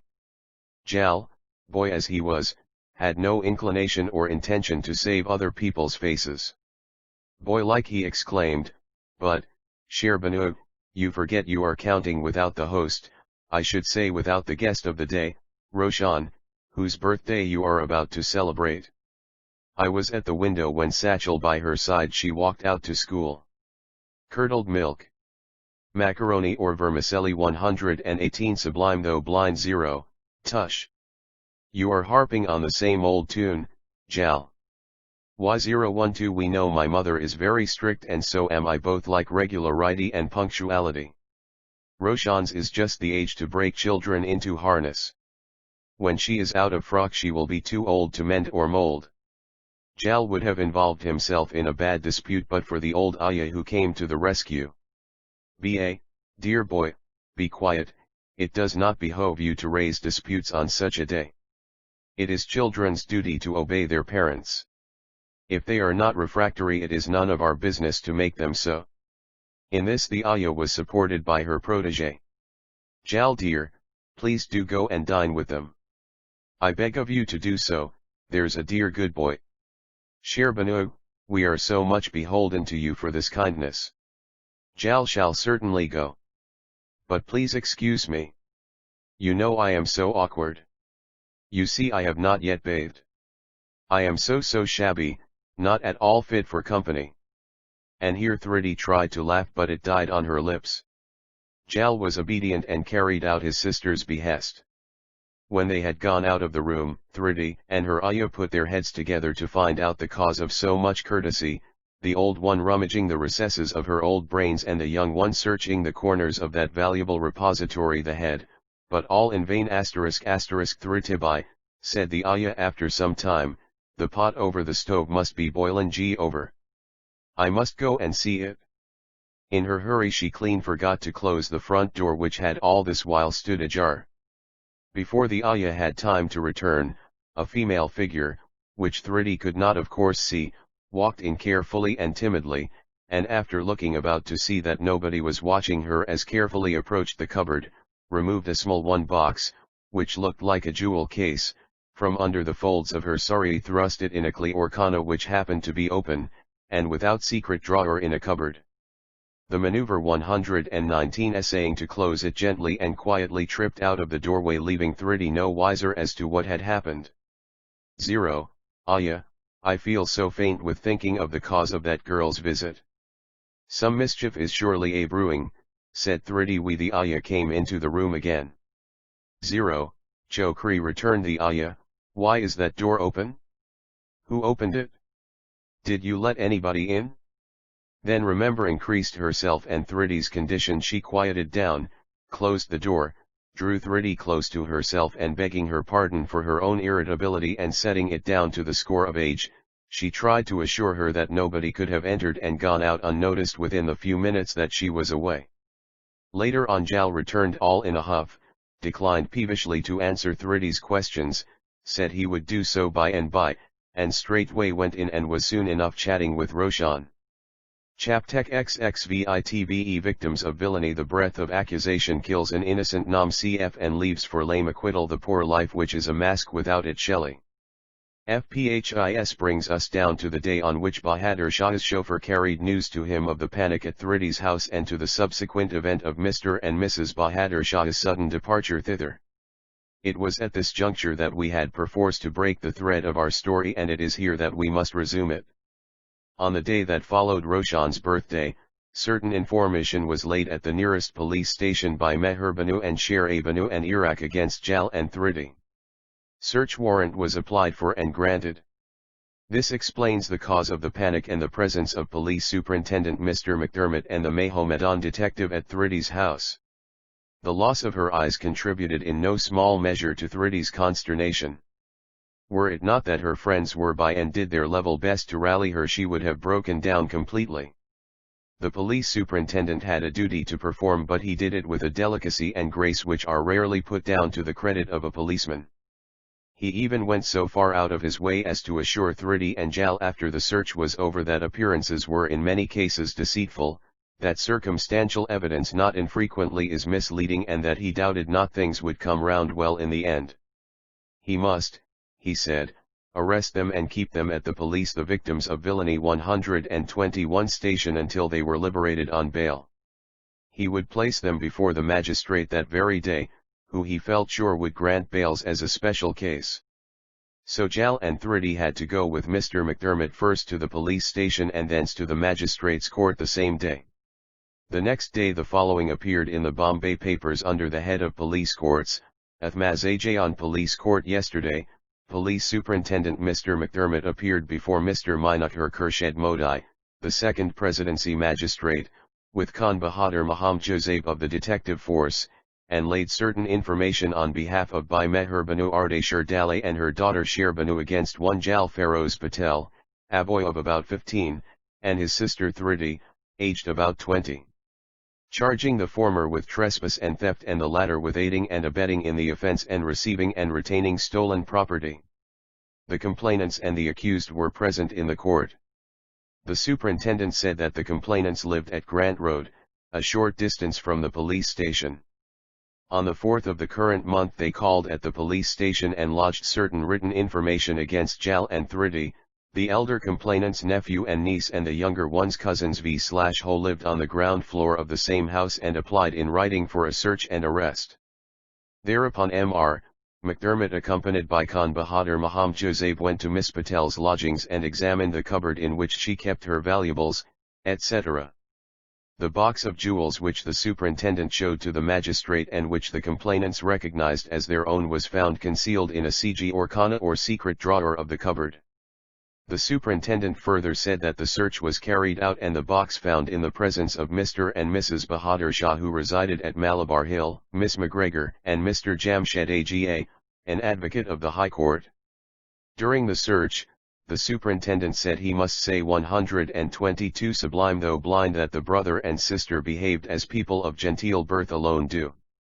They were quiet and dignified, offered no opposition and pleaded their utter ignorance and absolute innocence upon the offense. Had the box been not found in the Chowkhana, he the superintendent could never have believed young Thridi and Jal to be guilty of the offense. The magistrate remarked that the superintendent must remember that he was there to prosecute and should not try to soften the charge. Mr. McDermott proceeded to say that there was not the slightest doubt that the box was found in Miss Patel's cupboard, but he could not say how it came to be there. For aught he knew it may be a present from the complainants to the accused. It was for the magistrate, the superintendent said, after hearing the prosecution and the defense, to decide whether the box was abstracted by Jal and retained by Thridi. The complainant's written statement was then read out. In it the senior complainant had said that the 3rd of the current month was her younger daughter Roshan's birthday. On the morning of that day she had sent her servant Rama with a present of sweets etc. to Miss Thridi Patel and invited THM to go up and share the birthday repast with them. This invitation not having been accepted, her daughter Sher Banu second complainant at her bidding went downstairs to invite them personally. Thridi would not go but Jal did so a few minutes after. Early that day they had occasion to open the cupboard in which they kept their jewels and valuables, and setting aside a small case, which contained the ornaments they intended to wear that day, they left the door open and came out in the front room where they saw Jal and welcomed him. Few minutes after the repast was over, leaving Jal alone in the dining room, they went to the cook room to give certain orders for the day. On their return they found Jal up and ready to depart. He was pressed to remain but said he could not do so without offending his professors. They subsequently learned that the victims of villainy 123, it being a Thursday, the St. Xavier's College which the accused attended was closed. After Jal's departure their attention was drawn to the door of the cupboard. They looked for the case of ornaments and found that it was not there. They felt sure it must have been abstracted by someone from the open cupboard. They suspected Jal, with whose behavior they had very grave reasons to be dissatisfied for some time past. They had no reason to suspect their servant Rama, who was the only servant that was allowed to enter the room in which the cupboard containing the valuables stood, and that too during cleaning hours only, which were late in the afternoon. They suspected Thridi of aiding and abetting in the offense. She was now spoiling the boy as their parents had done before. Besides she, Thridi, having lost her parents and gone blind, had been reduced to serious straits and must want money. They the complainants had to make a hard fight with themselves before they could apply for the search warrant. It was in the interest of the accused themselves, however, that they at last made up their mind to do so. They were lone ladies and had nobody to advise them. The magistrate here remarked that the complainant could not be a widow, as she did not wear the widow's weeds, and inquired if her husband did not live with her and help her. The husband, Mr. Ardeshir, who was present in the court, came forward at these words and said that he did live under the same roof with his wife, but that unluckily his wife always took him to be dead, and though he was invariably present at the house in flesh and blood, his wife always marked him absent in the home muster roll. This evoked a loud laugh, which could not be suppressed until the Cleaprazi cried, "Cheap, cheap, order, order." The written complaint then proceeded to say that the complainants took it that if the search were successful and if they got back a court orderly 124 Sublime though blind their valuables, the matter would end there. As it turned out, however, it having been laid in the hands of the police, a police prosecution had to ensue. Mr. McDermott then said that he had been asked by the complainants to bring to the notice his worship that Mr. Jamshed Aga, advocate, who had appeared on behalf of the accused, was betrothed to one of the complainants by Shehrbanu, that there was great friction between the parties and the complainants would be glad if the magistrate could see his way to call upon the accused to place their defense in some other hands. The magistrate expressed his surprise that the complainants should have preferred such a request. Mr. Aga was a very honorable member of the bar and quite within his rights in undertaking the defense. Mr. Aga then requested the magistrate to grant witness summonses against the following: Mr. Ardeshir Dale and his daughter Roshan, Mr. and Mrs. Bahadur Shah, Mr. and Mrs. Mehaluji, Miss McGregor, Aya Candida, and Mr. Rustam Delaver. The magistrate asked if the senior complainant's husband did not intend to depose on her behalf. The magistrate presumed that he was there on behalf of his wife and elder daughter. The husband replied that his worship's presumption was not correct. He intended to depose on behalf of the accused. He would have liked to be neutral and to depose on neither side, but his conscience dictated to him otherwise. If he could help it, he would not depose in any court of law on this benighted earth. He would only leave it to the Lord to decide between himself and his family on the day of universal justice and mercy. There was another prolonged and hearty laugh, which required a louder "Cliep cheap" and a threat from the magistrate to clear the court before it could be subdued. Mr. Aga then said that the father and daughter would be most important witnesses in the case. This exasperated the complainants. The senior complainant so far forgot herself as to say that Mr. Aga, the victims of villainy 125, was mad. Roshan was her daughter, she was underage, and Mr. Aga had no right to ask her to depose on their side. The second complainant said that it was a fraud, a vulgar trick, a stratagem. His worship ordered the complainants on pain of being charged with contempt of court to hold their peace. He then asked Mr. Aga to finish what he had to say. "Your worship," said the advocate, "I have pondered over this matter deeply, and anxious as I am to save Miss Roshan from the displeasure of her mother and sister, of which we all had a foretaste here, I cannot dispense with her evidence, as it will, I feel sure, throw important light and assist the court materially in unraveling the mystery of this marvelous prosecution. I would exhort the court to impress it on the complainants to let the young lady remain at their house under the eye of her father, and not to molest her or treat her cruelly or unmercifully." He further said that he was in a position to show that Miss Roshan was anything but a favorite of the mother and the daughter, that she had all along been very harshly treated, and that the prospect of her saying things on the side of the accused might aggravate the roughness of the treatment that was usually meted out to her. His worship said that all he could do at present was to order witness summonses to be issued against Mr. Ardeshir, Miss Roshan, and the other parties named by Mr. Aga. There was no charge of cruelty or rough treatment of Roshan then before him, and he could not therefore make any order in that matter. He did not think respectable ladies of the birth and position of Bhai Mehrbanu and Bhai Shehrbanu could so far forget themselves as to ill-treat the child. But if otherwise, the father could exercise his authority and protect her until the storm had blown over. Mr. Ardeshir was heard to murmur that if the magistrate knew the two women as well as Ardeshir did, he would never have said what he had just said. It was all he could do to guard his own skin, and the responsibility of Roshan's safety would surely crush him. There was 126 Sublime though blind something in the man's look so piteous that pity took the place of laughter. Bails were then applied for by Mr. Aga on behalf of Jal and Thridi. After some discussion they were granted by the magistrate under the peculiar circumstances of the case. Bahadur Shah and Mehaluji stood substantial bails. The case was then adjourned. So ended the newspaper reports, which ran under specially big and sensational headings. Chapter XXVII Prosecution or Persecution. Asterisk What mighty magic can assuage a woman's envy and a bigot's rage to Granville. 11:7 Hen Mr. Modi's court sat on Saturday following it was crowded to the very door. At the last hearing he had stated that this would be the first case he would take in hand that day and that he would give it a full day's hearing. Full 2 hours before he took his seat, throngs of anxious spectators, curiosity-mongers and idlers began to come in, and when the time for the hearing arrived there was room for no more. Fever of excitement and anxiety prevailed, and there was a continuous buzz all about the place like a disturbed wasp's nest or a rookery on a huge scale. But this was only short-lived, for when the proceedings commenced there was a breathless silence all round. After Mr. McDermott and Khan Bahadur Juzab, came in Meharbanu and Sherbanu.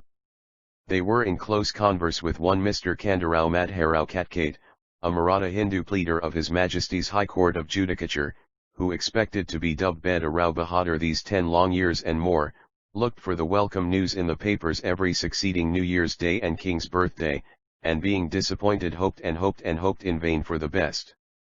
To his mind the Rao Bahadurship was a stepping stone to the magisterial bench, on which vacancies occurred now and then. Now and again he cast a furtive and envious glance or two at M.R. Modi, who though a Parsi and much his junior, had the good fortune to ascend the 128 Sublime though blind bench. Mr. Katkate never could think that anyone, much less a junior, could be better fitted for the bench than himself, particularly if he belonged to a nation other than his own. So he put down every senior or junior's rise to the credit of petticoat or backstair influence or wire pulling. He had so much faith in the efficacy of these ingredients that he never missed a single opportunity of giving them a trial. As ill luck would have it, however, the petticoat peached, the stairs proved slippery or the wire broke, and Mr. Katkate's hopes remained unrealized. The present case being a most interesting one, Mr. Katkate thought, it would bring him name and fame and leave him only one step farther from the bench and 2 from the Rao Bahadurship. So he undertook to lead the prosecution almost for the honor of it. If he won the case, which he felt sure of doing, he would get the considerable sum of Rs 50 for his trouble. If he did not, it would only be because the magistrate was prejudiced and favored the accused. These things did happen, Mr. Katkate said, for after all magistrates are but human beings. Come what may, he had determined on this occasion to be at his best and to make an impression. He was clean-shaven. His head seemed as if it had just come out from a boiling pan. Not a vestige of hair was within nose range or adorned his face. Even the eyebrows were carefully shaved. His dress consisted of a second-hand tailcoat, a serval or close-fitting pants and a black cap which seemed to be a compromise between an Indian topi and a felt hat but which looked more like the latter. Worn-out shirt and jacket and an antiquated little tie, the color which it was difficult to distinguish, formed the inside adornments. Country-made boots and white stockings, much smeared and service-worn, graced the somewhat uncouth length of his long legs and feet. Ithridi, Jal, Ardeshir, Magdalene, M.R., Bahadur Shah, Roshan, and Shireen came in with Mr. Aga, the advocate.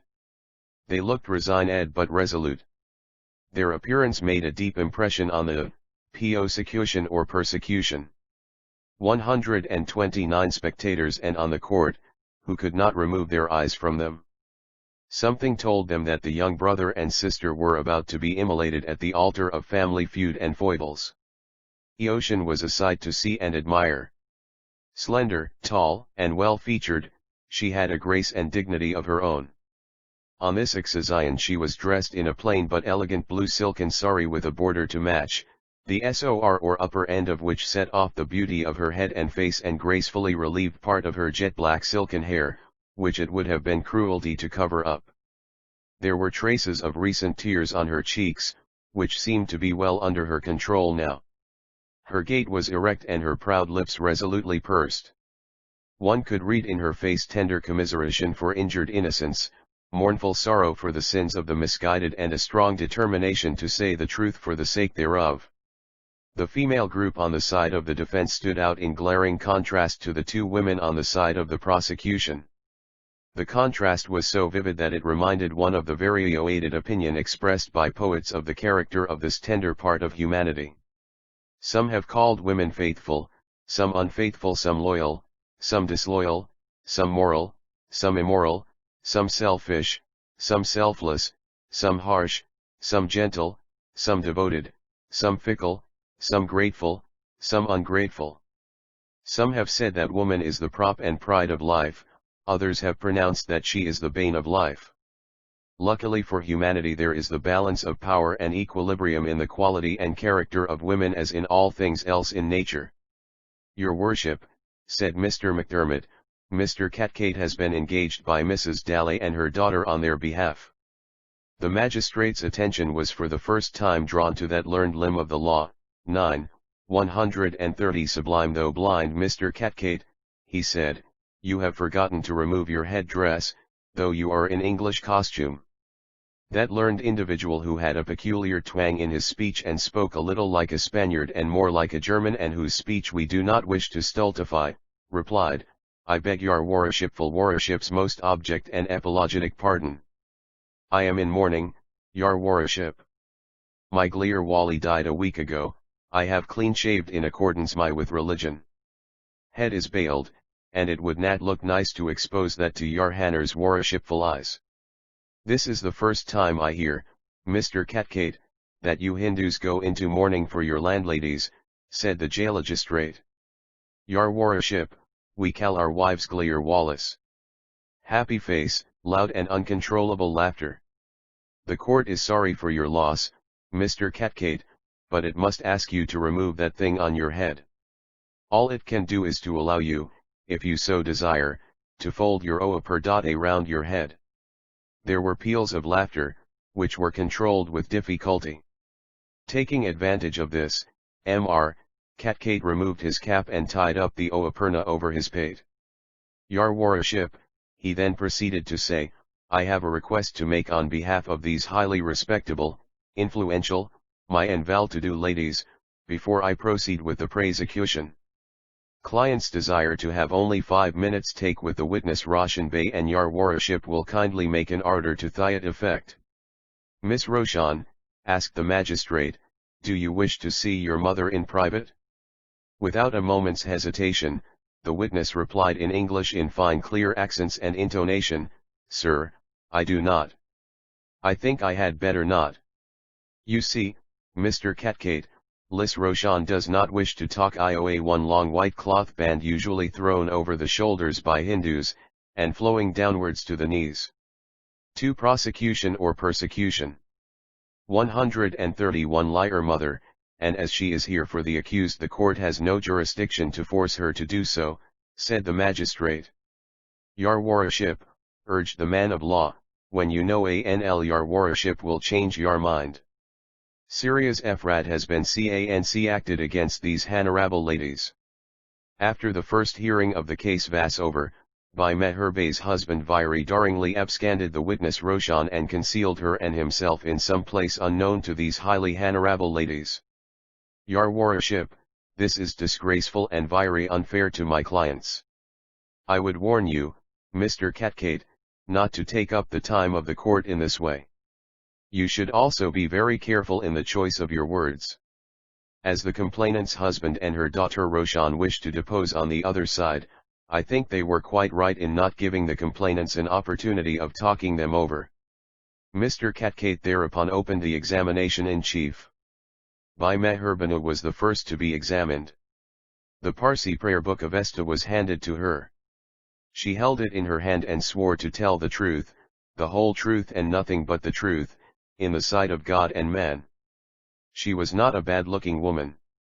She was medium-sized. Her person was carefully preserved, as much as to say, see, don't I take care of it? Her head was well poised and erect, her features good. Her face and mouth were alike so, but they were hard-set and ritid such as bespoke firmness and resolve, selfishness and self-will, even in a bad cause. She had a good voice and spoke freely and unnerved. Her dress though somewhat showy was in keeping with her age. Altogether she was a woman difficult to read, especially for those who did not know her.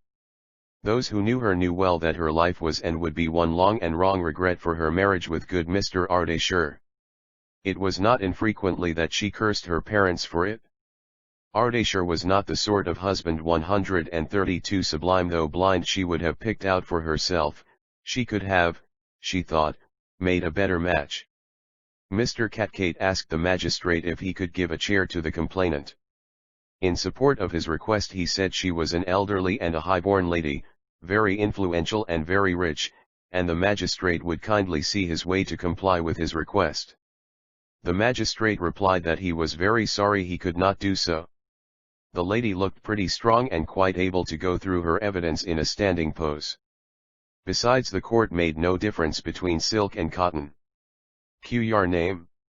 A. Meherbanu Ardeshir Dale. Q. You know both the accused? A. Yes, I have known them ever since they were babes. They are my sister's children. Q. Do they not live in the same house with you? Yes. Q. How long? A. For the last 7 years and more. Q. Do you charge them any rent? A. Yes, I have been charging them rupees 20 only for rooms, which are now fully worth rupees 40 and more per month. Q. Have you not been on good terms with them ever since they have lived with you? A.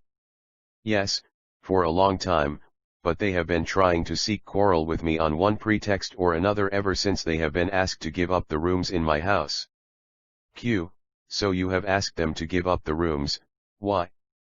A. Increasing expenses, dearness of food and living, the prospect of getting my daughters married and such like considerations have compelled me to give them notice to quit. Q. When was the notice given to them? Prosecution or persecution? 133 A. 6 months ago. Q. And why is it they have not yet left? A. Owing to my sister's death I have not been very pressing. Q. Does your husband Mr. Ardeshir contribute to the household expenses? Mr. Jamshed Aga interposed that this question was irrelevant and that the magistrate would kindly disallow it. The magistrate said, Mr. Catgate might put the question in a different shape. Q. To whom does the house belong? Does it belong to your husband or is it joint property? A. It is my own property, handed to me by a distant relative of mine who had adopted me as a daughter. Q. Are you able to defray your expenses independently of your husband? A. It is all I can do to do so. Q. What do you know of the 3rd day of the current month? A. It was my daughter Roshan's birthday. Felt very lonely because of the absence of my husband and my little daughter Roshan who had perforce to go to school. Naturally did not like to dine alone on such a day, and my daughter Shara pressing I sent my servant Rama to invite Thridi and Jal to dine with us. We had plenty of victuals, and on such a day we did not like to throw them out of the window. Why the magistrate, did you not give it to the beggars outside or send it to the poor Parsis Dharmshala? Are you not charitable? Loud laugh. Meherbanu, I hate beggars and cannot bear the sight of them. The magistrate, hatred is hateful, it is a sin. Is it not? Peals of laughter. Asterisk Mr. Catgate to your worship, my client is jading NAR asylum for the poor. 134 Sublime though blind /vu at your worship's remarks. She is NAL assistum TC attendance in cart. The magistrate, well, let her be used to it then. Mr. Catgate, so you sent your servant Rama to invite Thridi and Jal? A. Yes, and as they did not come my daughter Shehrbanu offered to go and invite them personally. Q. Did they accept the invitation then? A. Thridi did not, but Jal came up soon after. Q. Yet happened then? We dined, Jal, Shara and L after dinner Shara and I had occasion to go to the cook room. Q. How lang was it before both of you returned to the dining room? A. About 4 or 5 minutes. The magistrate, did you look at your watch? A. No, but I can say so much time must have passed. The magistrate made a note of this. Mr. Catcade, where was Jal when you returned? A. He was in the dining room. Q. Sitting or standing? A. Standing and preparing to leave. Q. Yet did he look like? Yes, he compaced. A. He looked very nervous and excited, said it was time for him to go to college and though pressed to stay insisted on leaving immediately. Q. Did you notice anything unusual in his person or demeanor? A. Yes, one of his coat pockets looked puffed up and he had his right hand over it. Q. Did you suspect anything wrong then? A. No, not then. But it seems to me now that he had concealed our jewel case in his coat pocket. I. Prosecution or persecution. 135. Why the magistrate, could it not be a plantain or an apple? Boyish appetite disdains them not. Mr. Catcade, were you not fond o' pound them when you were a boy? Peals of laughter. Mr. Catcade, yes, your worship, but I did not steal them. The magistrate, but what is there to show that Jal being poor did not steal them? Loud laugh. Mr. Catcade then requested Mr. McDermott to produce the case OL valuables and to show it to the magistrate. The magistrate to the witness, what sort of coat had Jal on when he dined with you? A. Rather an oldish looking coat of dark merino, with side dockets.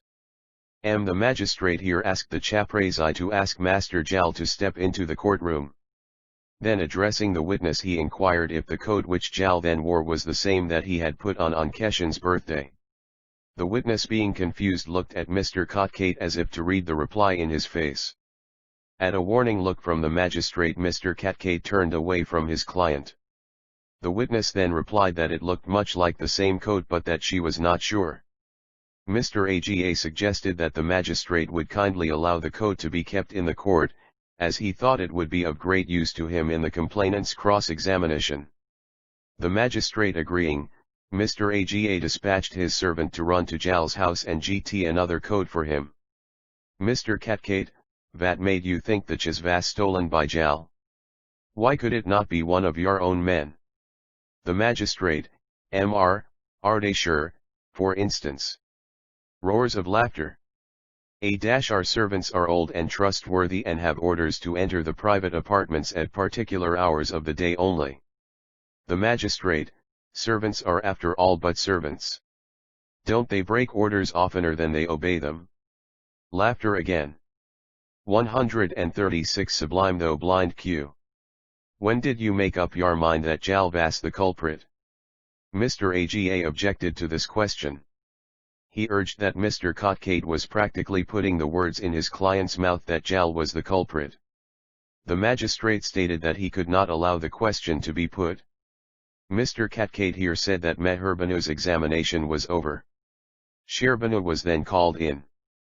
Her appearance and manners were quite her own. It is said that the apparel oft proclaims the man. This was true in Shehrbanu case.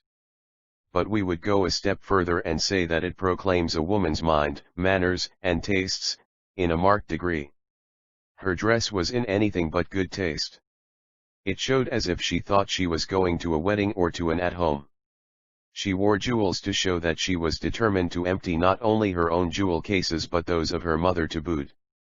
Her raiments were gaudy. Her features were not naturally unattractive but artificial aids had rendered them so. There was something in her face that created repugnance, as much as to say please don't approach us, we would rather not have anything to do with you. In simpler dress, she would certainly have looked better and much less uninviting. We must now record her examination. Q. Your name? A. Sharadale. The magistrate, the complainant must give her full name. What is her father's name? A. My own name is Shehrbanu. I always sign myself Sharadale. The magistrate, but the court must know your full name. What is your father's name? A. I don't call him my father. The magistrate, but the court knows you have a father and the court must have his name. If the court knows it, why am I compelled to mention it? Prosecution or persecution. 137 The magistrate, if you don't mention it, you will come in for contempt of the court and will be dealt with accordingly. Mr. Catcade seemed as if he would say something to his client. But at a warning look from the magistrate he abstained from doing so. Shehrbanu being thus compelled said, if you must have his name, well, it is Ardeshir. The magistrate, then note that your full name is Shehrbanu Ardeshir Dale. The spectators here chuckled. Q. You live with your mother? A. Yes, from my birth. She has never let me out of her sight. The magistrate, and you have never been out of her mind. At this the second complainant became furious and looked daggers at the magistrate, who smiled but did not say anything further. Q. What do you know of the third day of the current month? The second complainant here related all that her mother had stated in reply to similar questions that were put to her by her vakil. Q. What were your relations with the assist until the offense as committed? A. Very friendly on our side, very unfriendly on theirs. Q. Did you give them cause to be unfriendly? A. None that I know of. Q. You are an educated young lady? A. Well, I suppose so. The magistrate, she looks to be too educated. Laughter. Mr. Catcade, taking this to be a compliment, said, and very palish too, your hanner. Loud laugh accompanied by a clapping of hands. Chip, chip, from the chaprasis. Overpolished, said the magistrate. 138 Sublime though blind Q. How were you received by the assist when you went to invite them? Mr. Aga said the question was not quite relevant but the magistrate allowed it. A. Not as I should have been. The magistrator, this is no answer. The witness must be more clear. Am the witness, I bound to do so? I am a lady. The court should be more courteous to me. It should not be hard on ladies. The magistrate, but when ladies choose to go to court, the court has a duty to perform and perform it this court shall. It therefore orders you to answer your pleader's question more clearly. The complainant stamped her fist on the rail of the witness box so furiously that it broke her glass bangles. But she answered without more ado. They received me haughtily, almost rudely. The magistrate, did they abuse you? The witness glared at the magistrate. A. I think they did. But what they said was in such low tones that I did not catch the exact words. The magistrate reminded the witness that she was on oath and must be very careful as to all her statements. Q. Did they accept your invitation? A. Yes, the boy did, but the girl did not. She played the high lady with me. The magistrate, not so much as you do with the court. The spectators were convulsed with laughter. Q. Jal dined with you. What happened then? The complainant here related all that her mother had said on the same subject. Q. Has there been any enmity between you and the assist? A. None on our side. It was all on theirs. They have always been jealous because they are not like us. Prosecution or persecution. 139 The magistrate, what do Iko mean by not like us? As clever and gorgeous or as rich and proud are the complainant having kept quiet, the magistrate said she must answer the question on pain of £1 fine. A. I don't know. The magistrate repeated his warning. A. Not so well behaved and good as ourselves. Q. What do you think is Mr. Aga's object in taking up the cause of the assist? The magistrate at once overruled the pleader. Q. Have you anything more to say? The magistrate, it is for you to extract it from her. Mr. Catcade, your worship, I have nothing more to ask her. The magistrate, well, then I note that your examination of the second complainant is over. The second complainant then breezed out of the witness box as grandly as she had sailed in. Chapter XXVIIIMR Catcade's Catpad I, The proceedings proceed *. The dullness of the fool is the tone of his Shakespeare. Then the court sat again. It was even more crowded than before. Distinct and noticeable feature about it was the predominance of Parsi audience, which included a goodly number of the weaker vessel. Wherever these Parsi weaker ones go, they carry grace and add but eclat to the assemblage. They are attractive and carry attraction in their train. Their presence carries charm, grace, and dignity with it. Their dress, buoyancy, and demeanor rivet attention. The only regrettable point about it is that of late they have taken to be here, there, and everywhere they rush in quite impervious to the danger of being crushed or hemmed in. It is not a wonder then to see them often so hemmed in as to be a spoil to ungentlemanliness and indecorum. There is not a meeting or a tamasha, a gathering, or a lecture, that is without them. A magistrate's court is hardly a place for courteous or courtly reception of the fair sex. In justice, however, to the female element to which we now refer, it may be said that the exceptional and unusual nature of the case was a justifiable excuse for its presence in Mr. Modi's court on that day. Long before the court hour, and even after it, people of all communities, caste, color, and creed continued to invade the precincts of the court and its compound. The interest in the case was originally meaning agitation, hence any unreasonable talk or unsound arguments. A war of words. 2 Mr. Catcade's Catpat 141 considerably intensified, and the excitement engendered thereby had reached its climax. Punctually at the hour 11 a.m. the court criers sent forth the usual warning cry chip, chip. The magistrate's presence was then announced, and he took his seat under the overwrought and anxious eyes and the buzzing and humming of the all-expectant human bees. The proceedings then commenced.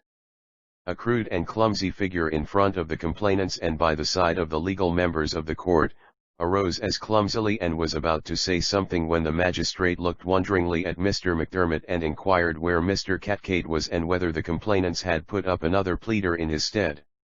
If his eyes did not deceive him, it was surely not Mr. Catcade. As a matter of fact, however, the figure on which the magisterial eyes had landed was that self-same learned individual in flesh and blood. Before Mr. McDermott could reply, that gentleman himself said, "Your worship, I am astonished that your learned eyes should be so deceived. It is your humble servant Catcade himself." The magistrate and the crowd were surprise-stricken. They did not know if to laugh or to cry. At last the magistrate found words to say, "Zero, then it's you, Mr. Catcade. I took it to be your ghost." Peal upon peal of laughter. Even the magistrate was a party to it. Even Mr. Catcade, not catching the pointed raillery involved in it, was led away and joined the merriment. When the convulsion was over, he managed to say, but not before the magistrate had put up his folded kerchief to his lips to prevent a recurrence of the hilarious feeling, "Your worship, I have adopted 2 costumes. I usually 142 Sublime though blind proclus in the civil carts, I mean the small cases cart. This is the first time I have been in a criminal cart. I thank the Lord that he has given me an opportunity opound appearing before your learned worship." I leave the reader to imagine the effect this singular speech had on the human contents he court. Mr. Catcade was on this occasion dressed in a long old-fashioned white coat and a white or loincloth somewhat soiled. There were no stockings and no boots. Their place was taken by Jodas as if to avenge himself on the magistrate for compelling him go bareheaded on the previous day. His learned head was environed in a big and cumbersome white dupatta. To save his striking personality, his curious-looking face had made fresh acquaintance with the razor. The name of Mr. Iraq Aspandi Raga, one of the witnesses on the side of the complainants, was then called out. He was a middle-sized, thick-set, wheat-colored man, dressed or rather overdressed in up-to-date English costume. His thick black hair, which appeared to be specially trimmed for the occasion, was plumbed onto his precious pate with an extra dose of poniatum. His nose was corked, his cheeks puffed, and his face somewhat swollen, which indicated familiarity with strong drinks. His eyes were small, keen and cunning. there was something in him that at once repelled and rejected. Such was the individual, and yet it was him that the highly placed and up-to-date Shehrbanu preferred to the model man Aga. It is one of God's own secrets, which reminds us of what the poet has said, that the proper study of mankind is man/all that our experience has been able to scan is that a bad man generally prefers a bad woman and a bad woman a bad man, though it not infrequently happens that a bad man runs after a good woman and a bad woman entraps a good man. Country-made shoes. A long white band folded round the head to serve as a turban or pugdai. Me, Catcades Catpat 143. But to come to the mighty man's munching verbiage. He told the magistrate that though the witness was an educated man he was rather nervous and wanted the interpreter to help him. This was allowed, the witness's examination being conducted partly in the tongue oe the ruling race and partly in that ot * the country which is Gujarati. Q your name? A Irak Aspandai Raga. Q what is your relationship to the assist's pleader? The magistrate, counsel, ilu please, Mr. Catcade. Mr. Catcade, I beg your worship's most object and apologetic pardon, I meant I advocate. The magistrate, you should proffer your apology to that gentleman there and not to me. The legal luminary was confused. He looked from the magistrate to the counsel and from the counsel to the magistrate. When he managed to say something it was drowned in the huoi law after he had the occurrence evoked. Q what is your relationship to the assist's counsel? A. He is my cousin. The magistrate, are you related to the complainants? A. Yes. The first complainant is my paternal aunt and the second complainant my cousin. The magistrate, are you related to the accused? A. Yes. They are also my cousins. The magistrate, is there no further connection between you and the second accused Miss Thriddy? The witness looked confused, but said, no. The magistrate, witness, you should remember you are on oath here, you know, I mean connection from a matrimonial point of view. A. Well, if you must have it the magistrate you are disrespectful to the court. It is 144 Sublime though blind not a question of my having it but it is a question you're having it out. A. I am betrothed to the second accused. The magistrate noted the above questions and answers. Mr. Catcade, what do you know the third day the current month? Were you present at the complainant's house when the first assist committed the theft? The magistrate, correcting the pleader, said, is alleged to have committed the et. A. No, I was not. But I went there shortly after the accused left the complainant's quarters on that day and learnt all about it from the complainants. Q. And what vas thiet al? The witness here related what the complainants had told him about the theft. Q. What vas your feeling when you heard it? Did you believe that the complainants told you? Yes, I believed every word it. I was roused and exasperated. My temper was up. The magistrate, would you have killed the accused i.e. you had got hold him? Laughter. Mr. Catcade, had you any doubt about the guilt the assist? A. None whatever. Q. Why not? A. Because my belief is my belief. The magistrate just as my ship my order. Witness, you are insulting your pleader by not giving a direct answer to his question. I order you to give it.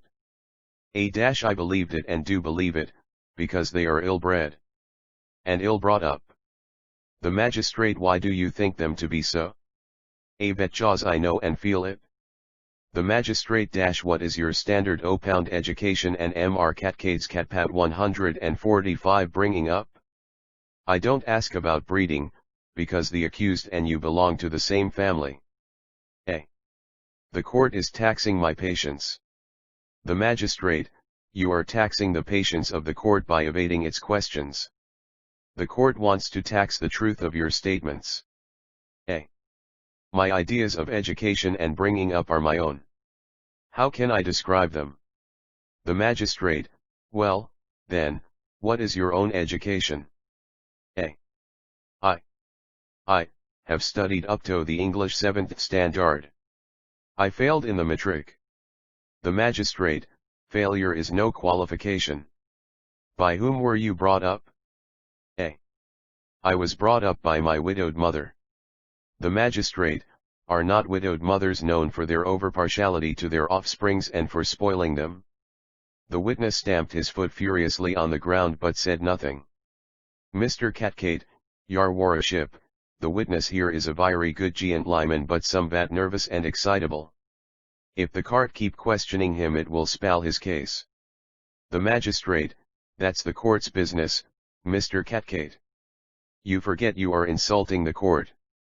Mr. Catcade was about to ask a long pardon but the magistrate stopped it. Q. You know the first complainant's husband? A. I think I am supposed to know him, especially as has willed him to be my FAA. I. Roars of laughter. God the magistrate dash but you can break his commandments and disown him. Uncontrollable laughter. Q. Is he not on very bad terms with you and his wife and his elder daughter? Does he not harass them and you? Asterisk the husband of one's paternal aunt. 10-146 Sublime. Though blind, Mr. Aga observed that the pleader was practically prompting the witness. The magistrate, Mr. Catcade, you can put your question in another shape. PM Mr. Catcade, you have no reason to dislike your? A.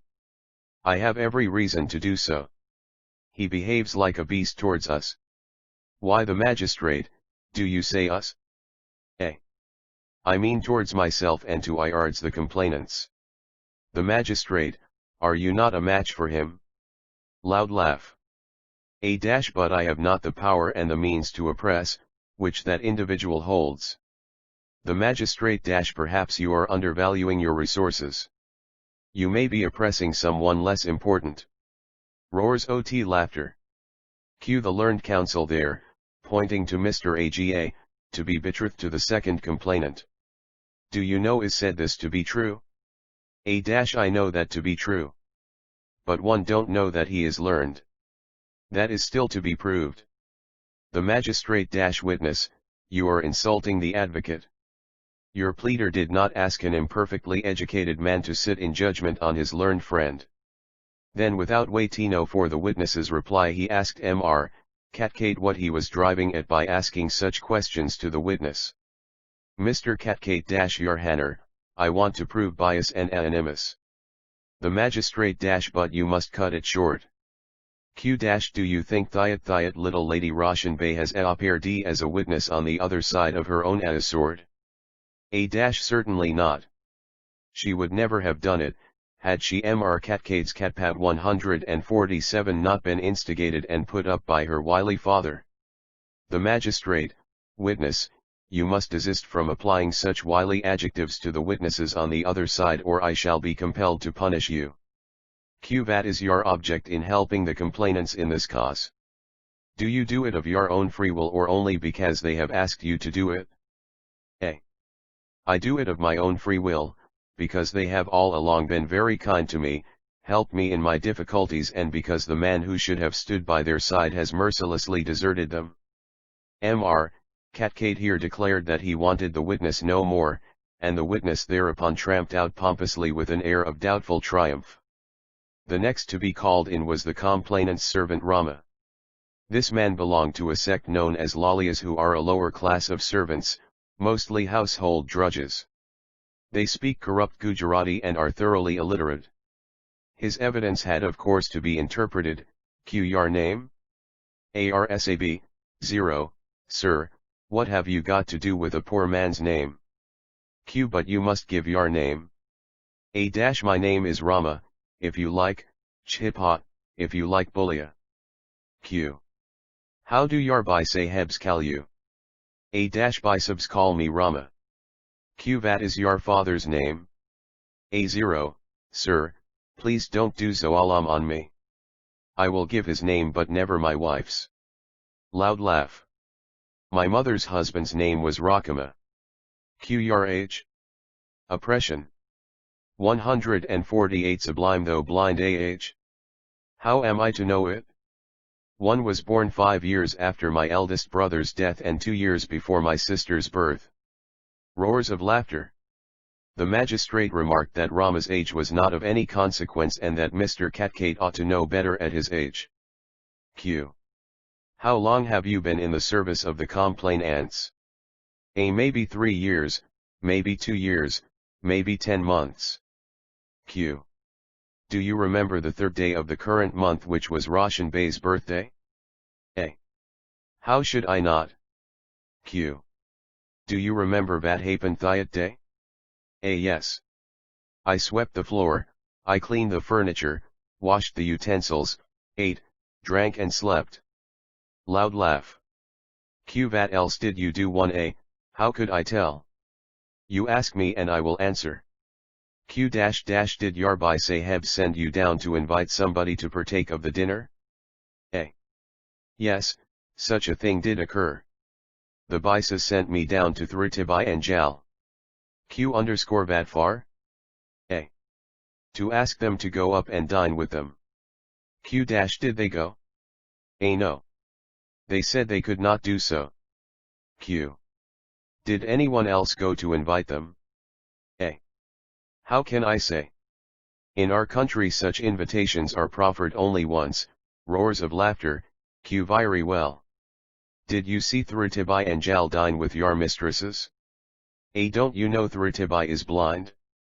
Yet Jal Baba did dine with my ladies. How could she go? Mr. Catcade's Catpat 149. Q. What happened after the dinner was over? A. What a question. You seem never to have been at a dinner. I gave them ice, soda, limblet, lemonade, rice pudding, and fruit. Q. What happened then? A. Then all was over. I helped to clear the table and being very hungry helped myself with the remains. No want of Kajiana in this house. Sir, plenty to eat, plenty to eat? The magistrate, and not plenty to drink? Rama, what does the Bara Sab say? Loud laugh. The interpreter, the Saja wants to know if you don't get plenty of drink there. A. The Baisatas give us Hebda on birthdays and New Year days. I had plenty of limblet on that day and plenty of bufda too. The magistrate, after the midday feast attended by Jal Baba was over? The Lalia was so pleased that Lalb/A like he answered pomposely, 0, 7/ etc. G. I took some from the Mliata Bai, 2 told Chera Bai 3 I had none from her, who thereupon gave me 2 glassfuls. The cook and the Aya gave me some from their own. The magistrate, and you kept quite sober? A. How could I, sir? Was it not a day to eat, drink and make merry? I got a little drunk and being a singer kept singing. The magistrate, did not your Bhai Saheb blame you? A. Of course she did, but I was too far gone to care for it. The magistrate, Mr. Catcade, I have noted the drink busyness. You may now proceed with the examination. Mr. Catcade, what happened then? A. The Mota Bai called me to the dining room and asked me to wait there till she and Chera Bai returned from the cook room where they were wanted by the cook. Country made strong drink. 2 Phe elder mistress of the house. The younger mistress of the house. 150 Sublime though blind. Q. What happened next? A. Ya, how long am I to go on answering you? There's all the sweeping and cleaning waiting for me there. Q. You need not be afraid. The Baisaliab will not blame you, and I will not be very lang now. What happened next? Rama seemed to be quite at sea at this question. He scratched his head and seemed as if in doubt what to say. At last gathering his wits he answered, yes, yes, I remember. Jal Baba got up from his chair and went into the room. Q. What room? A. Next room. You don't understand room? Q. How many rooms open onto the dining room? A. 2 on one side and 1 on the other. The magistrate, what are these 3 rooms? A. 1 is a dressing room, 1 a big bathroom and 1 the Baisa's own room. The magistrate, then which room did he go in? The Lalia seemed confused again but soon answered he went into the bathroom. The magistrate noted this down. Mr. Catcade to the witness, is there not a dar way between the bathroom and the Bisahev's private room where she keeps her cupboard of ornaments and her safe? Mr. Aga, Mr. Catcade is prompting the witness. The magistrate, Mr. Interpreter, please ask the witness if there is a doorway to the bathroom. The witness, yes, there is another doorway between the bathroom and the Bisalia's own room. Mr. Catcade, was it locked or open when Jal Baba went into the bathroom? Yes no oh yes, it was open no it must be locked. Mr. Catcade's Catpatloiq do you know that your Bisaheb keeps in the private room va? There is a writing table, there is a sofa, there is a safe, a cupboard, also her sari and her blouse and slipper and some chairs. Q. Did you not tell Jal Baba he should not go into the private room? A. How could I? He went into the bathroom. Yes I told him he should not go into the private room. Q. Can you tell us why he went into the bathroom? A. Why? Likely because he wanted to clean out his mouth. Likely because he wanted a draught of cold water from the mutka. Ir mutka is a surdi mutka, it keeps the water so cool. Vivacious hilarity. Q-vat dar did he come out of? The dar of the bathroom or the dar of the private room? Another scratch of the head and then an answer, door of the private room. The magistrate to the interpreter, tell the man to think well before he replies. The interpreter, you remember, witness, you are on oath we hear. Want to know if Jal Baba came out of the bathroom door or from the private room door? A. Why do you bother a poor man so? Has not he enough troubles of his own? His little girl died 2 months ago. His wife and her mother-in-law worry him and the former fixes her nails in his flesh and tears it out. The interpreter, the court is sorry for your troubles. But you must answer the question clearly. A. Well then, I don't know. Maybe he came out of the bathroom door, maybe he came out of the private room door. The magistrate noted this. Mr. Catcade, where were you standing when Jal Baba came out of the bathroom? Were you facing the bathroom and an earthen pot to hold water, made in Surat? 152 Sublime though blind *IHE private room or the Basil-Leaf's dressing room on the other IDE? A. I don't quite remember. But I think T was facing the Private room. Q. Did you suspect anything when Jalhaba came out ot the bathroom? A. How could I? He is not a D or thief. Yes I am told he is a cha. The magistrate told by whom? A. By all in the house. The magistrate? All in the house?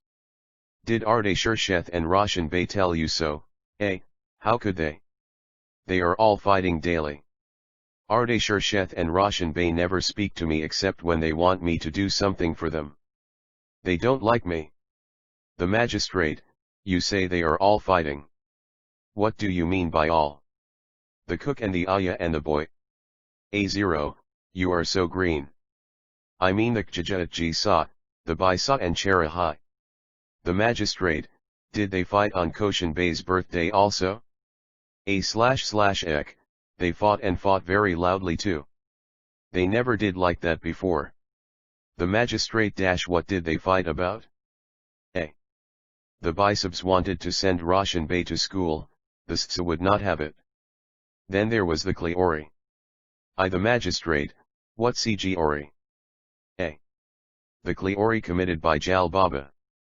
The magistrate to Mr. Catcade, I'm sorry, Mr. Catcade, to disturb you so often. But Rama though a servant is an important witness and besides he is such a troublesome witness for you that I should like to relieve you of the bother of his examination as much theft. Mr. Catcade's Catpat 153 as possible. The spectators chuckled. Mr. Catcade felt very uneasy and thought as if he were sinking in the floor. He almost wished the floor would open and swallow him. his reverie was disturbed by the magistrate, who said he could now proceed with the examination. Q. Did you suspect anything when Jal Baba came out of the private room? A. I said it was well he came out of the room so soon, for if the bishops had seen him coming out of the room they would have devoured him and me alive. The magistrate. Are they cannibals? Vociferous laughter, some clapping of hands and some cries of to be sure they are, to be sure they are. Q. How long was he before he came out of the room? A. As long as it takes to open the mutka, drink water from it and close it. The magistrate. Did you hear Jal removing the plate from the mutka and replacing it? Is it a glass plate or a copper plate? A0, a thick glass plate, rather cracked and with a red border. The SAB knows such a plate when put over a initka makes a noise. JJ he magistrate, and you heard the noise in the dining room? A. To be sure I did. I am not deaf. Am I a little lame? I had a fall when I was a boy and my right leg slightly drags. But I am such a fellow, I drag it? I am the master, not he. Those in the room, Mr. Catcate including, were literally convulsed. Mr. Catcate, what happened then? Did you think Jal Baba had removed anything on the sly from the private room? A. How am I to know it? I do not know if the cabinet were open or not. He had nothing in his hands, but he may have had something in his pocket. I have not 4 eyes that I could look into his pocket. 154 Sublime. Though blind the magistrate, then you personally know nothing about the theft? A0, why not? Did not the Mgota Bai and Cleota Bai tell me all about it after Jal Baba left? They blamed me for being so careless, blamed me that I should have allowed him to go into the private room, said I would have to give evidence in the court and that they would dismiss me if I did not tell the truth here. Mr. Catcate, when did the Bisajabs return from the cook room? A. As soon as Jal Baba returned to the dining room. Q. That happened next fa Jal Baba said he was going. They pressed him to stay till tea time, but he would not. I was feeling very sleepy and being very anxious to lie down, was preparing to leave the room when Jal Baba left. Q. Vas Jal Baba sitting or standing when the ladies returned to the dining room? RA0, to be sure, he was sitting. Mr. Catcate said the examination was over and the witness was asked to leave the box. He was very nervous and shaky and looked as if he would fall. The Cleoprasi led him out of the room. The examination in chief being now over, the proceedings were adjourned to the following day. The younger mistress of the house. Chapter XXIX Metallurgy in Brown study no asterisk profit grows, where is no pleasure ta'en, in brief, sir, study what you most affect. Shakespeare's The Taming of the Shrew. TJ, I told you that our friend Mr. Metallurgy was a wee bit of a philosopher and a little of a poet?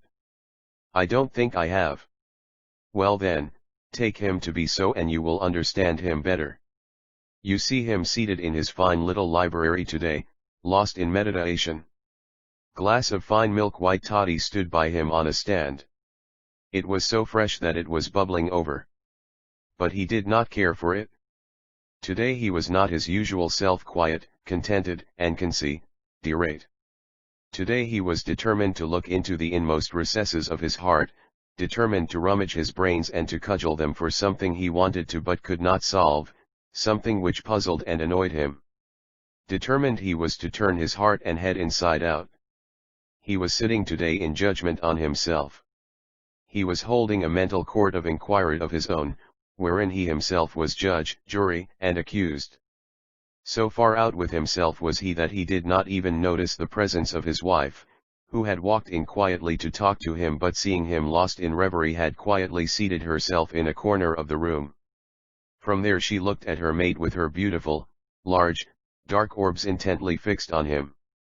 They seemed to say, I am anxious, husband mine, to share your woes and worries if you would only allow it. It was this lady's wont not to disturb her husband or interfere with his meditations or reading, but to wait patiently until he was free to listen to her. Her husband was her 156 sublime though blind friend, philosopher, and guide. In one respect she was in no wise changed. She loves him, loved him first and last, and will love him on forever. Now she knows, she will love him always. She had no reason for this than a woman's reason. She adored him, she said, because she did adore him. Upon her face there was the tint of grief, the settled shadow of an inward strife. She would have risen and going to her husband would have thrown her arms round his neck, but just then that worthy began to give a more tangible form and expression to his thoughts. Am not I rich v, he muttered as if addressing himself. Am not I strong and healthy? Not I influential? Do I not hold sway over this large tract of land and lord it over so many, ready to be at my beck and call? Have not I a little bit of a head over my shoulders?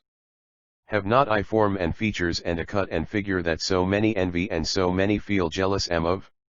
Not I good and charitable? Have I ever done good am to beget good? Not I loved, and liked by all and sundry, loved by pure and tender love which is the my own people and above all loved by a strictly soul? Oh!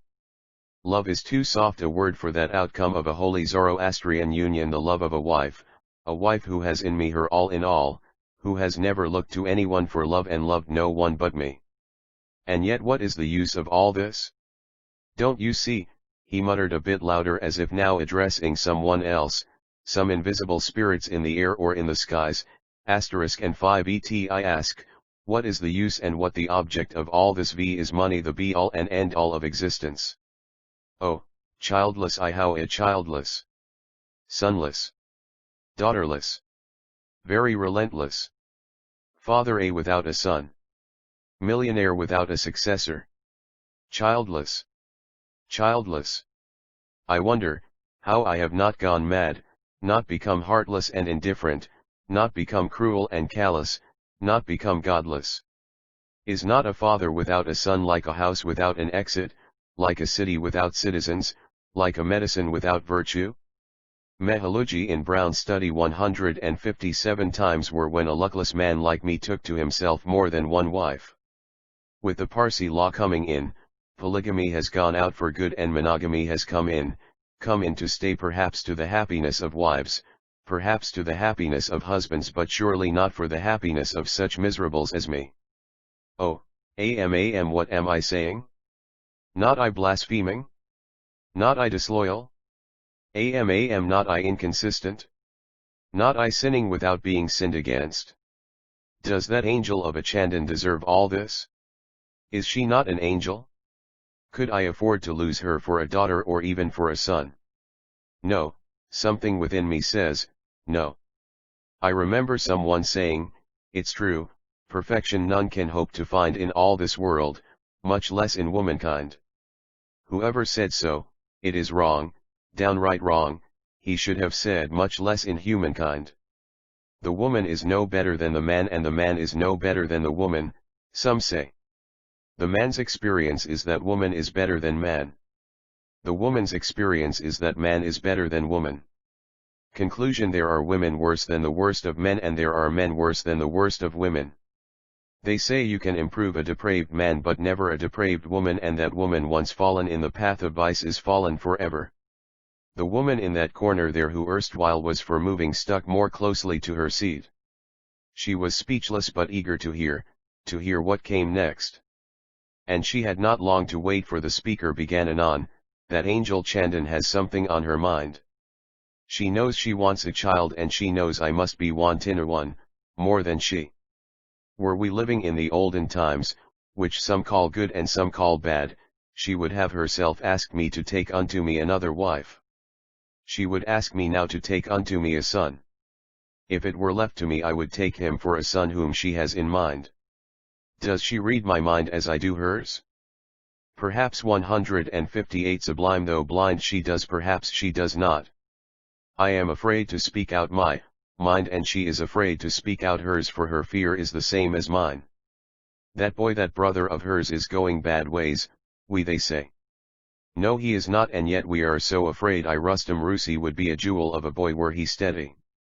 There was another and a longer pause, during which his thoughts appeared to have gone off at a tangent.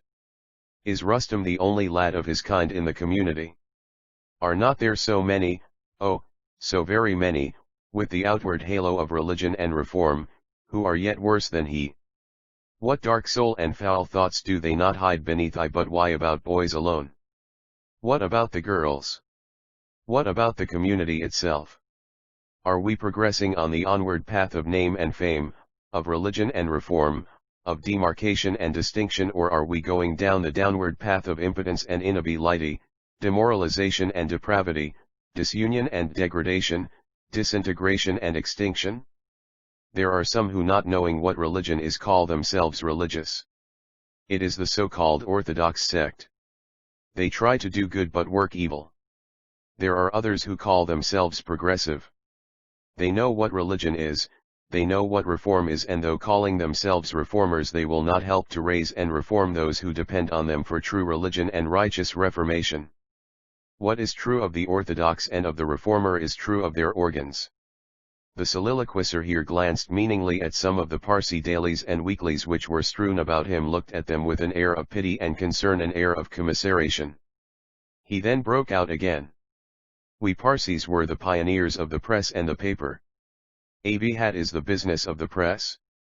It is to press forward truth and suppress untruth. They did it years ago, they do the reverse now. They lived for truth before, they live for untruth now. Mehaluji in Brown Study 159, lifting one after another of the newspapers about him, he went on, maybe this is wrong, maybe this is right. Maybe that is wrong, maybe that is right. Oh, how I wish, how I long for them to be all right. One says, right is might, I am rightful and therefore I am mighty. Another says, like the German Zohak, might is right, I am mighty and therefore I am right. It is a sad pass the community has come to betwixt them all. They know it, they see it, they feel it, and yet they will not improve it. They have eyes but they will not see. They have ears but they will we not hear. Say we are charitable and yet we are not. I have given 1,000 here and 5,000 there, 10,000 here and 20,000 there, but nothing for a solid purpose, a solid good, an everlasting blessing to the community. Just when he was coming to himself, his fingers traveled to a newspaper and he lifted it up. His eyes caught a heading of which set him soliloquizing again, Firdausi's I Memorial. He did not stop to read further, for he knew what it was. Oh! How disloyal we are ! He murmured. Disloyal to that great man who has sung at the opening of his great epic, the Shahnametu, for 30 long years have I toiled and moiled and suffered privations. To revive Persia amongst the Parsis. We are stamped fire worshippers. Was it not that self-same immortal man that extricated us from this charge? For hath he not said further on in his great book, 8a, why not they were worshippers of fire, say they were worshippers of the one great God. But why talk of Firdausi alone? What about the two great Parsis of the age, the heroes who lived with the people and for the people, the heroes who laid down their lives in the great epic poet of Persia, to the record of Persian kings and heroes, Firdausi's great epic? 160 Sublime though blind service of the people? By and made a men of immortal fame, what must their souls be thinking of their countrymen now? What have their co-religionists done for them? Oh! Disgrace, disgrace! Disgrace for the Parsis. Disgrace for the Hindus. Disgrace for the Mahomedans. Disgrace for all those who run after less important individualities and vote funds and statues to perpetuate their memory. The soliloquizer stopped only to gather breath and then launched into a bit of poetry. Thou shalt, Mehaluji, he murmured, thou shalt at any rate vote an ode to their memory. Hail! Patriots triumphant, born in happier days, immortal heirs of universal praise, whose honors with increase of ages grow as streams roll down, enlarging as they flow. Countrymen unborn, your mighty names shall sound, and world's applause that may not yet be found. He then suddenly stopped and sank back into the chair. Then sitting up as suddenly he burst out, Yes da. Yes da, what are we coming to? What has Ahayurman brought us to? Where are we drifting to? Where we are our 50 lakhs a year going to? Sow and we do not reap. We do not prevent waste so that we may not want. Where we can spend a pie we waste a pound. The means that we adopt to make our community are the very ones that mar it. Our charities are without organization. Our schemes of education and advancement are but a myth. Our social reform is a misnomer, our we progress a platitude. Go a-thinking and beget nothing. We let things slide and we are sliding slowly and surely. Aim at the great Parsi social and political reformer, the first Indian Member of Parliament. The Honourable Sir P. M. Mehta, whose untiring devotion to the people of Bombay and India in general and whose political career of nigh upon half a century are matters of Indian history. The Almighty God. Mehaluji in Brown Study 161 We existence but work at extinction. Have the wish aod the will we but will not act. Have means and money but will will spend them. Though grown up we play at toys and dolls. Year in and year out we are tired pound them like children and throw them away or break them only to get new ones. We have a new we halio one every year.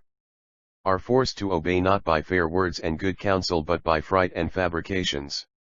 The reformers say they are rich and wise. They can guide and lead but they will not be leaders. They can organize but they will not be organizers. They have an eye to the main chance and will not give a chance to their people. The orthodox lamentably lack sense and judgment. They work for good and produce but evil. They know how to organize but end in disorganization and disorder.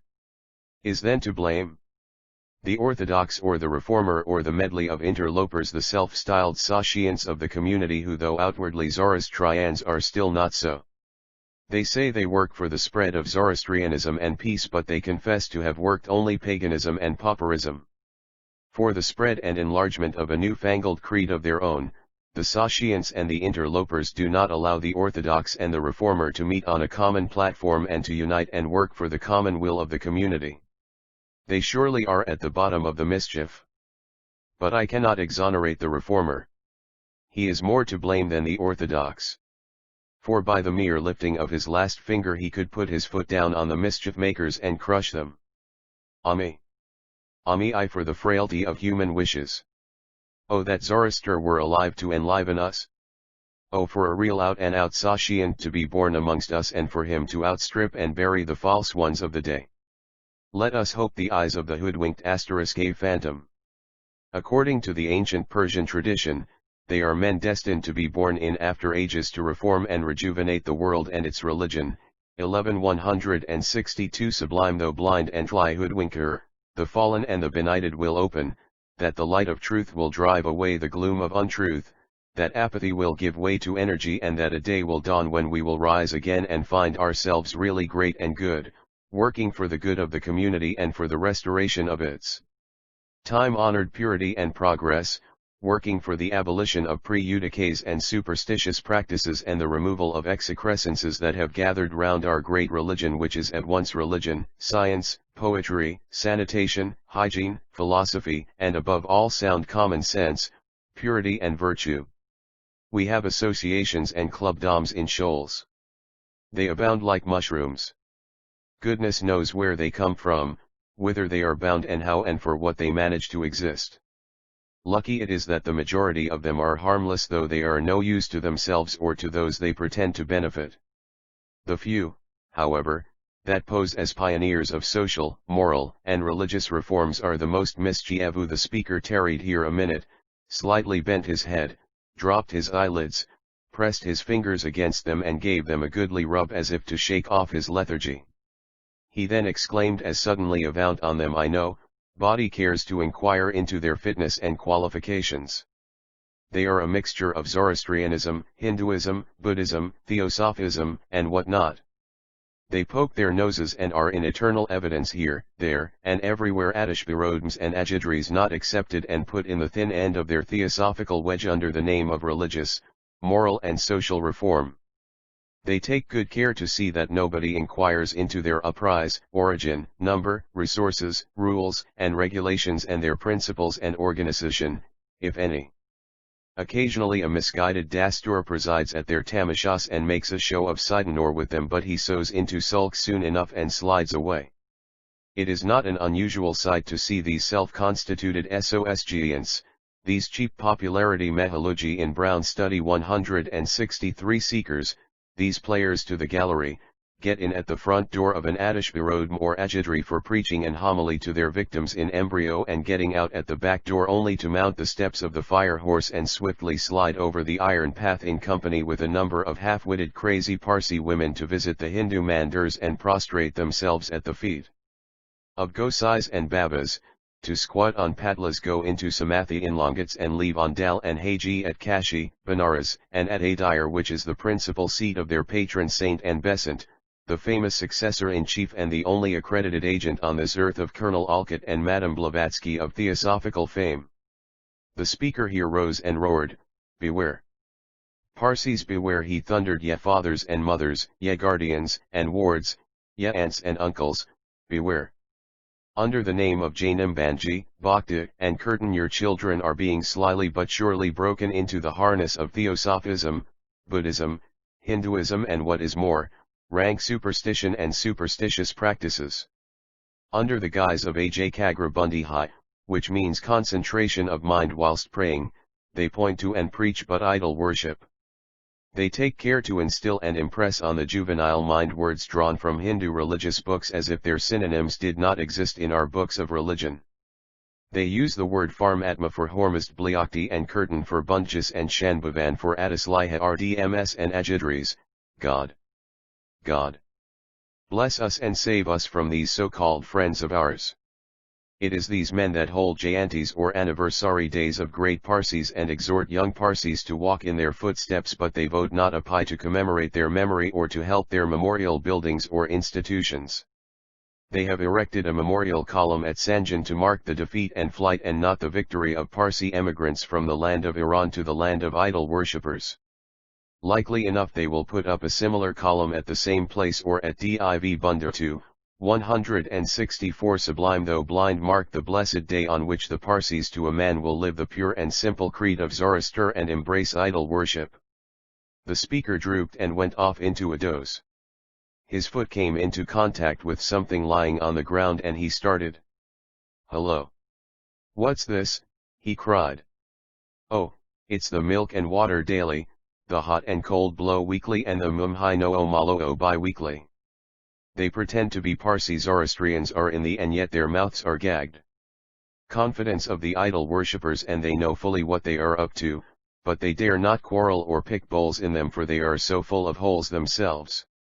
I have picked them up from the ground, but they deserve to be floored. Here's the Soap and Bubble Daily of May 16th. In it one of our Dasturs decries and declaims in words of gold the efforts of Parsi speakers on the communal platform, slowly but slyly leading the minds of their hearers away from the selected Zoroastrian theme for the day to the tenets of Hinduism, Buddhism, and idol worship. Confound them all," he roared, thrusting the papers aside with disgust. "It's this very Dastur that will run after and cajole these hoodwinkers and preside at their meetings perforce. There. Oh. The forgetful me. What about our charitable institutions and asylums, our dharam funds, our sanatoriums, our dispensaries and our hospitals? How are they managed? Do they flourish or do they flounder? Do *TLFE do nors know if they are alert or asleep? Once they launched their barks on the wide bosom of the sea, they care not if they sink or swim. And what do they really do? Are they a credit to the community? Are they a credit to those who established them? Are they a credit to themselves or to those who manage them? Tush! Tush! Pshaw! It's nothing of the kind. They are unsound, unstable, and tottering. They are a mixture of mismanagement and misrule. They manage somehow to live, but they certainly do not thrive. They eke out a miserable existence at Mehaluji in Brown Study 165, making those who take advantage opound them equally miserable. They do not run but creep. The managers and the trustees only help them to do so. They never aim like Peabody or Andrew Carnegie at purity and perfection, for they are anything but perfect themselves and know only how to let things slide on the principle of beggars cannot be cussers. Where is the master hand that will run to their rescue? Where is the good Samaritan that will purify and perfect them? Echo answers nowhere. I slowly but solemnly tolls their death knell. And he felt exhausted and sank back in his chair breathless. A minute or two after, he came to himself and sat up as suddenly. He turned on one side and his eyes caught those of Chandan, which were pointed at him as if in mute appeal. "Oh Chandan, Chandan," he cried out, "that boy is going headlong. He is going to rack and ruin, he'll get his death of it. You must check the boy. You must ask him to draw the reins in." Meek Chandan, who always looked up and appealed to her husband in all matters of doubt and difficulty through her large and expressive eyes, looked now for enlightenment in the same way. This time the speech of the tongue assisted the inquiry of the eyes. "What boy, Mahaloji dear? What boy are you speaking of? There is no boy in the house now, husband dear." "Oh, for a simpleton," responded the husband dear. "What boy, you say? Why, who else could it be but Rusi, your brother? Who might long ago have stood in the stead of a son to us and loyally discharged all the duties and responsibilities of a true son of Zoroaster. I tell you, Chandan, I feel for the boy. I feel for him as I should have felt for one of my own flesh and blood. You have not spoken but you have longed to say, Mahaloji, we want a son, adopt Rustam. I have desired to say the same but somehow my tongue has cloven to the roof. Thank God I have had it out. 166 Sublime. Though blind we now shall bring back the stray sheep to its fold, make him give up his doubtful ways and behave like a son unto us. You have been a listener, Chandan, I do believe, to all the nonsense that I have talked, the errant nonsense about. Don't repeat it, Mahaloji dear, don't repeat it. I have heard it and I don't blame you for it. See, here is proof, solid proof, of the truth of my words. Is it for us to look any more on what followed? Chandan threw herself into her husband's arms and locked in each other's embrace, and with her head on his sheltering breast she sobbed audibly. They were tears of mingled joy and sorrow, sorrow and joy. How long they remained in this condition we cannot say, but like all things else you must take it that they soon were themselves again and moving and doing as if nothing had happened. Chapter XXX. Innocence incriminated justice, while she winks at crimes, stumbles on innocence sometimes. Butler. In the opening opound the court on the appointed day, Mr. Aga said that with his worship's permission he would put in the written statements of the accused. The statements were then put in and admitted by the magistrate. Statement of the first accused: I, Jal Feroz Patel, aged about 16, Parsi by birth and Zoroastrian by religion, call God and Prophet to bear witness and say that I am entirely innocent of the charge that has been laid against me by my aunt and cousin, by Meherbanu and by Sherbanu Ardashir Dalil. From infancy upwards I have been brought up in the path of religion and rectitude and have done nothing of which I should be ashamed, nor the slightest thing to disgrace my parents and family. If face be the index of the soul, the court can read ray innocence in my face. I have borne a splendid character and name at school and college, as will be evident from the 6 several certificates from my teachers and professors, which are annexed to this statement. I and my sister are the victims of a plot studiously planned and carried out by the complainants Meherbanu and Sherbanu with the assistance of Mr. Fjay Rakagha. The said plot is, I firmly believe, the outcome of long rankling and bitter feelings engendered, by what I know not, on the part of the above-named 3 individuals. Neither my sister nor I nor our late lamented father and mother have ever 168 Sublime though blind given any cause to the complainants to entertain any evil feeling against us, much less to harass and persecute us, still less to lay out a deliberate plot to entrap us and to expose us to shame and ridicule. On the 3rd day of the current month, when it is said I commit the theft in Meherbanu and Sherbanu's lodgings, I had not the slightest idea, nor had sister, that we would be invited to dine with them. The invitation came on us like a surprise, not to say a thunderbolt, it being in fact the first invitation of the kind we had ever received from them. I would not have accepted it, had not the second complainant, not satisfied with our giving a reply in the negative to her servant Rama, come down personally and pressed my sister and myself to go and dine with them. My sister and our trusted Aya also persuaded me to go. Little did I know that I was being most mercilessly and intentionally inveigled into a trap. That a trap was laid and that I fell into it will be proved by the evidence which my man of law will lead. With not the slightest idea of the complainants leaving the dining room and with the certainty of either returning to it any moment, it would pass the court's belief to know how the idea of a theft or any misdeed or misdemeanor could have arisen in my mind. Besides, I had no idea where the complainants kept their valuables. I was not aware they had left or would leave their cupboard open. There was absolutely no inducement for me to leave the dining room and to go into any other apartment. The articles would be of no use to me without knowing how to convert them into money. I am not hardened, I am not a rogue, I am not a thief and have never stolen a pie. Granting I were so, would I be so mean as to bring a blind sister of mine to serious grief and trouble by making her a party to my offense? And if I wanted to do so, would my sister aid and abet me in the offense? Those who know my sister thoroughly will say, no, certainly not. Could I be so bold and callous as to blight all my prospects present and future for the sake of a innocence incriminated 169 few hundred rupees? Are there not friends and relatives to see that we are not compelled either to beg or borrow? Dare our accusers say that we have contracted debts or that we stood in need of immediate relief? Have we not paid our rent regularly? Are we not economizing? Are we not selling off our belongings and are about to go into cheaper quarters? I solemnly aver that I am completely innocent of the charge laid against me, and so help me God. Statement of the second accused. I, Thridi Feroz Patel, make oath, and depose as follows. I am a Parsi by birth and Zoroastrian by religion. I am 20 years of age. Since my mother's death, which occurred about 6 months ago, I have been living with my brother Jal and 2 female servants on the ground floor of Mayor Villa at Grant Road, belonging to the first complainant, my Renasai or maternal aunt Meher Banu. My parents also lived there during their lifetime. Some months past I have been blind.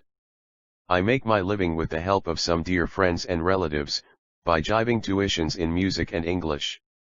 For a long time past our family has been on very bad terms, which has not been of our own seeking or desire, with my aunt Bai Meher Banu and her daughter Sher Banu. This ill feeling has of late reached a climax. Certain events preceding the occurrence of the alleged theft made me and my friends suspect that some serious plot was being hatched against us by the first and second complainants with the help of my cousin Mr. Iraq Aga. Matters looked so serious that we had to consult our friends, who warned us to be on our guard. On the day on which the theft is said to have taken place, that is the 3rd day of the current month, my brother and I were at home. Cousin Roshan, who though it was her birthday had been ordered to school by her mother, returned therefrom shortly after she had been there, as she felt very unwell. Being afraid of her mother's anger, she took shelter in our quarters and remained 170 Sublime though blind there till after school hours, when she was supposed to return home. In honor of Roshan's birthday, at about 11 a.m. the complainants had sent their servant Rama to invite us to dine with them. As we expressed our inability to accept the invitation, the second complainant came in person to invite us. Jal accepted the invitation, but I could not, as I am in mourning for my mother. At about 1 o'clock Jal returned apparently in a huff and was soon busy looking over picture albums and talking with Roshan in the inner room. I was arranging certain things in my cupboard with the aid of my trusted Aya Candida. Candida, having occasion to go to the kitchen, did so for a few minutes, leaving me sitting by the cupboard with the doors thereof open. I was so taken up with my own thoughts that I did not hear anyone coming in or going out during the few minutes that my Aya was away, and sat quietly by in a chair. On her return, I remember the Aya taking me to task for having left the front door ajar and inquiring if I were sure nobody had come in. I replied that so far as I could say no one had. I have never done anything in my life to make me ashamed of myself. Have been brought up, my brother and I, in the strict path of rectitude and honor, and we would disdain to tell a lie or to do anything that is not right, much more to commit a theft.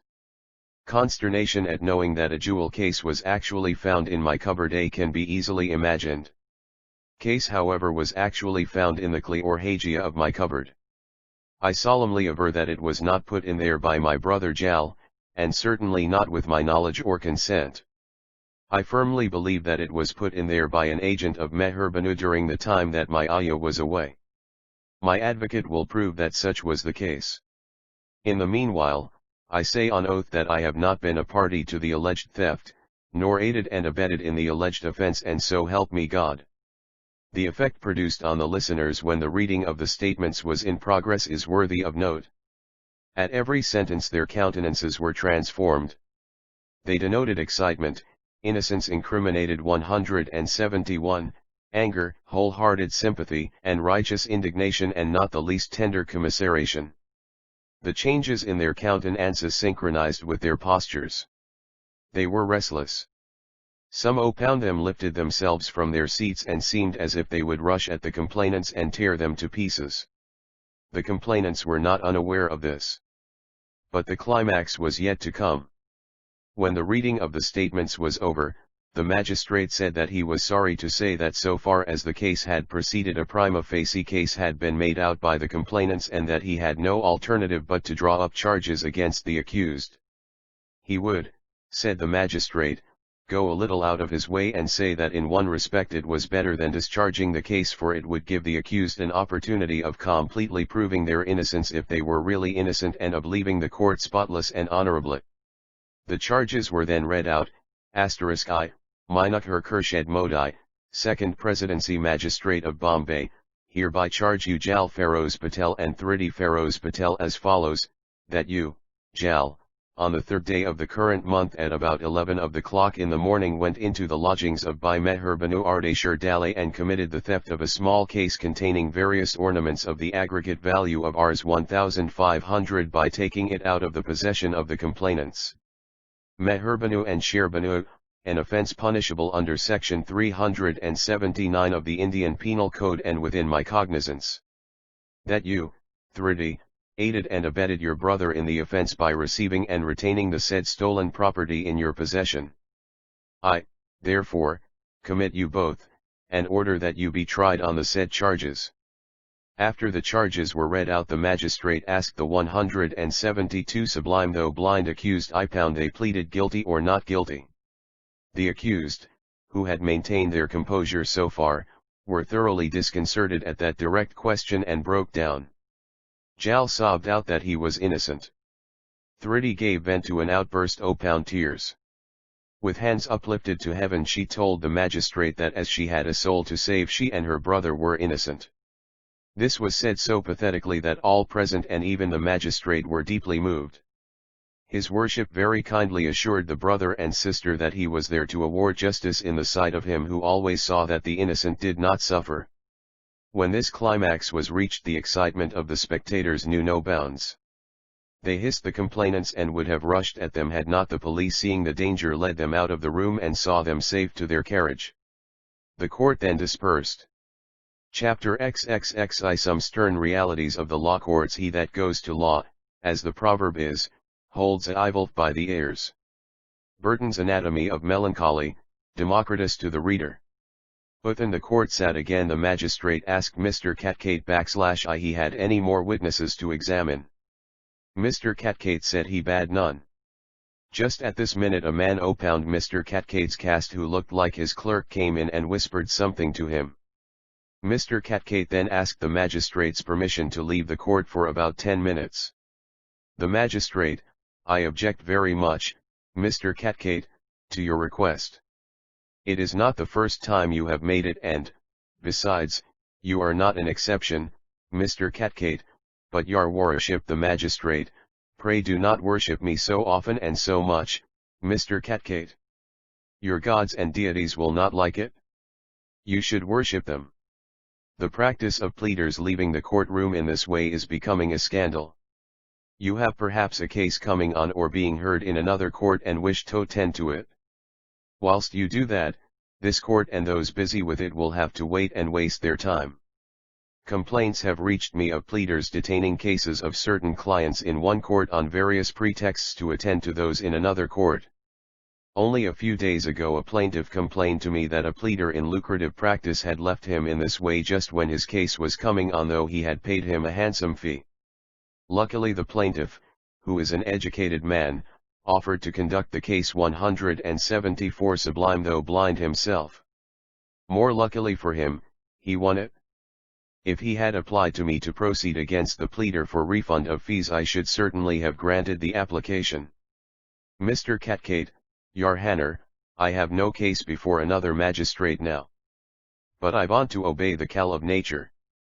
The magistrate, was your clerk here to call you away for it? No, sir, he came to tell me my tiffin had come in. The magistrate, so you will obey two calls of nature instead of one, and I mercifully allow it. Laughter.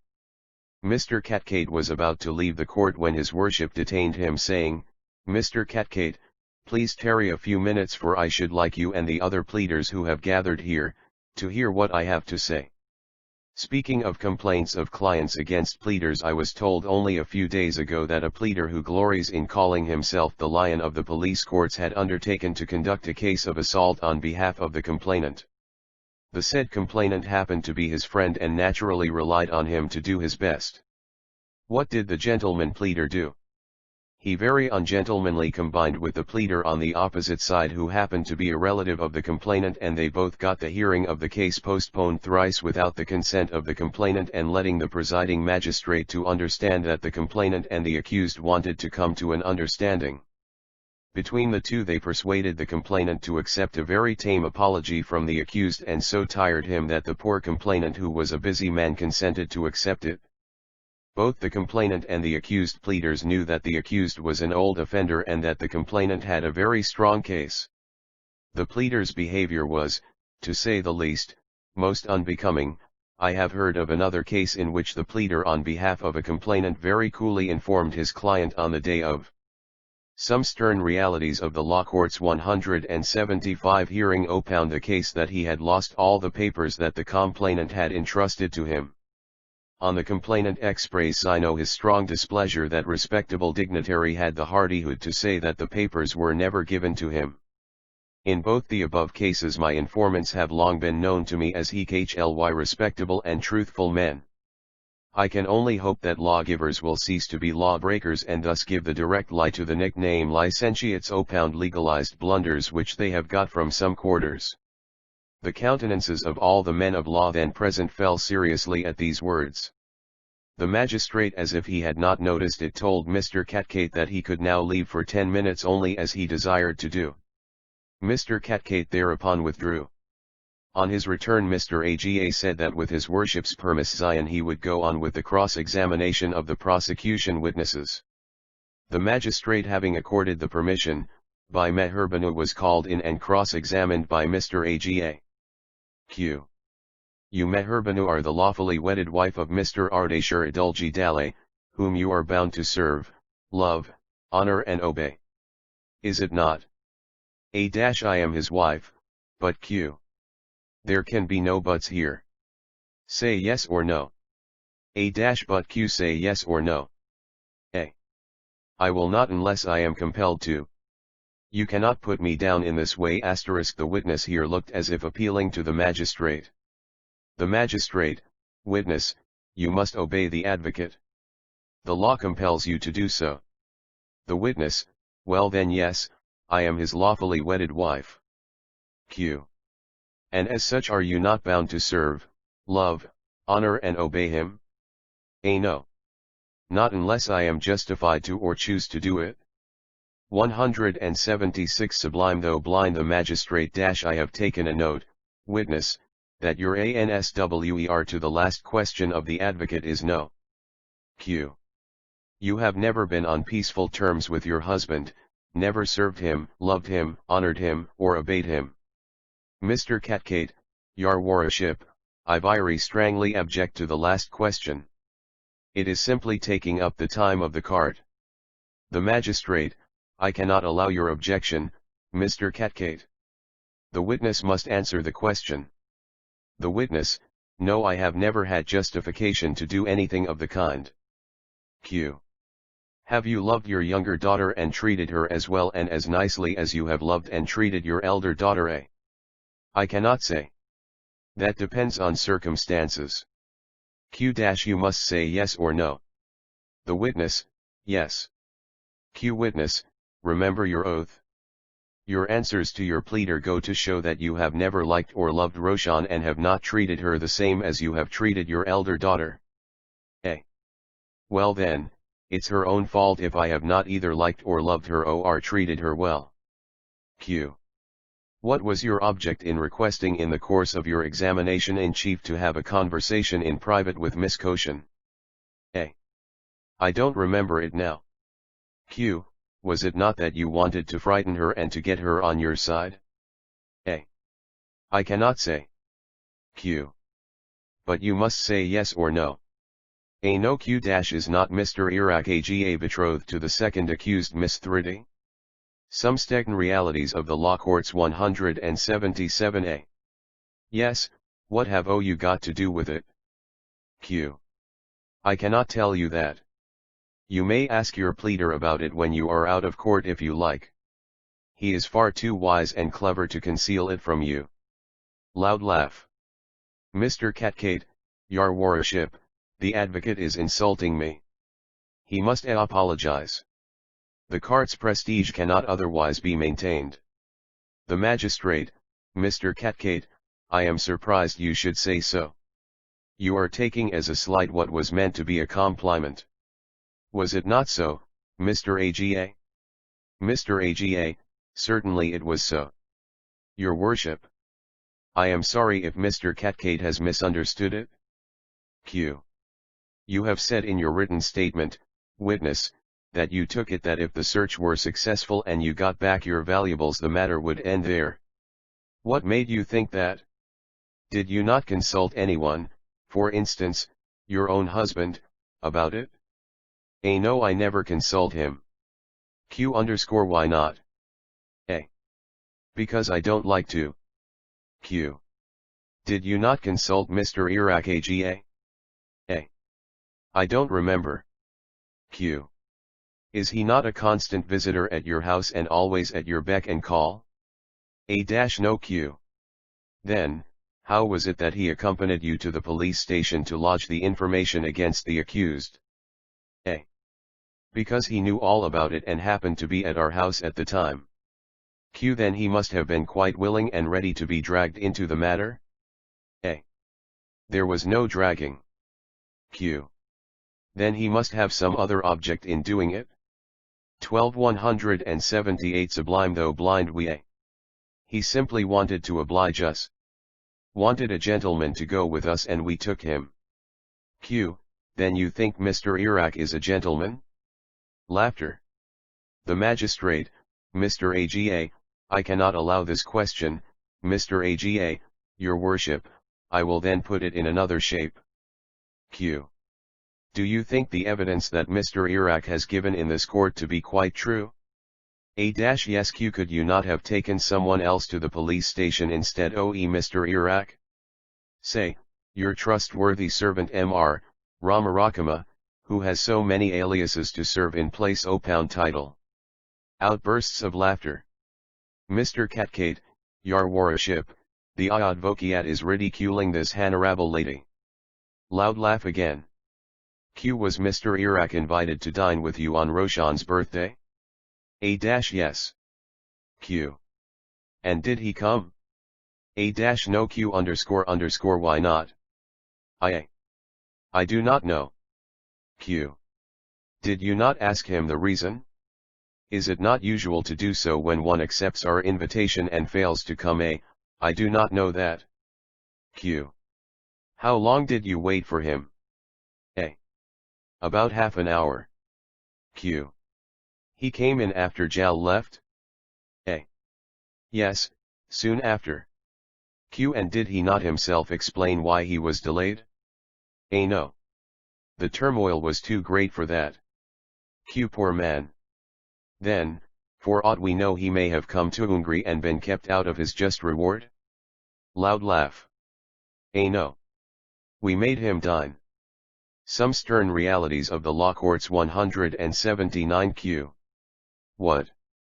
Even in the midst of the turmoil? Peals of laughter. A little after that. Q. and Mr. Iraq advised you to go to the police station and lodge the complaint? A. Yes, no, I have not said so. Q say yes or no. A. No, he did not. How Q could lone ladies think of all that, star? Then. You have said, witness, that you are lone ladies and have nobody to help you, you remember. We put our heads together and decided it. The magistrate, and yet there was no breaking of skulls. Convulsive laughter. Q. Is it true that you sent Roshan to school on her last birthday? A. Yes. Q. Did you send Shehrbanu to A? I don't remember. School on her birthdays? Q. Say yes or no. A. No. Q. And why not, pray? A. Because she was not like Roshan. Q.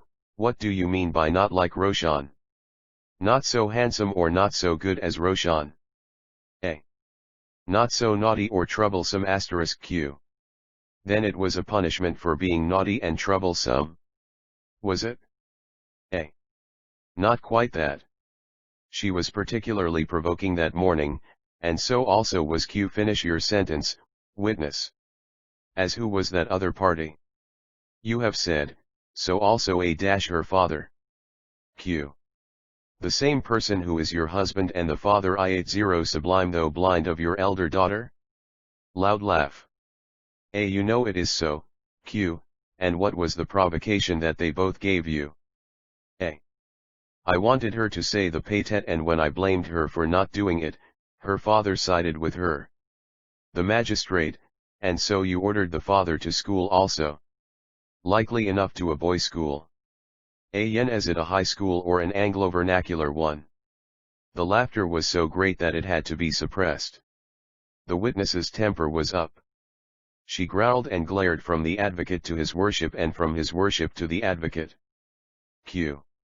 What has been your opinion of Jal's general behavior? The witness remained quiet, whereupon the magistrate warned her to answer the question. A. Not very good. Q. Then was it good?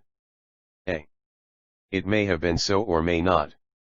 If you want me to give my opinion of your behavior, it is very impertinent and impudent. The magistrate, witness, you should not insult the advocate. If you were not of the gentler sex I should have asked you to apologize. Q. You must tell me, witness, your opinion of Jal's general behavior. A. I had no good opinion of it. Q. Why not? A. Because he once struck a class fellow for giving him a nickname and knocked out 2 of his teeth. Laughter. Q. In your opinion it was a bad action? A. Yes. Q. And what had your husband to say to it?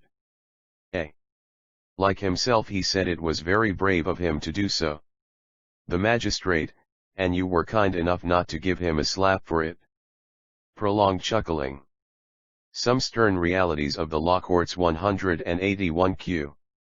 Is that all you know against Jal? A. Know a great deal more. But I don't want to be hard. Q. But you will harm your case if you don't let the court know all? A. Well then, I don't remember it all now. Q.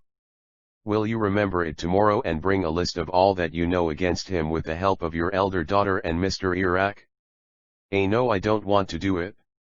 The boy has been very troublesome and very quarrelsome. He runs after my daughter Roshan and puts all sorts of undesirable notions into her head, though I have frequently warned him not to do it. Q. And yet you pressed him to dine with you?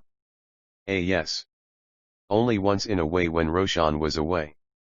Q. Then it was the first and the last time he was so invited? A. Yes, it was the first time, but I did not know then it was to be the last time. Q. You just said that he puts all sorts of undesirable notions into Roshan's head. What are those notions? A. He wants her to marry him and advises her not to say the paytet I ashainani. Why Q does Jal give her this advice? A. He says that prayer is meant for sinners, who may want to repent of their sins and not for young boys or girls. Q. Do you not think he is right? No Q. Why do you think so? A. Because refractory and disobedient children are nothing else but sinners. Q. In your own sight or in the sight of God? A. In the sight of both. Q. Do you say the paytet yourself? A. No. Just because I am not a sinner. Asterisk prayer of penitence. 182 Sublime though blind Q. Who says that? Your husband, your elder daughter. Or Mr. Iraq? There must be a third party to judge it? Perhaps they all three say it? A. I arrow not a sinner, I know I am not a sinner. Q. Is not she a sinner who is on notoriously bad terms with her husband and punishes a little daughter for imaginary sins? The witness gnashed her teeth and struck her fist against the witness box. Your worship, she said, I request you to warn that man, he is insulting me. The magistrate, he is not insulting you. He is quite within his rights. I shall certainly check him when he is not so. Q. How long has your servant Bama been with you? A. I don't remember the exact period but it may be about 3 years. Q. Have you no reason to suspect him of the theft? A. None whatever. He is very trustworthy. Q. You must have intentionally left a purse on the table or kept the door of a cupboard open at times and tried him. A. No. That I have not. Q. Then, why do you take him to be trustworthy? A. Because I have not known him to steal any long yet. Why Q should he not have been guilty of stealing the articles for the theft of which you have charged the accused? A. I don't think he did it. Q. Have you no reason to suppose that he helped Jal to do it? Why should the two not have combined? A. Such could not have been the case Q. Why do you think so? A. Because I have perfect faith in the man's honesty. Q. But he may have stolen some things unbeknown to you. A. I do not think so, for if he had I should have missed them. Q. Are you in the habit of leaving the doors of your cupboards ajar? Some stern realities of the law courts 188A- no Q- then why was that particular cupboard left open that day? A. It was an oversight. Q. Then it was the first time such a thing happened? A. Yes Q. Do you usually set aside particular ornaments to wear on particular days? A. No. Q. Then why did you do it on that day? A.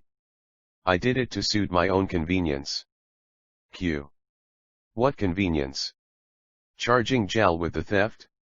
A. No, I thought I would not get time to do it later on in the day. Q. Who was with you when you set aside the ornament asterisk on the day of the alleged theft? A. My daughter Shehrbanu. Q. Was she not with you till you finished it? A. Yes. She was. Q. Then you mean to say that she also forgot to lock the door of the cupboard? A. Yes. Q. And you must have punished her for that serious offense, if not on the same day the next day? Loud laughter. A. No, I did not. Q. Why did you not? A. Because the mistake was as much mine as hers. Q. Then you should have inflicted some punishment on yourself or got someone to do it for you, say Mr. Iraq. Laughter again. A. I did not do that. Q. But some penance was necessary. You must have repeated the Paytet Pasjaimani 10 times over that day at least, by way of penitence. 1. Laughter. 184 Sublime though blind Q. What is your opinion O pound Miss Thridi Patel? A. I don't think anything of her. Q. Witness, you must be more clear. Did you think her capable of assisting in a theft or of keeping possession of stolen property? A. How could I know that she was capable of doing it until she did it? Mr. Catkate, Your Worship, We have not charged the second accused with helping in the theft. Have charged her with receiving and retaining stolen property. The magistrate, you are right, Mr. Catgate. But the learned counsel does not allude to any particular theft. He has merely asked a general question. Q. You know that the second accused is totally blind? A. I am told so. Q. Then you are not certain about it? A. I cannot be certain, because I have not tried her or have no means of deciding it. Q. Then she is never with you? A. No, almost never. Q. Then why did you invite her to dine with you on that particular day? A. For the same reason that I invited Jal. Q. And what was that reason? A. They were both very unfriendly towards us and I wanted to see if we could be friends. Q.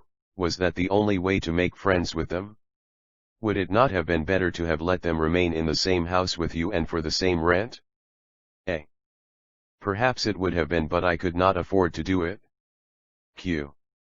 But you are rich in your own possessions, are you not? A. I have just enough to live upon. Q. Besides Mayervilla, you have two other properties worth about 50,000 rupees each. Some stern realities of the law courts 185 AS.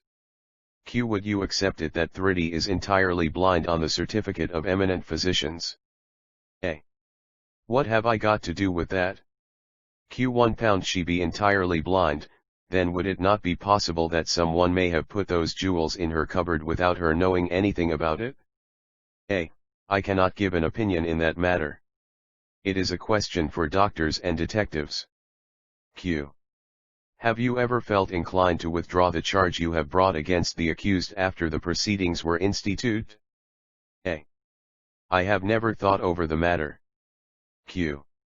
Did anyone advise you to do it? A. No. Q. Would you do it if the court allow you to do it now? A.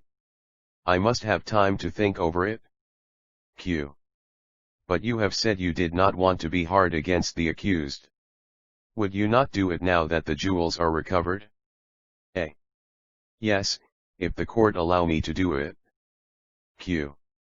Then why do you not apply for the court's permission? Mr. Catgate Your Worship, the advocate has no right to put such questions to the witness. He is forcing admissions from her. The magistrate, you are a day late for the fair, Mr. Catgate. If there has been any forcing of admissions it has already been done. Laughter. On this the advocate did not press his last question. Q. Are you aware of the Rent Act that has lately been introduced in Bombay? A. Yes, I am. Q. Do you not know that under that X4CT you cannot ask the accused either to pay a higher rent or to vacate the quarters they occupy in your house until the expiration of the time provided 186 Sublime though blind tore in the Act? A. I do not know anything about it. Q. Then I tell you that under that Act you cannot ask the accused to do either, if the accused choose to stand on their rights. A. Let them do it then, and I shall act as may first be advised. The magistrate, but you cannot harbor thieves in your house. It would be too dangerous for the safety of your lives and property. Loud laugh. Q. Does your husband contribute to the household? A. Yes. Q. What amount? Expenses. A. Rupees 100 per month. Q. Are you sure it is not more? A. Yes, am sure. Q. But if your own account book show it, what then? A. Then I would say that my husband is another thief, he has stolen the book. Mr. Aga here gave an account book to the magistrate and requested his worship to admit it as evidence. Your worship, he said, pointing to certain entries in the book, will see from these entries, which are in the handwriting of the witness now in the box, that Mr. Ardeshir is contributing rupees 150 per month towards the household expenses. The magistrate asked the interpreter to hand the book to the witness. Witness, he asked, are not the entries which the interpreter points out to you made in your own handwriting? A. I cannot say. The magistrate, then you must look at them carefully and say yes or no / you remember you are on oath here. The witness after some hesitation, yes, but the book has been stolen. The magistrate, then you may bring a separate charge of theft for that against your husband. Laughter. Some stern realities of the law courts. 187 Mr. Aga- Are you sure Mr. Iraq was not in your house all the while that Jal was with you on the third day upon the current month? A. I am sure he was not. Q. Then you still persist that he came to your quarters after Jal left? The witness grew pale but said, yes, I do. Your worship, said the advocate, with your permission I shall move evidence to prove that the witness is telling another lie. The witness was here seen to grow white and pale as a sheet. Your worship, said Mr. Catgate, the witness must be a bona fide one. The magistrate, the court will see to that. The name of one Hussein by Muhammad Munshi was then called out by the court crier. Middle-aged, respectable-looking Mahomedan Dasi or Aya, very simply but very neatly clad, put in her appearance. Being for the first time in a law court, she looked considerably frightened and scared. She sobbed aloud when she was in the witness box. Allah, Allah, she cried, that I should be alive to see this day, that I should have consented to be here today. The magistrate, you need not be afraid, my good woman. You have only to swear by this Quran Sharif which the interpreter is handing you, and swear that you will tell the truth and nothing but the truth. Allah will bless you for that, don't you think so? The oath having been administered, the witness was calm. She dried her eyes with the end of her white cotton sari. Being reassured and comforted by the sight of the Quran, she now stood quite firm and erect. Mr. Aga, what is your name, my good woman? A. Hussein by Muhammad Munshi, Q. What is your age? The sacred book of the Mahomedans. 188 Sublime though blind. A. About 40. Q. What are you? A. I am a Dasi in by Meher Banu Dalal's family. Q. How long have you been so? A. At least 20 years. Q. What is your husband? A. Tai is a Munshi or teacher in a Mahomedan primary school. Q. Do you remember the third day of the current month? A. Yes, I do. Q. Remember it quite vividly? A. Why not? I am not very old and my memory is not bad. Q. You remember the eventful occurrences of that day? A. Oh, that I should have lived to see that day. I would give 10 years of my life if one could save little Jal Baba and Thrutibai from disgrace. Q. But how do you know they are to be disgraced? A. Because they have been brought to this Adalat, court. My poor father had bitter experience of it. He used to tell me, Hussein Bai, rather than see the inside of an Adalat, go to Jannat, heaven, and be gathered to your forefathers 10 years earlier. The magistrate, but what if you leave the court with a different experience, my good woman? Answer accompanied by a low obeisance, then I shall thank you, my lord, and the Allah for guiding you rightly. The magistrate, Mr. Aga, I would ask you to restrict this evidence to the purpose in view as much as possible. Mr. Aga, you then know all that happened on that day at your Bisayef's house? A. Yes, every inch of it. Q. Do you know when Mr. Iraq Aga came in on that day? A. Yes, he came in at 9 o'clock. Q. How do you know it was 9 o'clock? A. Because I was in the hall when he entered it, and I some stern realities of the law courts 189 heard Shehrbanu telling him that it was 9 o'clock then and he had promised to come at 8. Q. Did she ask him why he was late? A. Yes. Q. And what did he say? A. He said he had gone bazaaring for them and then direct to his house and had a bath before he came to us. Q. Will you tell us, witness, all that happened afterwards, as well and as truthfully as you may remember it? A. As Allah is my witness, I will say nothing but my truth, though it will go to heart, kill me to do it. She then raised her voice, wrung her hands and cried bitterly, my Bisab, Chiota Bibi, it must be an evil day, it must be Shaitan that misled you so. Her voice then changed, she turned suddenly round in the box as if preparing to leave it. No, sir, she cried vociferously, your pardon, but I shall say nothing more. Surely you have not brought me here to work their destruction. You want to have your maurgi, foul, cut by my hands, but I shall not do it. The interpreter approached the woman and after some difficulty succeeded in persuading her to be calm. There was another outburst of tears which soothed and solaced her. My good woman, said the magistrate, I see your difficulty. You don't want to say anything that might harm your bisahes. But you do not seem to understand that by your telling the truth you will do them a service. By keeping back the truth you will defeat the ends of justice and harm their interests. So be it then, sir, said the woman. After Cliliana Bibi had questioned Iraksheth, they both went into her room. I was asked to carry Irak Sahib's breakfast there. Husainbai, Sher Banu said to me, you are always obedient, see that you don't young lady. 190 Sublime, though blind, tell anyone that Iraksheth is here. Don't tell it now or hereafter, not even to your husband. I was in the cook room till past 1 o'clock and left it but only once to carry Iraksheth's kina into Kihar Banu's room. On hearing loud voices in the dining room I went there and found the Bara and Kota Bai Sahebs, Iraksheth, and Kama, all talking together.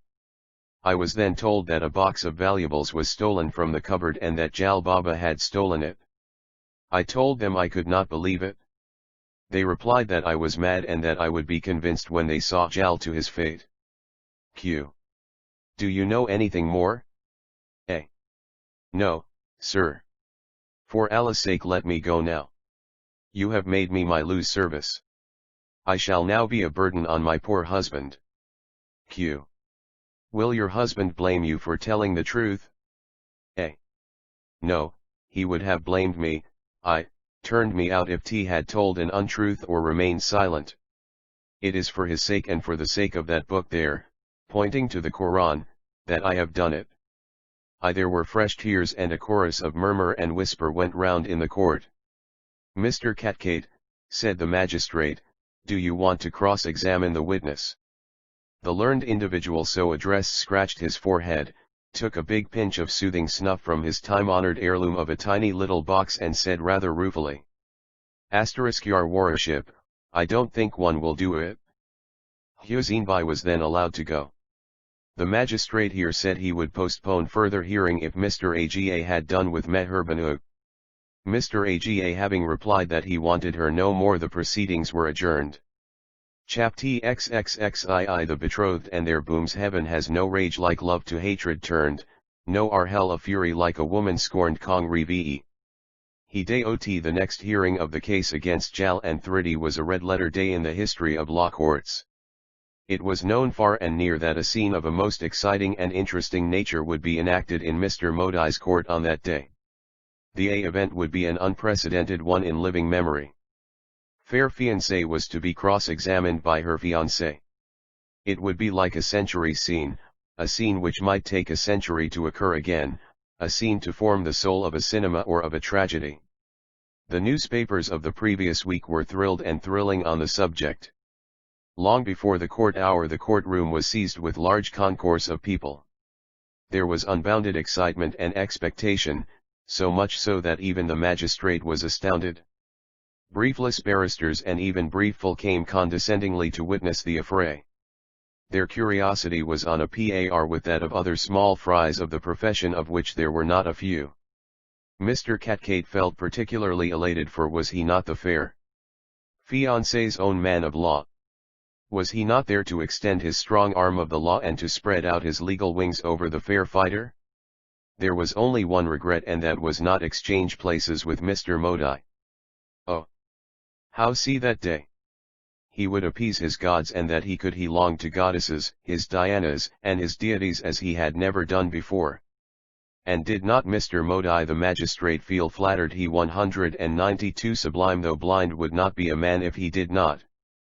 He looked round, looked straight, looked back, looked on one side and looked on the other, smiled on one bar at law, gave a knowing look to another, nodded to one police officer and gave an approving smile to another. All this while he was fidgeting among his books and papers and was but gaining time under pretense of arranging them. He intentionally let a book fall once on the ground to draw the attention of a Parsi lady in high pose who was busy talking to a young Hindu barrister. The eyes of the fair lady, whose attention he was anxious to draw, and his, met. He was a bachelor at 45 and she was a spinster at 40. The one was sweet on the other and yet both kept each other at bay, each thinking that the other should be the first to propose. This chase of trace and catch me not has made many a grown-up couple grow older and live single forever. The possibility of the young Hindu barrister stealing a march on himself scared the color from Mr. Meenosher Modi's face. Such doings are not uncommon in these days of headlong cosmopolitanism and commingling of races. There is, however, an end to everything, and so the indulgence which Mr. Modi had allowed himself in his magisterial capacity once in a way also came to an end. Like the books and the papers on his table, he settled himself in his seat and asked silence to be proclaimed. The cries of "Kleep cheap," and "Silence, silence," were drowned midst the larger cry of "Sherbanu Ardeshur Dale." The Hanu looked for, made her entry in the witness box. She looked about her defiantly, put both her hands over the railing and stood firm as a rock. There was cannon to right of her, cannon to left of her, cannon in front of her, volley and thunder. She was quite prepared to meet them with cannons of her own. The Director General of the enemy's operations, he bearing the ever-fresh name of the invincible Jamshed of Persian fame, confronted his plighted Amazon and opened the battery. Q. You remember the third day of the current month? A1 Suppose I do, I am not so forgetful. The betrothed and their booms 19s Q- I want you to say yes or no, please. Well then, yes. Q. You remember the answers that you gave to your pleader and to his worship when you were examined by your pleader? Yes. Q. And you also remember the day of the toddy party at Mr. and Mrs. Mehaluji's? Yes. Q. You said in reply to your pleader's question that your relations with the accused until the day opound ihe alleged offense were remember, witness, I am repeating your own words taken from his worship's notes of your evidence, were very friendly on your side and very unfriendly on theirs. Will you give the court concrete instances of these? A. I cannot remember them all at once. Q. But you have just said that you are not so forgetful? A. Yes. But I am not so tiresome as some people are. Q. You will be tiring the court soon enough if you do not give direct replies to direct questions. I want you to give me concrete instances of friendliness on your part and unfriendliness on the part of the accused. A. I gave instances of that when replying to my pleader's questions. Q. Those were mere allegations, unsupported by fact or witnesses on your side. You must now give instances on which the court can rely. A. To put an end to constant bickerings, we thought it right to ask them to vacate. Instead of giving up peaceful possession of their rooms, they have fostered and fumigated nothing but quarrel and scandal. Q. And what were those quarrels and scandals? 13194 Sublime though blind. A. They abused and insulted us on their mother's patlyarna. IQ. Whom do you mean by they? There were only two ladies in the family and one of them was dead. The dead lady could not have abused you. A. Yes. But the daughter did it for herself and her friends supported her. Q. Who were the friends? A. Dinbanu and Shireen Bahadur Shah and Mrs. Mehaluji and some riff-raffs. Q. Are you sure they were all three present there? A. As far as I remember. Q. But then do remember and say yes or no. A. Surely you are not a dictator general. You can dictate to your wife when you are married, not to me. The magistrate, witness, You must stop this rudeness unless you wish me to fine you. It is unladylike. Then I request your worship, said the witness, to ask him to behave gentlemanlike. He is doing nothing that an advocate is not entitled to do, said the magistrate. Mr. Aga, are you sure that Mrs. Bahadur Shah, her daughter Shireen and Mrs. Mehaluji attended the Pauyurna of the late Bijur Banu Patel on the day on which her obsequies were carried to the Tower of Silence? Say yes or no, please.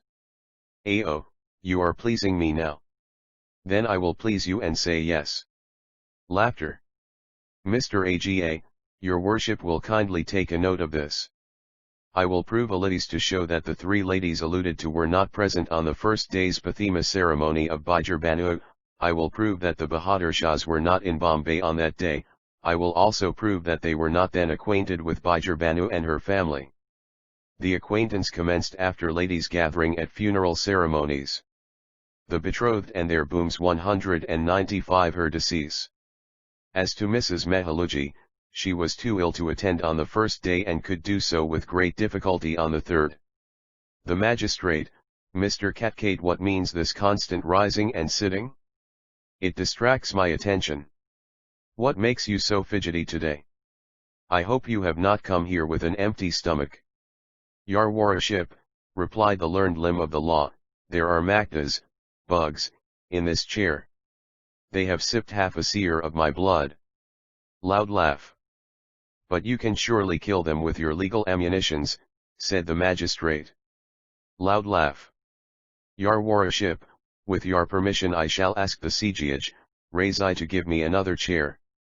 Whilst the chap Razai changed the chair, Mr. Katkate desired to know if the questions just asked by the advocate were relevant or had any bearing on the evidence. The magistrate replied that Mr. Katkate had better consult his copy of the Law of Evidence *, he seemed to have outgrown it. There was considerable tittering among the bar and great chuckling among the lay audience, which made Mr. Katkate drop back into his Magdalene chair quite disgusted and disarmed. He wanted to say something that would appeal to the bar and leave a lasting mark in the footprints of time. But here was a damper. But never mind, he thought, he was a lawyer and would not lag behind. Mr. Aga to the witness, Witness, what other instances can you give of friendliness on your side and unfriendliness on the side of the accused? A. They kept the dead body of Bijur Banu in the house longer than usual, which is highly dangerous in times of epidemics. Q.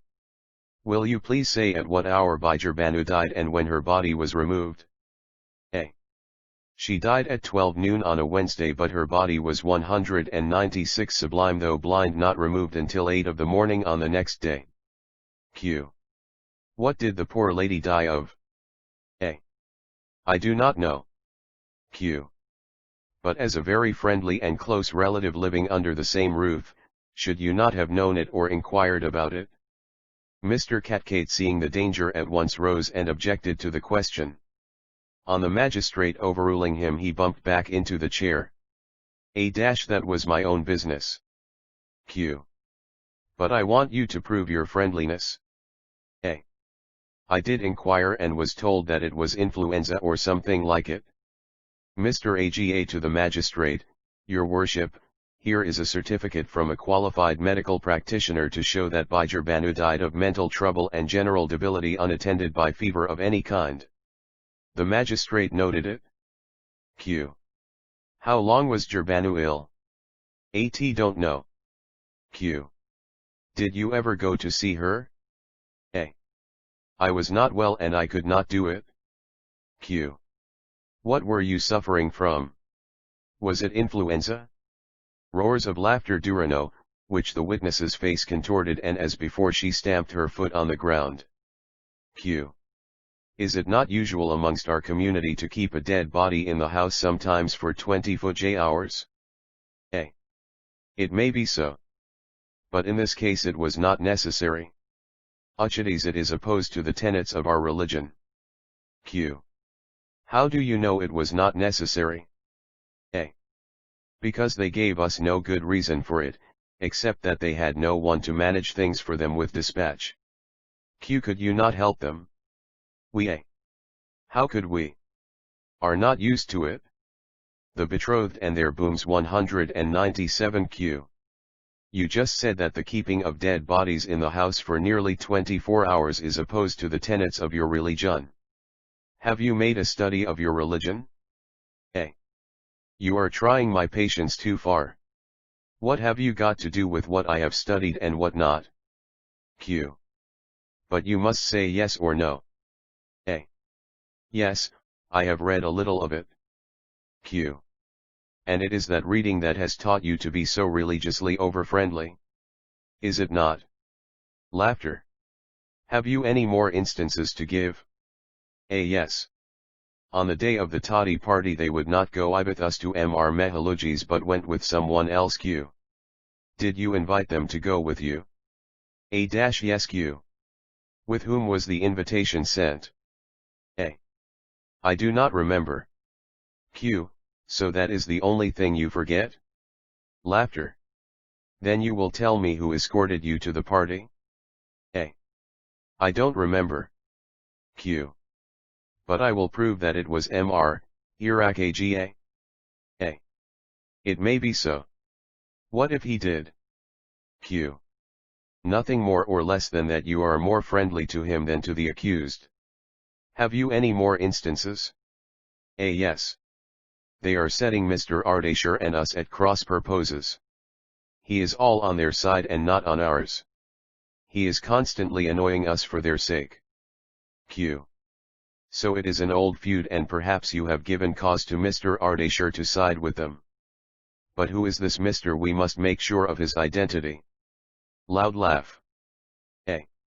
You know who he is. He is a man with Ardashir. 2 eyes, 2 ears, and a nose. Q-1 know that. But how is he connected with you? Is he the same person who is the author of your being? 198 Sublime though blind. A. Unfortunately he is. Hilarity. Q. Have you got any other instance to give? A. Yes. On Roshan's birthday the accused concealed her in their quarters when she returned from school earlier than she should have done. The magistrate, so Roshan formed part and parcel of the stolen property? Loud laugh. Mr. Aga, it is a wonder she was not found in the jewel box. Vociferous laughter. Q. Well, witness, what if they kept her there? Was it not a friendly act? Did they not help you? You wanted to keep the girl out of the house for the whole of the day by way of punishment. A. But we wanted her to be at school, not conceal herself in other people's quarters. Q. You must have avenged yourself for that. A. That is no business of 5 hours. Q. Certainly, it is the business of certain people only, you ladies, for instance. Loud laugh. Q. Besides unfriendliness on the part of the accused, you said something about scandal. What is that scandal? Were the accused scandalizing you? A. Yes. Q. And their mother too? A. Yes. Q. And what was that scandal? Was it one or many? Mr. Katkate, your worship will certainly not allow this question. Scandals are often unfounded. And if the witness be made to repeat them it would be only circulating them. Mr. Aga, then the witness should not have referred to them. The magistrate, Mr. Aga, I think we had better not go into the betrothed and their booms 199 the question of scandal. It had better be kept out of court. Laughter. Q. When you went to invite the accused on the 3rd day of the current month you have said that they abused you. A. Yes. Q. And yet you pressed the invitation? A. Yes. Q. Did you tell your mother and Mr. Iraq that they abused you? A. Yes. Q. When did you tell them? A. As soon as I went up. Q. What time was it when you went up? A. About 10 o'clock. Q. You are sure of that? A. Yes. Almost.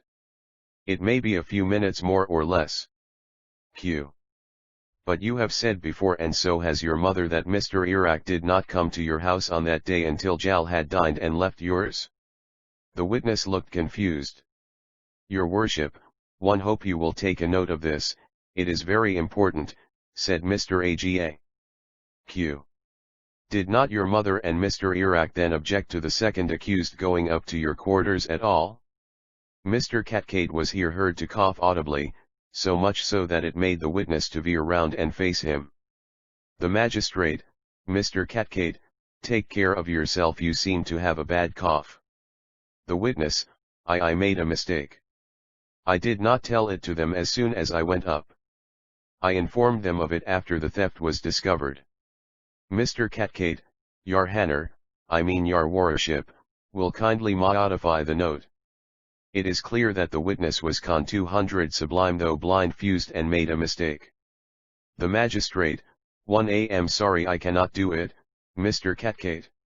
You have yourself said that the witness is a highly educated lady, she could not have misunderstood the advocate. Mr. Catcade, then your worship will make a note of the last reply of the witness. Mr. Aga to the witness, after you proffered the invitation, did you go or had you occasion to go to the accused quarters again? Think well before you answer. No Q. Are you sure? Remember, you are on oath here and will be charged with perjury if you tell an untruth. You know the punishment for that. A.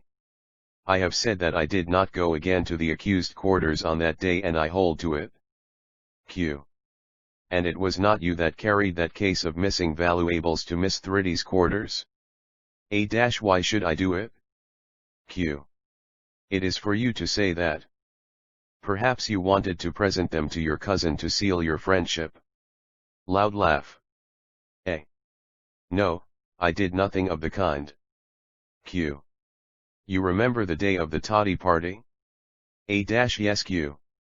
When the toddy tree fell down, the second accused was caught under it? A. Yes Q. She had to be carried to Mr. Mehaluji's bungalow? A. Yes Q. Did you go to the bungalow and see that she was all right before you left? A. No Q. Then what did you do? A. I left for home with my mother. The betrothed and I booms 201 Q. Did anyone else leave with you? A. Yes, Mr. Iraq. Q. Did Miss Roshan go with you? A. No, Q. Why did you not take her with you? A. Because we did not choose to. Q. You were perhaps afraid she would be unsafe company, as she might carry tales. Laughter. Witness, I will trouble you with another question if you please. Is your family doctor? A. Drdm de Silva. Q. How long has he been so? A. About 2 years. Q. Who was your family doctor before that? Mr. Catcade was here heard to cough again. The witness taking up the cue stood uncertain for a moment or two. She spoke when the question was pressed. A. I don't remember. Q. Was he not Dr. J. Boy who has his rooms in the street where your house is situated? A. Yes. Why Q. did you give up the good offices of that doctor? A. Because he was doctoring us and not you. Q. Did you not give him up because he was also family doctor to the accused? The witness looked considerably confused, but on another cough from Mr. Catcade she answered, no. Mr. Aga took out a letter from his pocket and handing it to the witness asked, is this not your own handwriting? A. And what if it is? Q. You must say, yes or no.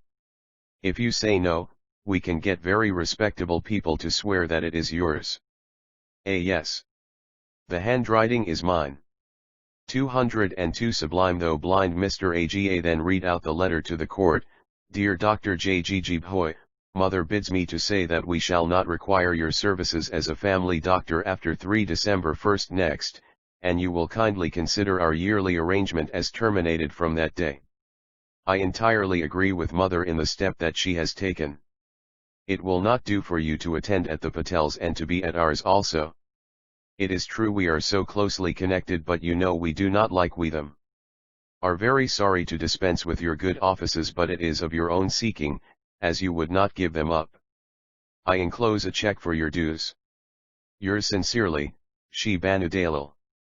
Mr. Aga, your worship will doubtless see that the Patelwi family alluded to is the family of the accused. Shall get the doctor to come and swear to it if the witness says that the family referred to is different. The magistrate, then you should ask the witness about it. If she differ, then we can get the doctor to tell us what family is alluded to. Mr. Aga, witness, will you please tell us whom you mean by the Patels in this letter? A. I meant Feroz Patel's family. Q. The family of the accused. A. Yes. The encounter between the betrothed and the booming of the wee guns was here over. We'll leave the reader to decide who was the victor and who the vanquished. If he is not able to do so, he must await his worship's decision. The witness was clever, but when she left the box her countenance did not wear the same hue and aspect which it did when she entered the box. The almost audible remarks of the audience were anything but consoling. They added fuel to the fire. She beckoned to her pleader, and the betrothed and their booms 20s went aside. She said something to him in tones which, though low, were slightly raised at the end. Those near them said they had clearly caught her saying, "Mr. Catgate, you are a dunce, we must have another man, mother was a fool to have you." It was 5 o'clock, which was the hour for the court to disperse. The magistrate said he was very anxious to push on with the case and finish it.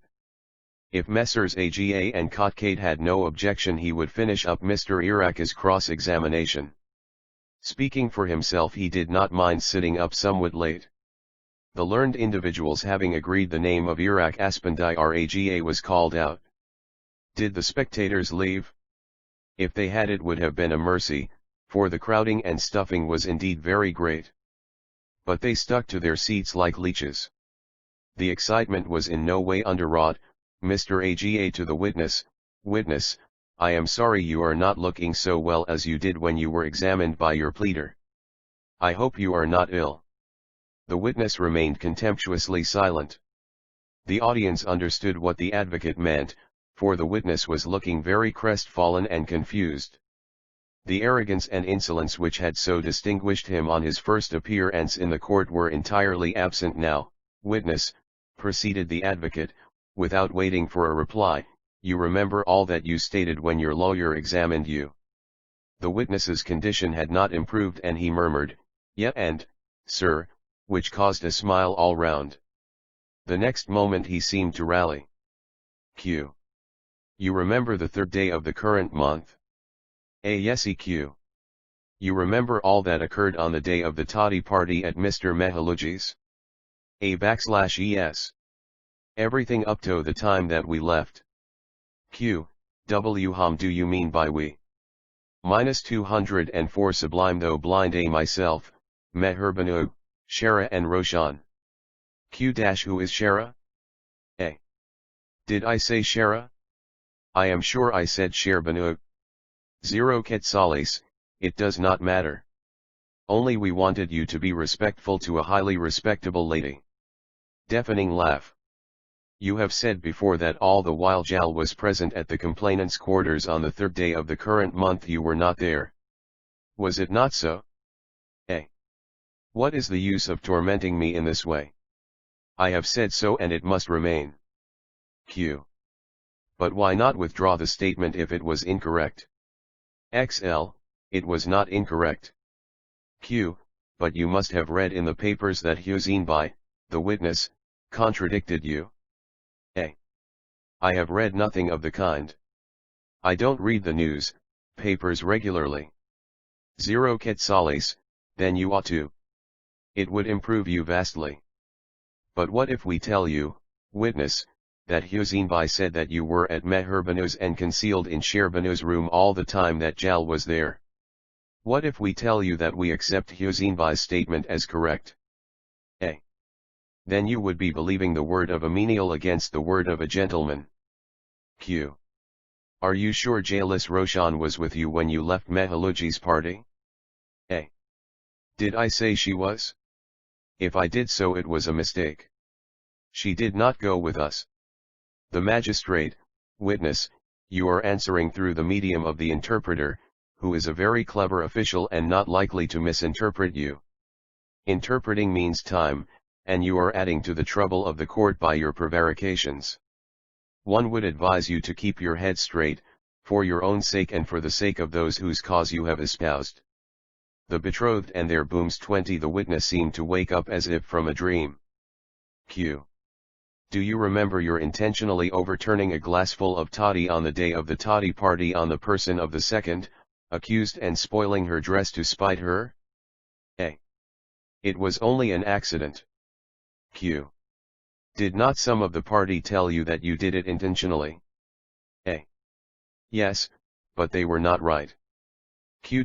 You are betrothed to the second accused. A. Yes. Q. Did you help her when she was caught underneath the falling tree and carried to the house almost? A. No, she did not deserve it. Q. But you are her fiancé. Senseless. A. Yes, but I do not mean to be so any longer. Somebody else is welcome to marry her, if you like yourself. The magistrate, witness, you are impertinent. Q. Is it not true that you sent a telephone from Mehaluji's house to the mother of the accused, telling her that her daughter was dying and that she should come over to Mehaluji's at once? A. Who says I did so? Q. Say asterisk yes or no. A. There is no telephone in the quarters of the accused. Q. But there is one in the quarters of the complainants? A. But the accused are not allowed to have access to it. Mr. Catkate, your worship, the witness means to say that the complainant's telephone is for their own use and the telephone rules say that telephones are not to be used by others than those who pay for them. The magistrate, it does not signify. What is of consequence is whether the witness sent a telephone message such as that mentioned by the advocate to the complainant's house. 206 Sublime. Though blind Mr. Aga to Iraq, witness, did you send such a telephone or not? No. Mr. Aga, your worship, we have evidence to prove that a message such as that narrated by me was sent by the witness and communicated to the deceased by Gerbanu not by any of her own servants but by the complainant's own ayah. Not only that, but the witness was actually seen sending that telephone message by one of Mr. Mehaluji's servants. The two servants referred to, who were present in the court, were then put in and they swore to the truth of the advocate's statement. The witness and his pleader were dumbfounded. Mr. Aga then asked the interpreter to hand a particular letter which he drew from his pocket to the witness. It was the anonymous letter written by someone to Mr. Biman Bahadur Shah.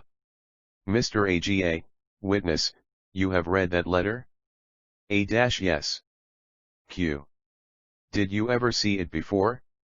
A. No. How could I? Q. Do you recognize the handwriting? A. No. Q. Is it not your own? Answer after a little hesitation, no. Q. Just look at it again and see if it is not your own. The witness looked at the letter again and said, no. The letter was then handed to the magistrate. The magistrate, Mr. Aga, there are 2 points in the letter which you must explain to me. The writer tells Mr. Bahadur Shah that the FIRL he has admitted into his house is unsuited morally and intellectually to cross its threshold. At the close of the letter he says that the person who introduced this girl into his house has committed a breach of faith and should not therefore be allowed admission into the house again. I want to know who this girl was and who recommended her to Mr. Bahadur Shah. The betrothed and their booms 207 Mr. Asa, Miss Makaresrar who is 10 pound. The witnesses for the accused was for a long time tutor to Mr. Bahadur Shah's daughter Miss Shireen. When Miss Patel became blind the large-hearted Miss McGregor resigned her situation and very kindly put in Miss Thridi Patel in her place, who did not till then know the Bahadur Shahs.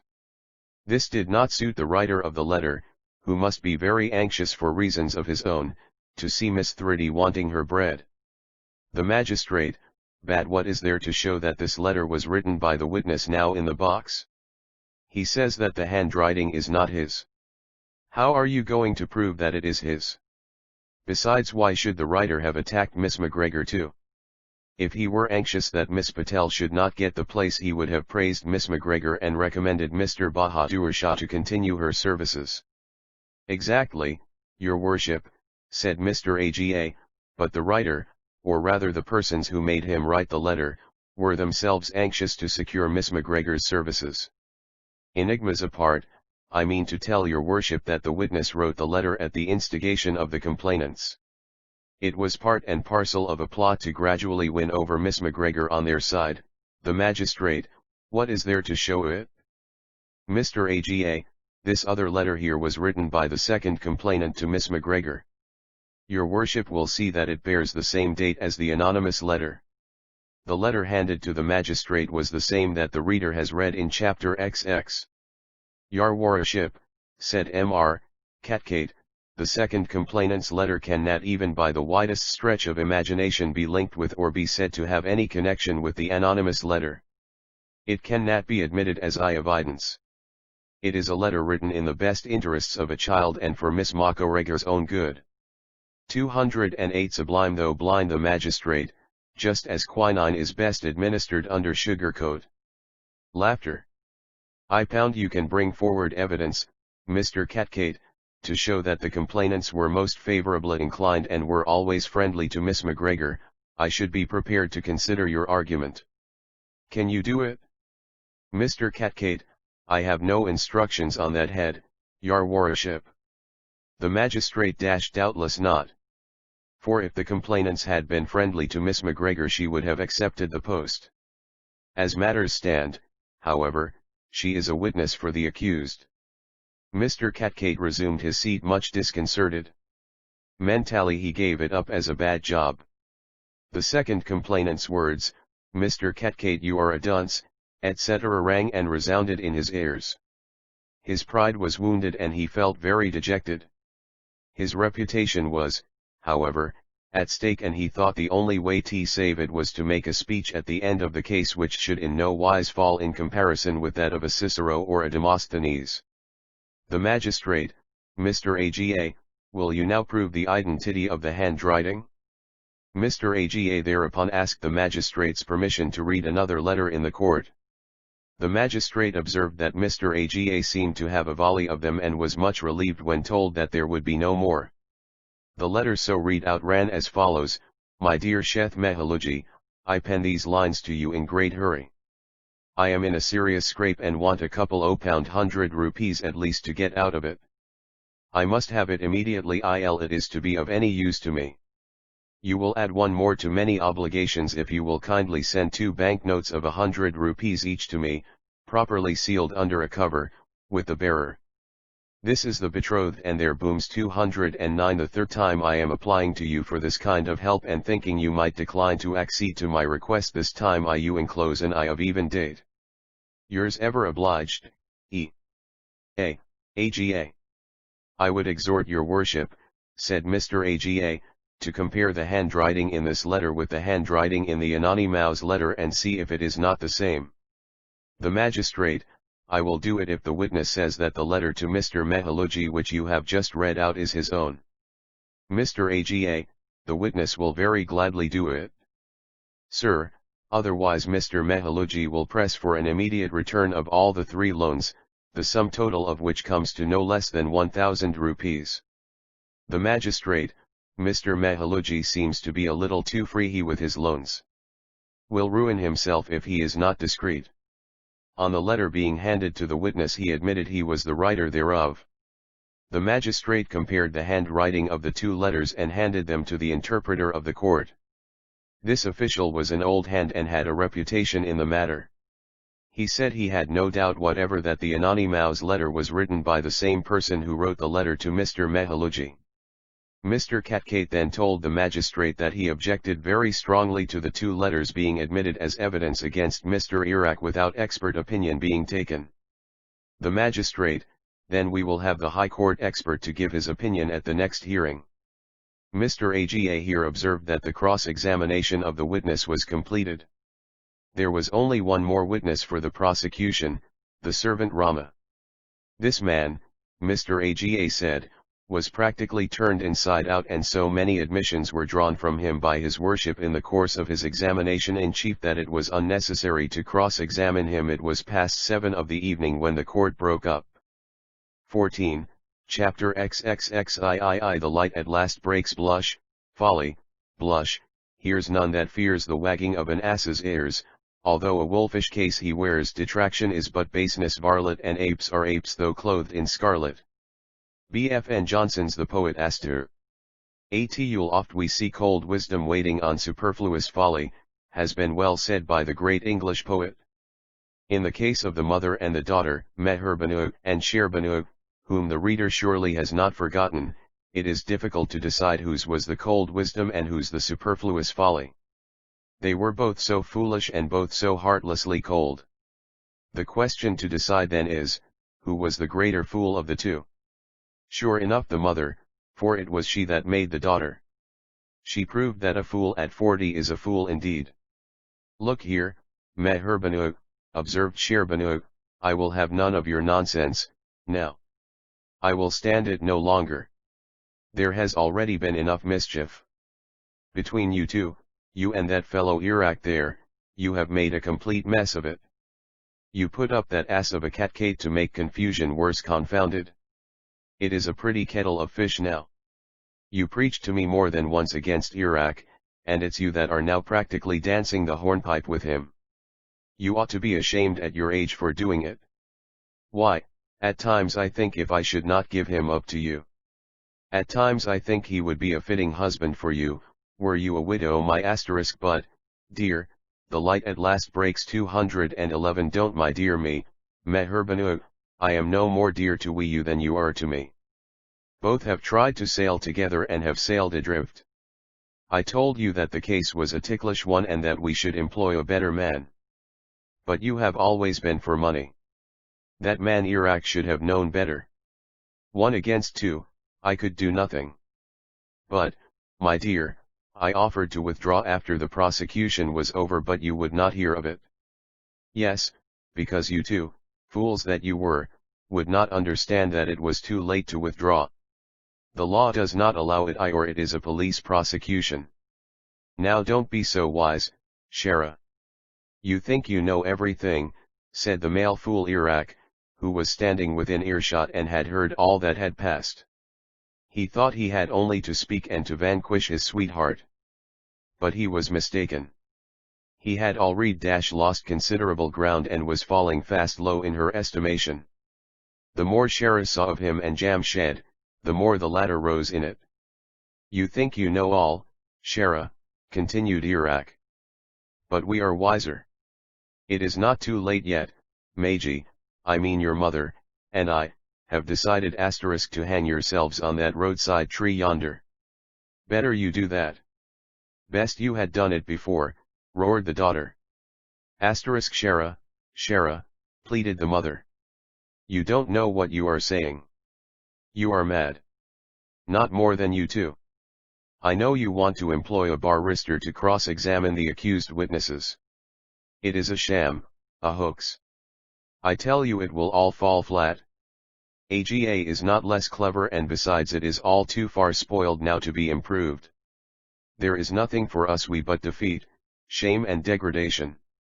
Shall have to look small, Shara proceeded vehemently, stamping her foot on the ground.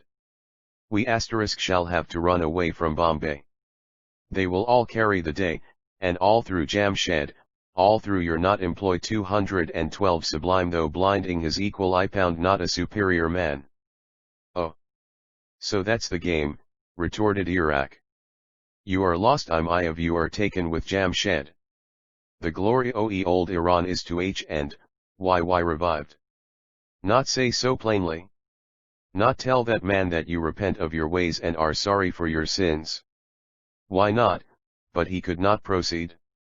He had known Shara long, and yet he did not know that it was not safe to exasperate her.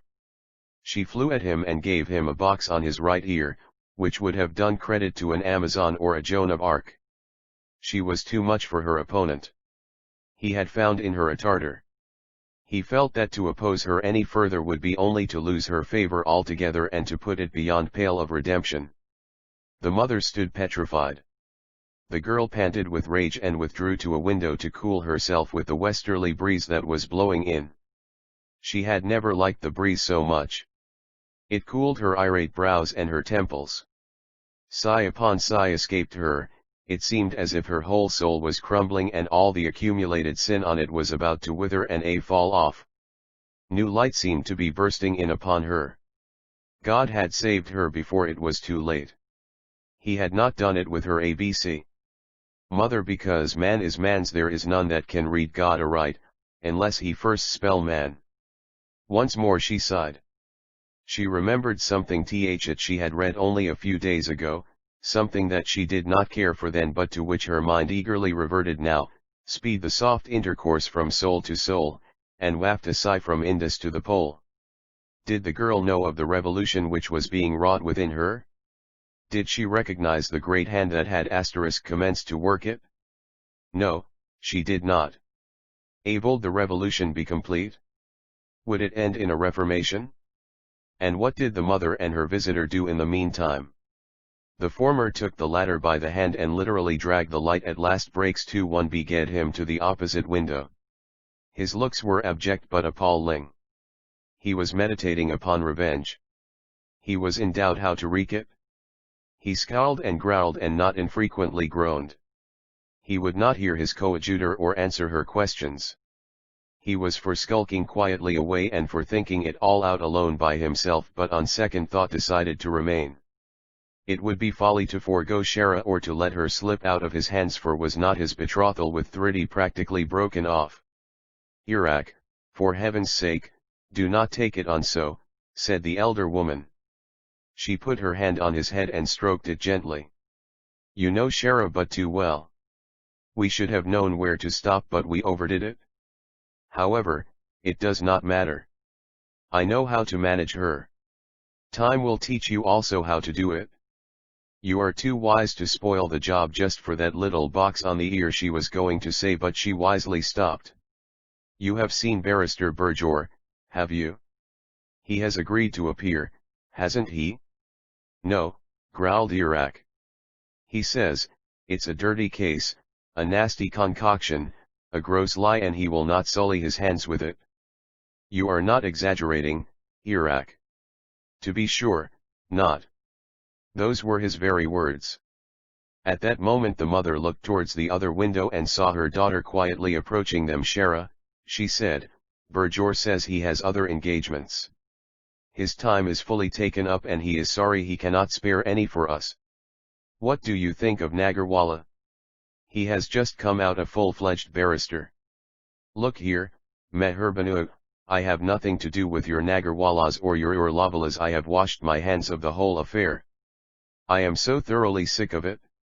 You may employ the man in the moon or the Mars for OGHT, I care. I am feeling feverish. I am afraid I am going to be seriously ill. Then without waiting for a reply she turned her back on them and stalked out of the room. Chapter XXXIV Pain begets penance. Share A in pain before the coming of a strong disease. Even in the instant of repair and health. The fit is strongest. Shakespeare's King John. Owing to her room, the first thing that Shara did was to lock herself in. The second thing was to throw herself on her bed and to bury her burning head under the pillows. The third thing was to turn over in the bed with her head pressed hard against her right hand and the pillows. The fourth thing was to turn over again and to toss about from right to left and left to right until she was too tired to do it any more. Strange uneasiness had overtaken her. He did not know her own mind or her own feelings. She was not a weak woman and she would not give way to weakness. Her mind went over 100 things in a trice. She looked back into the long vista of her family history. She thought of her ancestors and felt that they had done nothing of which their descendants should feel ashamed. She traced their history and pondered over the good deeds of charity and love for their people, that they had wrought in ancient days. There was not a dark spot in their escutcheon. The history was as clear and lucid as crystal. Her mind then reverted to her own father. How could she judge of him? To sit in judgment upon him, she must sit in judgment upon her mother and upon herself, for they were actors on the same stage and characters in the same play. Their attitude and action must reflect on one another. It was a damper and she stopped. Had she misjudged her father? Had she viewed her own actions and those of her pain begets penance shara in pain 215 mother more lightly than they deserved? The thought was a torture and she abandoned it. It was Roshan that rushed to her mind next. Was she not her own sister? Had she behaved towards her as an elder ought? Shudder passed through her at this thought and she abandoned it also. Iraq was the next that took possession of her mind. She had liked him, winked at his foibles, connived at his follies, patted and pampered him, though she knew he belonged to another girl by right. Up to now she could not think of him otherwise than with tenderness and affection. She acted for him and when occasion required stood between him and his traducers. It was a strange feeling that she entertained for him. Was it why the novelists call love? Did she like him? Perhaps because B had made her interests and those of her mother his own. Was she right in boxing his ears? The answer was, no. For, after all, B was but their tool. She must not have really liked him or loved him, but she could see that he had liked and loved her in his own way. It was all hoity-toity, but not a hoax.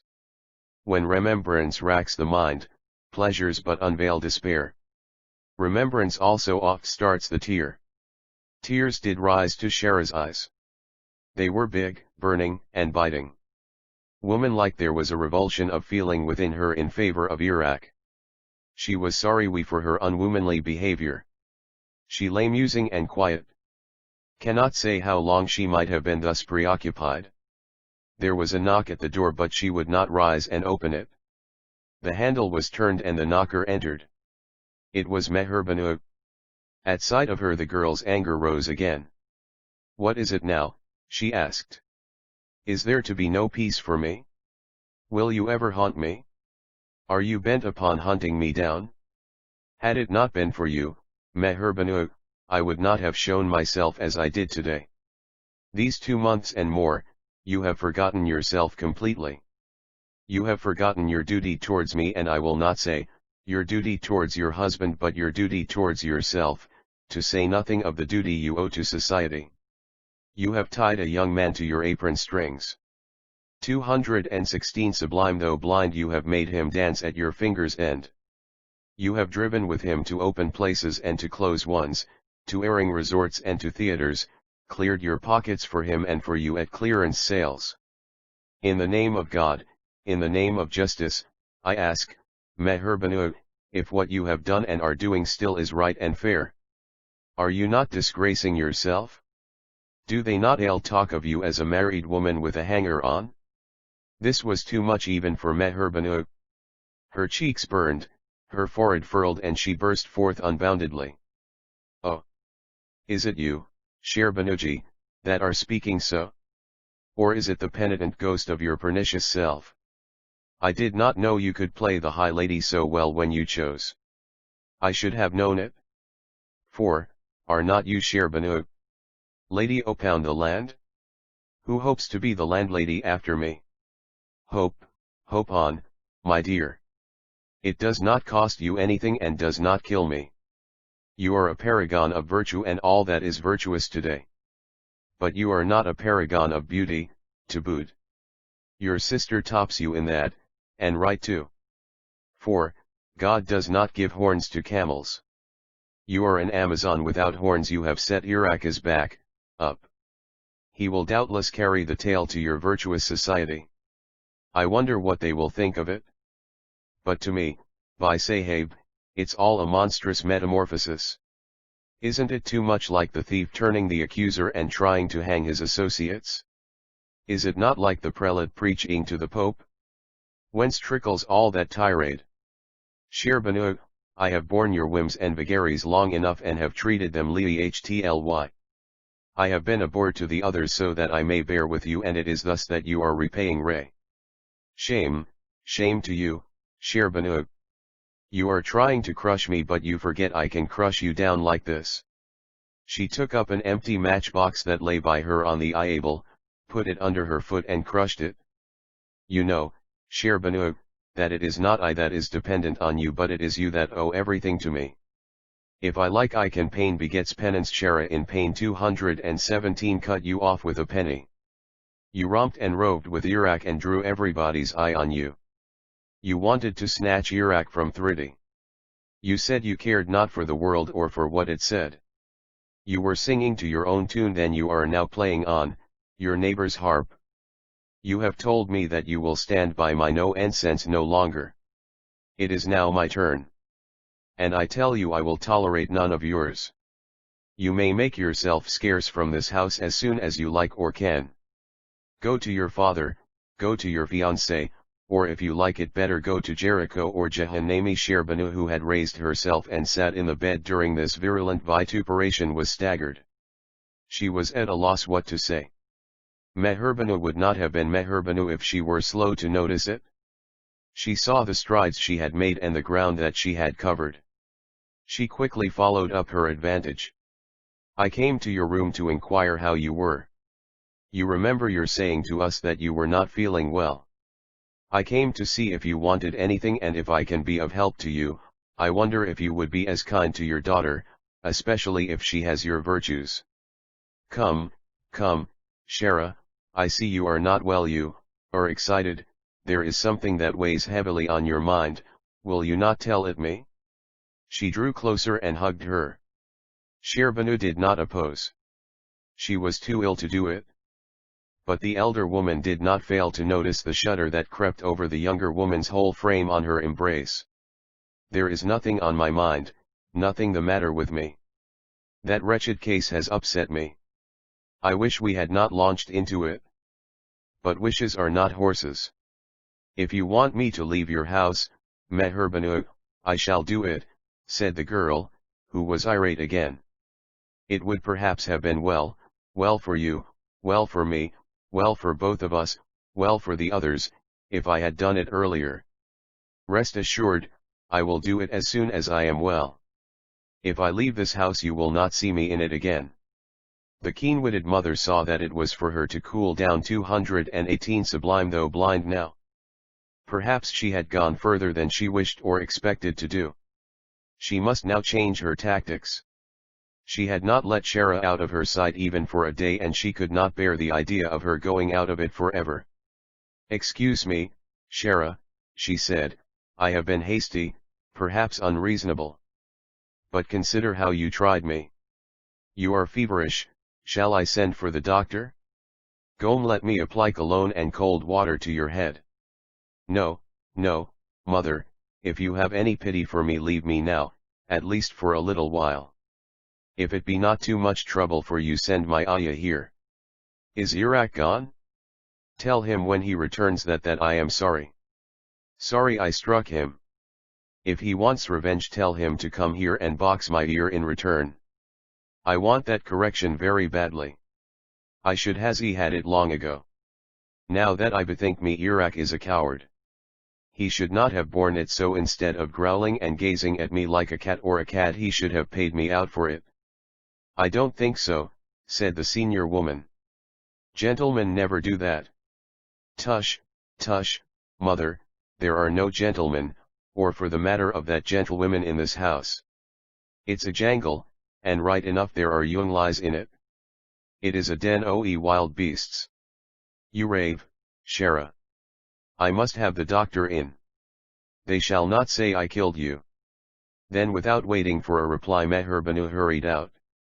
Shera rose with difficulty and wrote out a short chit, Dear Miss Mackerel, or, will you do me the favor to come over here as soon as you conveniently can?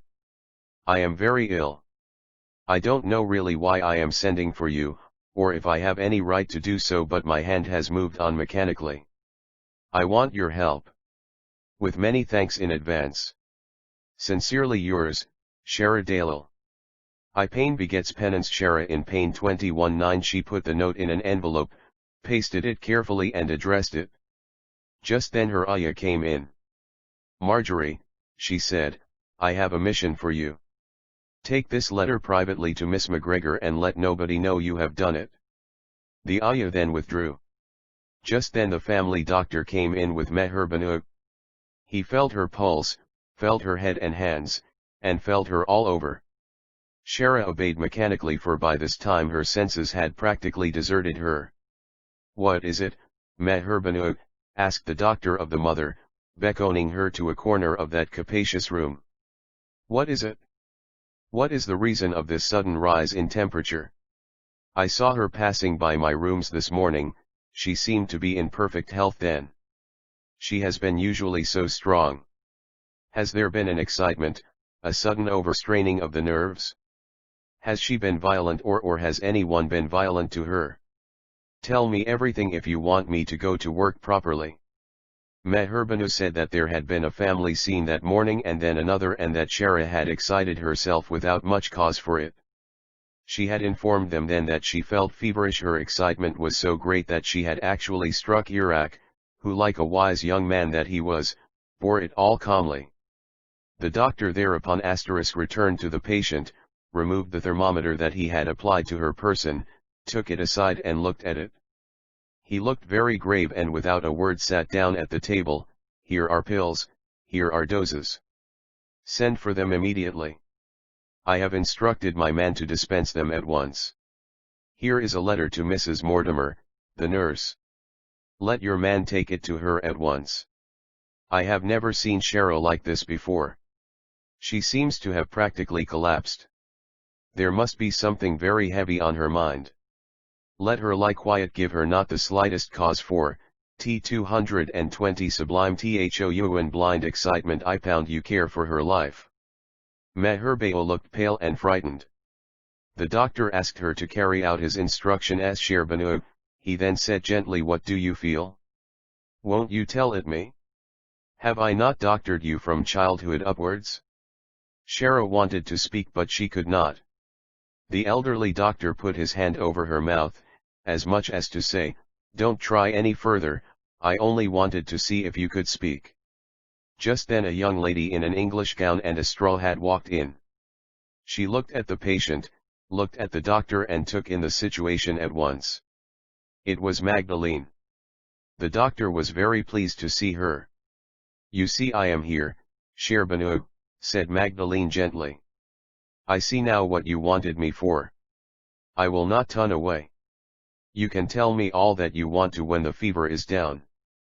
Shara's eyes were gazing absently on Magdalene. She took her hand and hers closed mechanically on it. The doctor got a chair for Magdalene and she sat down beside the bed. "I would not have sent for Mrs. Mortimer if I knew you were to be here. I don't like Shara's looks. I have never been so shaky before," said the doctor. "Don't leave her, I beg." Meher Banu entered with the medicines. She looked at Magdalene and stood aghast. What on earth could have brought her there? She thought. Magdalene saw her embarrassment.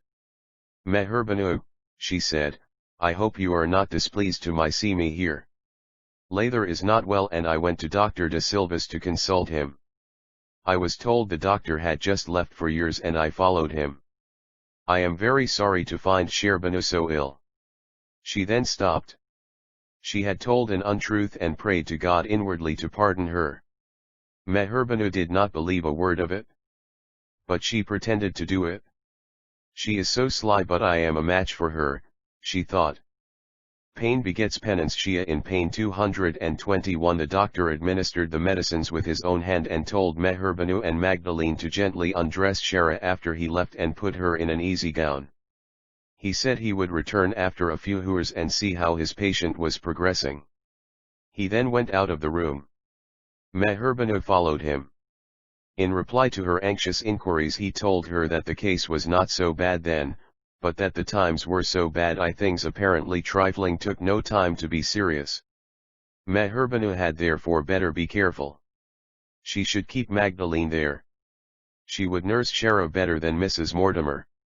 Chapter XXXV. Father and daughter to the fore. Our religion is love, 'tis the noblest and purest, our temple the universe, widest and surest, we worship our God through his works that are fair, and the joy of our thoughts is perpetual prayer. Tthe further hearing opound the case was fixed for the next day.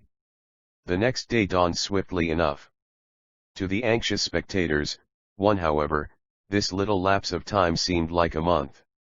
There was no dull period in the proceedings, and the interest created did not flay at any stage. If anything, it heightened at every step. At the last hearing it was a fight between a fiancé and his fiancée, and between a fiancé and another, who were not rivals in love. Iraq had not crossed Jamshed Aga in love. The latter was only too willing to let the former take his fiancée of his hands. Like the path of true love, the path of unrighteous love does not run smooth. In their case nature seemed determined to prove it. The scene at the last hearing was not ennobling, though it was highly entertaining. The scene to be enacted today was highly ennobling, if not so entertaining. This scene was to disclose the innocent and noble doubter of a good and noble father fighting in the front row for fair play, fighting for all that is just and noble in humanity, to vindicate the ends of justice.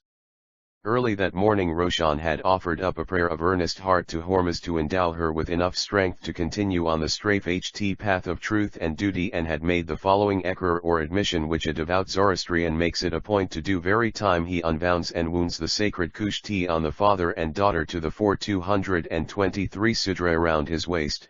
I am a Zoroastrian. I am a believer in one God. I agree to follow the precepts and sing the praises of my own religion. I ardently love and glory in good thoughts, good words, and good deeds.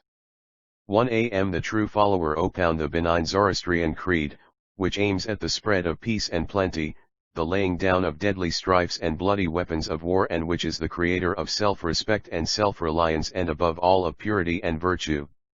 I conscientiously believe that the Zoroastrian creed, of which I am a devout follower, is the sublimest of all that have been or existed in the past, the sublimest of those that are now existing, and the sublimest of those that may exist hereafter. A thrill of pleasure went through the audience when the name of Ishan Ardeshir Dale was called out. Roshan the Bright brought nothing but Roshni, light, into the Loridan atmosphere of the courtroom, and brightened the faces of friends and foes alike. The interpreter as usual administered the oath to her. The avesta being given to her, she held it in her hand and repeated the following words as bid by the interpreter: Manashni, Gavashmai, Konuishnel, good thoughts, good words, good deeds. Roshan looked undisturbed and unmoved. All eyes were centered on her. She was composure itself. Even Mr. Catkate could not get his eyes off her. When asked if she wanted the services of an interpreter, she firmly said, no. The magistrate sudra, which means righteous path, is a garment made of white muslin and reaching up to the knees. It enjoins and is a symbol of purity and virtue. Kushti is a long and woven thread, a sort of a kununner band or waistband made of the wool of white sheep. It is supposed to say, gird up your loins, ye Zoroastrians, fight ceaselessly for all that is good and great, and strike down all that is impure and evil. The thread is wound and unwound each time WD offer up prayers to the one holy God. 224 Sublime, though blind however, observed that the interpreter would be by and would help her when required. Mr. Aga to the witness, what is your name? A-Roshan Ardeshir Dale. Q. Do you know what you are here for today? A1 Do certainly know it. I am here on oath to say the truth and to help the right cause. Q. Can you tell us, i.e. you have understood the full intent and purport of the oath that has just been administered to you? A-Yes, I have learned what it means and I mean to follow it. Q. Do you know what would be the consequences if you tell an untruth here or try to shield the accused? A. Yes. I know that in that case I shall either be fined or imprisoned. Q. Will you tell us what the charges against Jal and Thridi are? A. Yes. Jal is charged with committing theft of a jewel case from my mother's cupboard on my last birthday, and Thridi is charged with receiving and retaining the stolen property. Q. Do you not believe the charges to be true? At this question the face of the witness glowed and her fine eyes flashed. A. Certainly not. They are entirely false. Q. Can you prove that they are false? I will try to do so. Q. Who persuaded you to come and give evidence here? No one. I am doing it of my own free will. Q. Did anyone instruct you what to say here? Number 0. What makes you think that the charges are false? At about 9 o'clock on my birthday I was asked by my mother to leave for school, because I had not said the Paytet prayer and I obeyed. Father and daughter to the 4225 Q. Why did you not say your prayers? A. I said other prayers, not the Paytet, which I am told is a prayer of penitence for sinners. Q. Were you at school the whole day? A. No, I was very unwell on that day and got somewhat WO.se on reaching school. My teacher, seeing me so, insisted on my returning home. Q. Would you not have done so if your teacher had not insisted on it? A. I would not have dared to do so for fear of incurring the displeasure of my mother. Q. What form does your mother's displeasure take? Mere angry words, I suppose. The witness hesitated and stood quiet. Q. You do not answer. So it is something more than mere angry words, is it not? A. Can you not avoid this question, sir? Why would you have me answer it? Mr. AGA, I am very sorry, but I must ask you to reply to it in the interests of the accused. A. Then I must tell you, sir, that my mother's displeasure sometimes assumes a very unpleasant form. She then hung her head and remained silent. Q. Then she is violent? Mr. Catcade, your worship, this question is very irrelevant. Your Honor should not allow it. The magistrate, you are right, Mr. Catcade, but the exigencies of the case demand that I should allow it, Mr. Catcade, but, your worshipful Honor, I object very strongly. The magistrate Mr. Catcade, all I can do is to not copyright down your objection. The witness was then asked to reply to the last question. Alas, sir, it is not her fault. She does not know what 15226 Sublime, though blind she is at when her temper is up. 0 Quetzales, then she has a temper? Can you tell us if she is ever violent with your sister? A. No. She dare not do so. Q. Why can she not dare? A. 0, sir, you are hard again. If I knew you would put me this question I would not have said it. Q. I have already told you that I have to be hard with you in the interests of the accused. My mother does not treat Shehrbanu as myself, for she is afraid of her. The magistrate, do you mean to say, my little maiden, that Shehrbanu would pay her mother back, I mean ill-treat her in return? A. Yes, sir, I think so. The magistrate, has it ever happened to your knowledge? A. It has not actually happened, but it has often threatened my to be so. Mother on such occasions always gives way. The magistrate, does she not give way with you and your father? A. No, sir, unfortunately never. The magistrate, does she not like you? A. No, sir, I fear she does not. Mr. AGA, did you go straight to your mother when you returned from school on your birthday? A. I, sir, dared not do it. I have just told you why. Q. Well then, where did you go? A. I went straight to Miss Thriddy's room and asked if I should go upstairs, but she pressed me to stay with her. Q. What was Miss Thriddy doing when you went to her? A. She was arranging her things in her cupboard with the help of her ayah. Q. Was Jal at home at the time? A. Yes, father and daughter to the 4227 Q. What did he do? A. He took me into the next room and we busied ourselves looking at the family album. Q. Tell us what followed. A few minutes after there was a knock at the door. Jal got up to his feet and locked me in. When he returned I was told our Rama had come to invite him and Thriddy to dine with my mother and sister, but that they had declined the invitation. Shehrbanu had then, I was told, personally come down and pressed the invitation. 3D would not go, but Jal at her bidding had agreed to do so. Q. Did Jal go up? Yes Q. What did you do when Jal was away? A. I kept to the same room.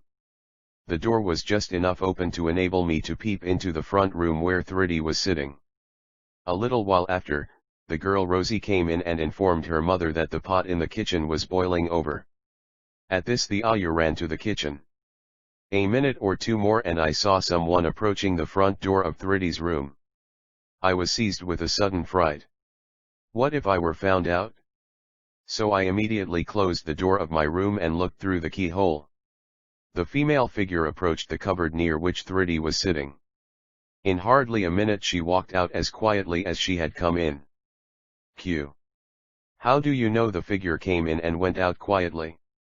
A. Because I heard no noise of footsteps and afterwards I learned that 3D was entirely ignorant that anyone had come in. Q. What happened after the figure left? A. The ayah returned to 3D's room and took her to task for keeping the front door open. The next minute she observed that it was her own fault that she had not closed it, for how could 3D know that it was open? Q. How do you know it was a female figure and not a male? You say you were seized with a sudden fright.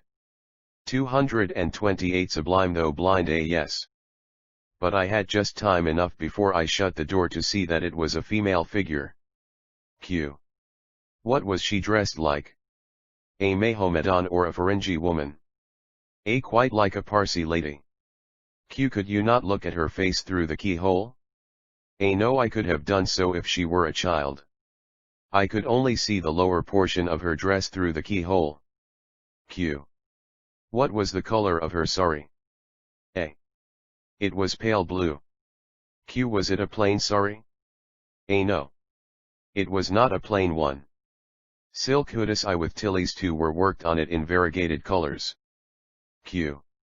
Did you see such a sari for the first time then? A. No, I had seen such a sari before. Q. Where? My own sister has such a sari. Q. Then why could it not be your sister's sari? A. I cannot say. Q. When did you see your sister wearing it? A. 0. At first it was a visiting dress sari.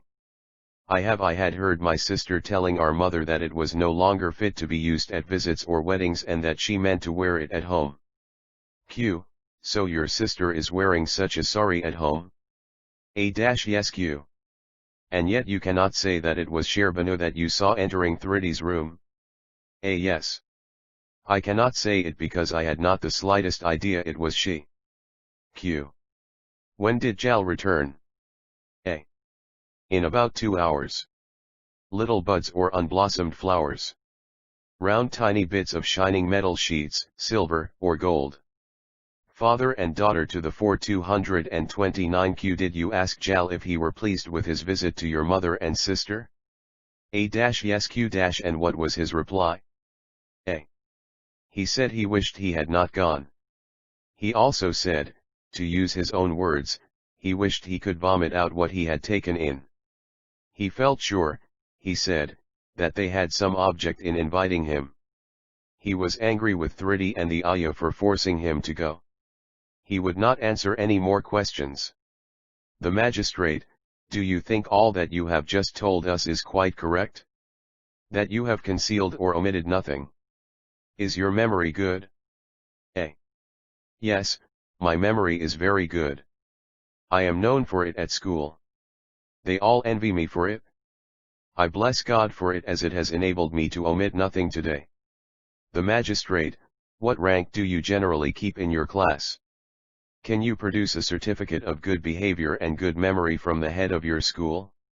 Mr. AGA, your worship. I have taken care to get such a certificate and also her school register of marks from the principal of her school. Your worship will see from these that she is always at the top of her form and that her conduct is exemplary. Mr. AGA to the witness, when did you return to your mother on that eventful day? A. I went up at about 5:30, which is my usual hour of return from school. Mr. Catcade, Var you not ashamed of cheating your Radhar and sister? You made them believe that you were at school all day. The blood rushed into Keshan's face and she was about to reply when the magistrate interposed, I cannot allow you, Mr. Katkate, to put this question now. You can do it if you like when crossing the witness. 230 Sublime though blind Q. Do you know Mr. Iraq Aspandi Raga? A. Yes, he is my cousin. Q. What do you think of him? Mr. Katkate Your Worship, I object very strongly to this question. The magistrate, Mr. Aga will modify the question. Q. Do you like Mr. Iraq? A. No I don't. He has never done anything that could please my father or myself. He has done nothing to help the charges against the accused. Yes, that he has. Q. How do you know that? A. I once overheard them talking about it when they did not know I had returned from school. Q. And when was that? A. The day after my birthday. They were all in my mother's room, where the cupboard of valuables stands. Rama was not there to inform them of my return. He was scolded for not doing so. Q. Scolded by whom? A. By my mother, sister, and Mr. Iraq. Q. What did you do on your return from school? A.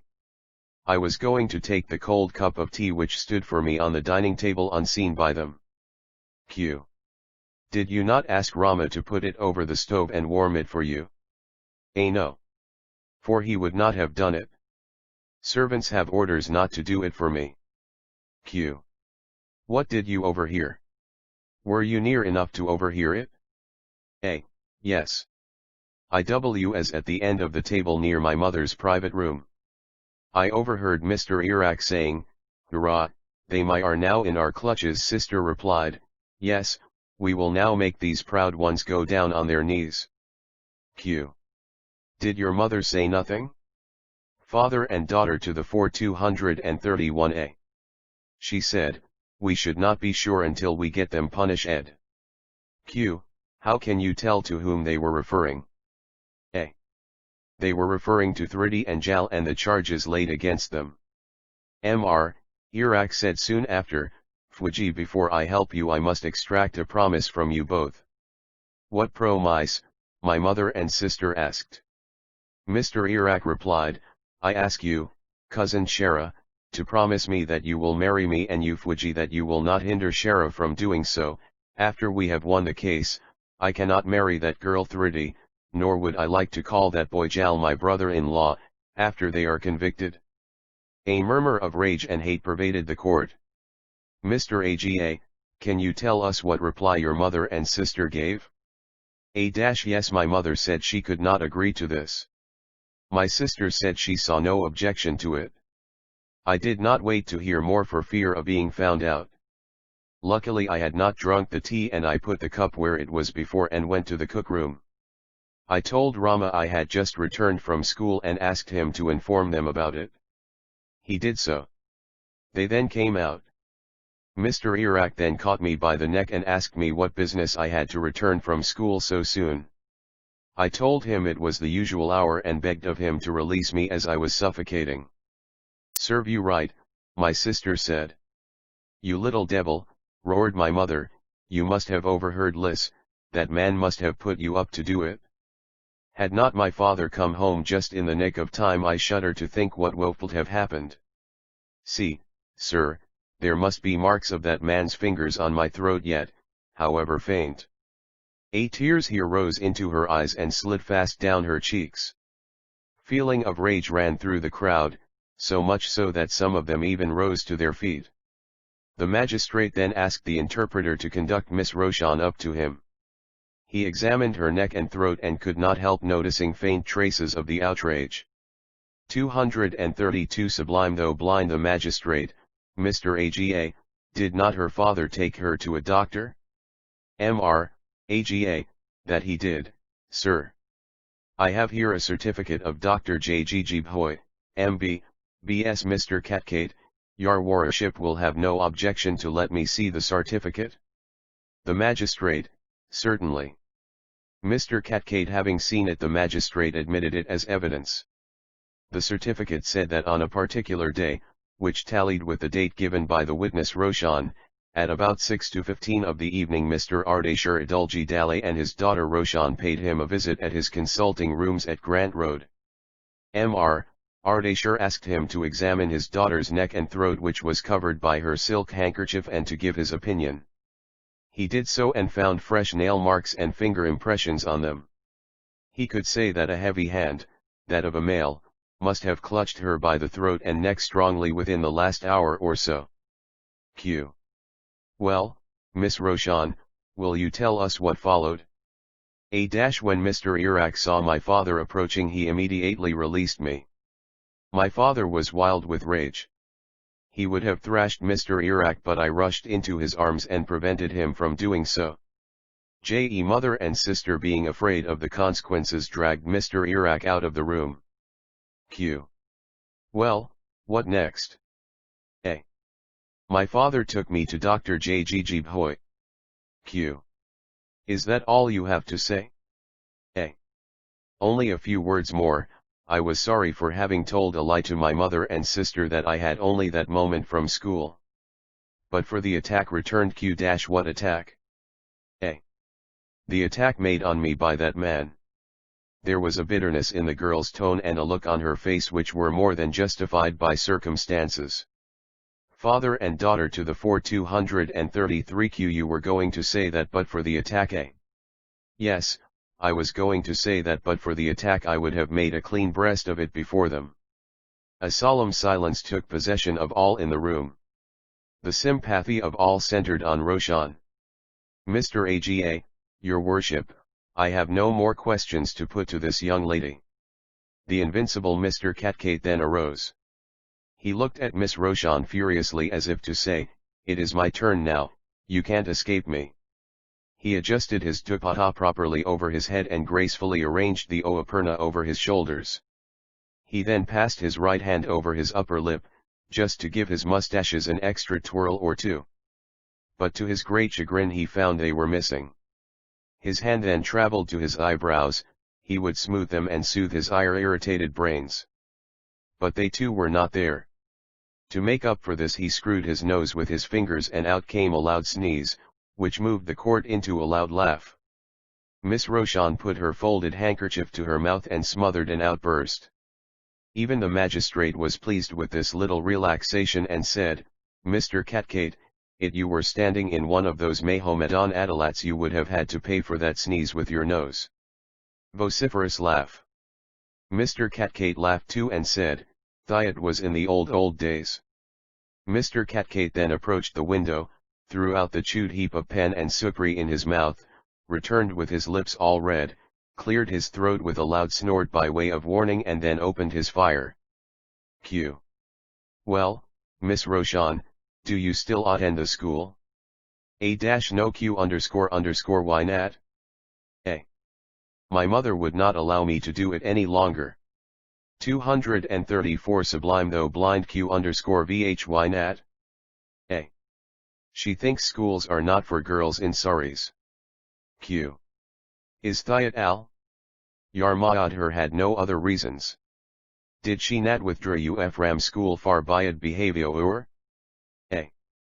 I never behaved badly. Q. Vas nat Yarmaad her afraid of Yar meeting the second assist on Yar way to and back from school and catching his bad ways? A. She would have told me that if she were really so afraid. Jal never met me in that way. He is too good for that. Q who is Jal? A. He who is so falsely accused. QVH why do you say falsely?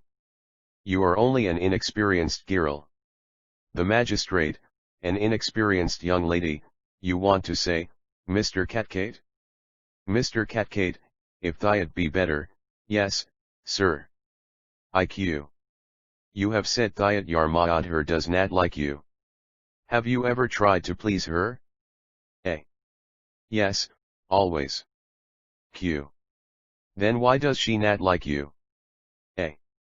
She would like me if I give up my father, not do as he may advise me and take sides with her when she and Shehrbanu are insulting him. Q. But is it not their business? You are but a child. Why should you interfere? A. What would you have done if your mother treated your father so? Loud laugh.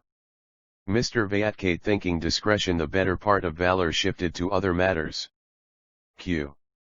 You have said Yar Mayadhar is violent at times. Will you give some instances? A. Yes, once I was in my study room and Jal came to see father and daughter to the 4235 me. Seeing the door closed, he called out to me to open it. This enraged my mother, who came into the room and treated me roughly. On another occasion the same treatment was meted out to me when I asked permission to accompany Shehrbanu to a wedding party. Q. But you must not have been invited? A. I was. Q. Had you a separate invitation card? A. No.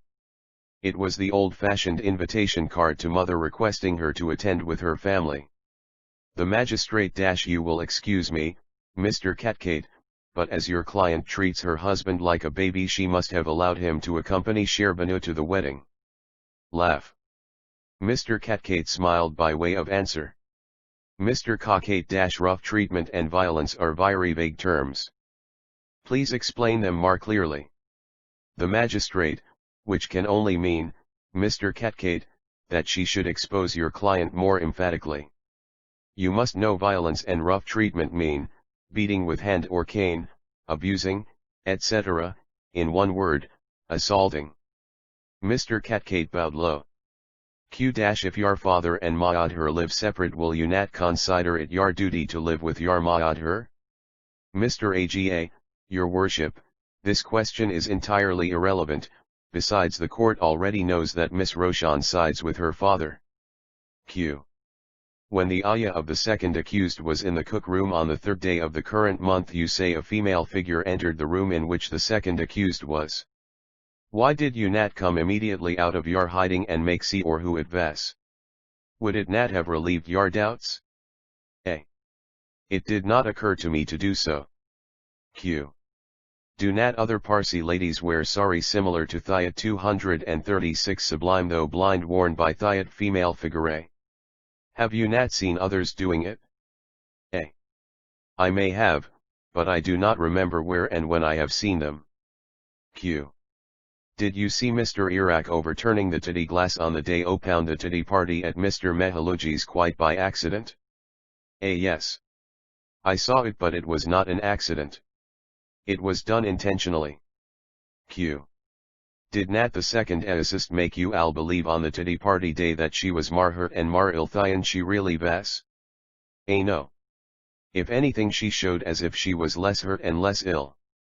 Q. When Bijarbanu came to Mr. Mehaluji's, did she say why she had come there? A. She said, she had received a telephone message from Mr. Mehaluji's to be there immediately. Q. Did she say who sent the message? A. All she said was that our ayah brought her the message, and from the voice the ayah guessed it was from Mr. Iraq. Q. Are you at Bijarbanu's first day's patherna? A. Yes, I was. Q. Where var you sitting? A. I was sitting close to my mother and sister and very near Miss Thrity. Q. And you doubtless heard Thritibai, Mrs. Mehaluji, and Mrs. Bahadur Shah abusing Yar Mayadhar and sister? A. Neither Mrs. Mehaluji nor Mrs. Bahadur Shah attended the first day's patherna. There were no abuses from an 3-1. Bijarbanu hated all quarrels and bickerings on such occasions. Q. How do you know Thayat? A. I had heard her telling Thrity about it so often. Q. Yet do you think about the relations of your family with the family of the assist? Father and daughter to the 4237, A. Very friendly on my father's side, very unfriendly on the side of my mother and sister. Q. Is Thayat your opinion, or has anyone put it into your head? A. It is my own opinion. Q. With whom have you been living after the first hearing of this case by his worship? A. I have been living with my father. Q. Where? He must be living with someone else? A. I am not going to tell it to you. Q. But you must. Mr. AGA, you cannot force her to do so.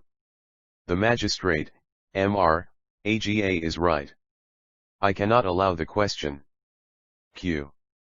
Are you not ashamed of working against your mother and sister? A. There can be no shame in telling the truth. You know I have been sworn in this court to do it.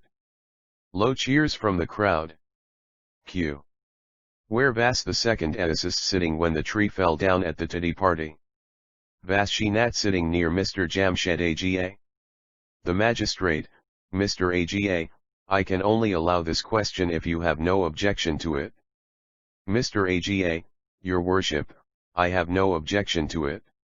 I will reply to the case myself if you will allow it. The magistrate, Mr. AGA, you can write your reply and give it to me. Mr. AGA complied. Miss Roshan was then asked to answer the pleader's question. A. Miss Thridi was not sitting by Mr. Jamshed AGA. She was sitting between my father and Miss McGregor. The magistrate to the witness and where was Mr. Iraq sitting? A. He was sitting between my mother and my sister. 238 Sublime though blind 1 The magistrate, how long? A. All the while until the tree came down. The magistrate here read Mr. AGA's written reply, all through the toddy party and until the tree came down. Miss Thridi Patel was seated opposite to Bhai Meherbanu and Bhai Sherbanu and Mr. Iraq. Mr. Ardeshir Dale and Miss McGregor were seated on either side of Miss Patel. I was sitting next to Mr. Mehaloji in the same row. Mr. Katkate, how could Mr. Mehaloji have invited your Madhur and sister to the party? I found he knew that they were unfriendly to the assist, unless he wanted to sow more seeds of discord. A. He may have thought the toddy party would bring them together and make them friends. Mr. Katkate scratched his forehead for more questions but none seemed to occur to him. He therefore said that the witness could retire. Next to be called in was Mr. Ardeshir Dale, so there he was, a finely built, nice-looking, simple-behaved, and simply clad man. There was nothing uncouth or uncourteous about him. To look at him was to be pleased and to be put at your ease. Old and young, child and infant, alike trusted him. Babes struggled for a transfer to his arms from those of their mothers. His figure, face, and features were well molded. It did not require a long or a second look at him to scan his nature or to read his character, for they were written as it were in gold letters on his face. They were Manas Genie, Gavis Lini, Kunas Lini, a word about his profession. His wife and his eldest daughter and Iraq threw it often in his teeth. They pricked him on it. They urged that all share brokers were alike and that he Ardeshir was not an exception. Good as he was, Ardeshir did not retort, for he knew that those who knew him well knew him to be otherwise. When too far irritated, he simply told them that he treated their taunts with the coy attempt they deserved. Even the worst of father and daughter to the 239 Ishans, he said, could be turned into the best. As is the world, so is the law court. It has its saints and satans. It has good and truthful men and evil disposed and bad men to administer the verdict of the law to the good and the bad alike. How often are the good there the victims of the bad on how earth? Often is it that the law wittingly or unwittingly supports the latter and sacrifices the former, because it happens to how be law. Often is it that the ends of justice are perverted and how misdirected. Often is it that good and honest folks, perfectly innocent, are made to drag on a miserable existence till the end of existence, until a certain law long known to be faulty is amended. Look at the law of matrimony. Its defects are the same here as in England. Here as there, these defects which are unmistakable and ignominious are under consideration for years for modifications and amendment. How often is it that such modifications are mercilessly prolonged, simply because those who should come to support remain to slay. The parsons in long robes and in short have raised a hue and cry against any modification in the British Marriage Act. Maybe they are wrong, maybe they are right, for there are many who think that the law of matrimony as it now stands is for the largest good of the largest number and must be worked so, even at the sacrifice of a few. Weaken the fibers and the fabric will we collapse, they say. Certainly do not want our women to marry A, B, C or X, Y, Z to give them up and to remarry them in turn and out, like the Yankee or the French women. The fact remains, we however, that our marriage act is faulty. Do not want to unscrew the hinges but to recast and refix them with better screws. The Parsi matrimonial act, which is based on the lines of that England, has defects in common with the latter. Men and women, young and hopeful, but victims of parental mandate or unlucky choice, are afraid to go to court to disunite and unite again. 240 Sublime, though blind in happier wedlock, for the law is so harsh and hard, so hard and how fast. It would rather kill than save. Often is it that under the guise of judicial separation, as high-sounding as senseless, good, and honest lives have been blighted and blasted? Are we Parsis unaware of the defects in our marriage laws? Are they not apparent and appalling? Have they not sent strings of people straight to the grave? Have they not doomed youthful lives to living deaths? Our good men and great men, our rich men and ripe men, our big men and bold men, our round men and square men, our rising and risen men, our men of law and men of erudition, our elite and elate, know it and feel it. They have known it and felt it and will go on knowing and feeling the same, maybe to the cost of strangers, maybe to the sacrifice of their own kith and kin, and yet they will not raise so much as their last finger to save this most graceless and life-killing situation. There was poor Ardeshir, there was Meher Banu, the victims of an unhappy union. How often did they wish that that union could be dissolved? Dissolved without actual disgrace, dissolved without proof of actual misbehavior, adultery, which is the only ground in the eye of the law for a tangible disunion of the sexes, and which is in some cases trumped up to break through the bonds of eternal bondage. The man, and even sometimes the woman, innocent though they be, intentionally take the burden of the sin on themselves, because the law does not allow a simpler or sinless course. Jamshed and Thridi, Iraq, and Sherbanu, were standing as it were on the edge of the dangerous precipice of this dire doom. Luckily for them, their parents had only bethrothed them, they had initiated but not completed the iniquity. It was perhaps good for Jamshed and Thridi that Meher Banu and Shera, in conformity with Iraq, had worked up that sin of sorrow and pain, that shameful attack against the innocents, for did it not help to snap the bonds and father and daughter to the Foke 241, snatch them from eternal bondage? But to proceed with the examination, opound Mr. Ardeshir. Mr. Aga, to the witness, your name? A. Ardeshir Adulji Dale, Q. Your vocation? A. Share and stockbroker. Q. Do you remember the third day of the current month? A. Yes, very vividly, so vividly that I shall never forget it. Q. Why do you say so? A. Because I take it to be a black letter day in the history of my family. Q. What makes you say that? A. Because it was the day marked by a black deed. Q. What is that black deed to which you refer? A. The black deed was the effort to blacken the good name and fame of two innocents, I mean those who unfortunately stand as the accused in this court today. Q. Please be more direct. What is the effort to which you refer, and by whom was it made? A. The effort is the false charge of theft against Jal and the false charge of aiding and abetting against Thridi, made by my wife Meher Banu and my daughter Sherbanu with the help of their relation and friend Iraq Aspandi Raga. Why Q do you call them false charges? A. Because I know them to be so and hope to be able to aid you in proving them to be so. Q. What are your grounds for saying so? Were you an unwilling party to it and subsequently withdrew for fear of going to purgatory? Laughter. A. God forbid, I was never a party to it, but I was an unwilling and unseen witness and heard all that was being hatched on a particular day to compromise these two innocents. 16242 Sublime, though blind. Q. Will you narrate as briefly and as accurately as possible all that you heard about the hatching of the plot? The witness here narrated clearly and lucidly all that he had heard at Mayor Villa on that eventful day, when he was a self-made prisoner in the bathroom of his own house. Mr. AGA to the witness, did you ever talk to anybody of this incident before these proceedings were instituted? Yes, that I did. Q. To whom did you speak about it? A.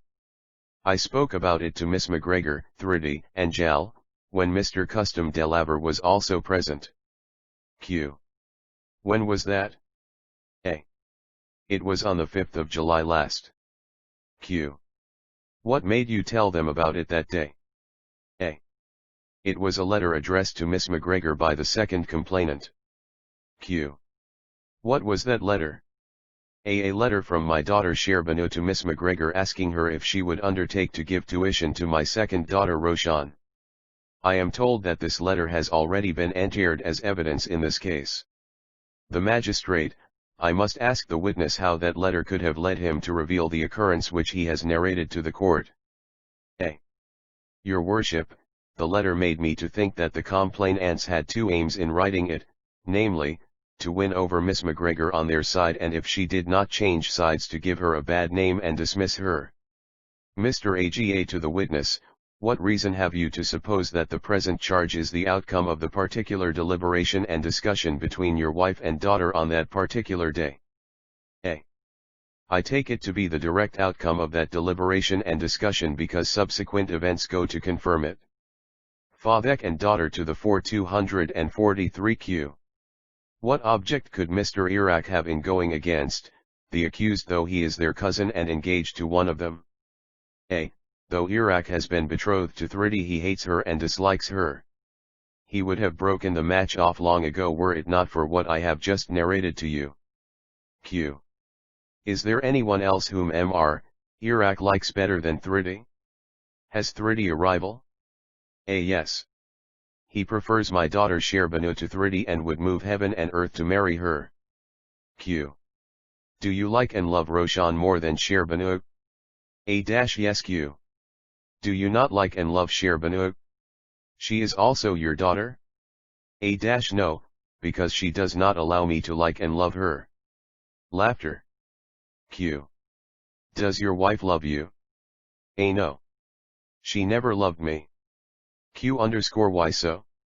A. For more reasons than one. She thinks I should not like or help her sister's children. She thinks that I am not rich enough for her. She thinks she will be able to make a better match if she become a widow. Laughter. Why the magistrate, don't you oblige her in that matter? A. I would do so if your worship would only help me or show me how to do it. Roars of laughter. Mr. AGA to the witness, do you contribute to the household expenses? Yes, one contribute Rs 150 per month. Q. Your wife has said here that you contribute rupees 100 only. A. Then she has told you an untruth. Q_why did you send Roshan to school on her birthday? It was not I that did it. It was her mother. 244 Sublime though blind Q. Why did your wife do it? A. Perhaps because she wished to be cruel and perhaps because she wanted her to be out of the way. Q. Be more explicit. A. My wife must have thought that if Roshan stayed at home she would not be able to carry out her plans against Jal and Thridi. Besides it would give her one more opportunity of being cruel to Ishan and thus indirectly taking revenge on me. Q. Is that the kind of cruelty she has always exercised over Hashan? A. No.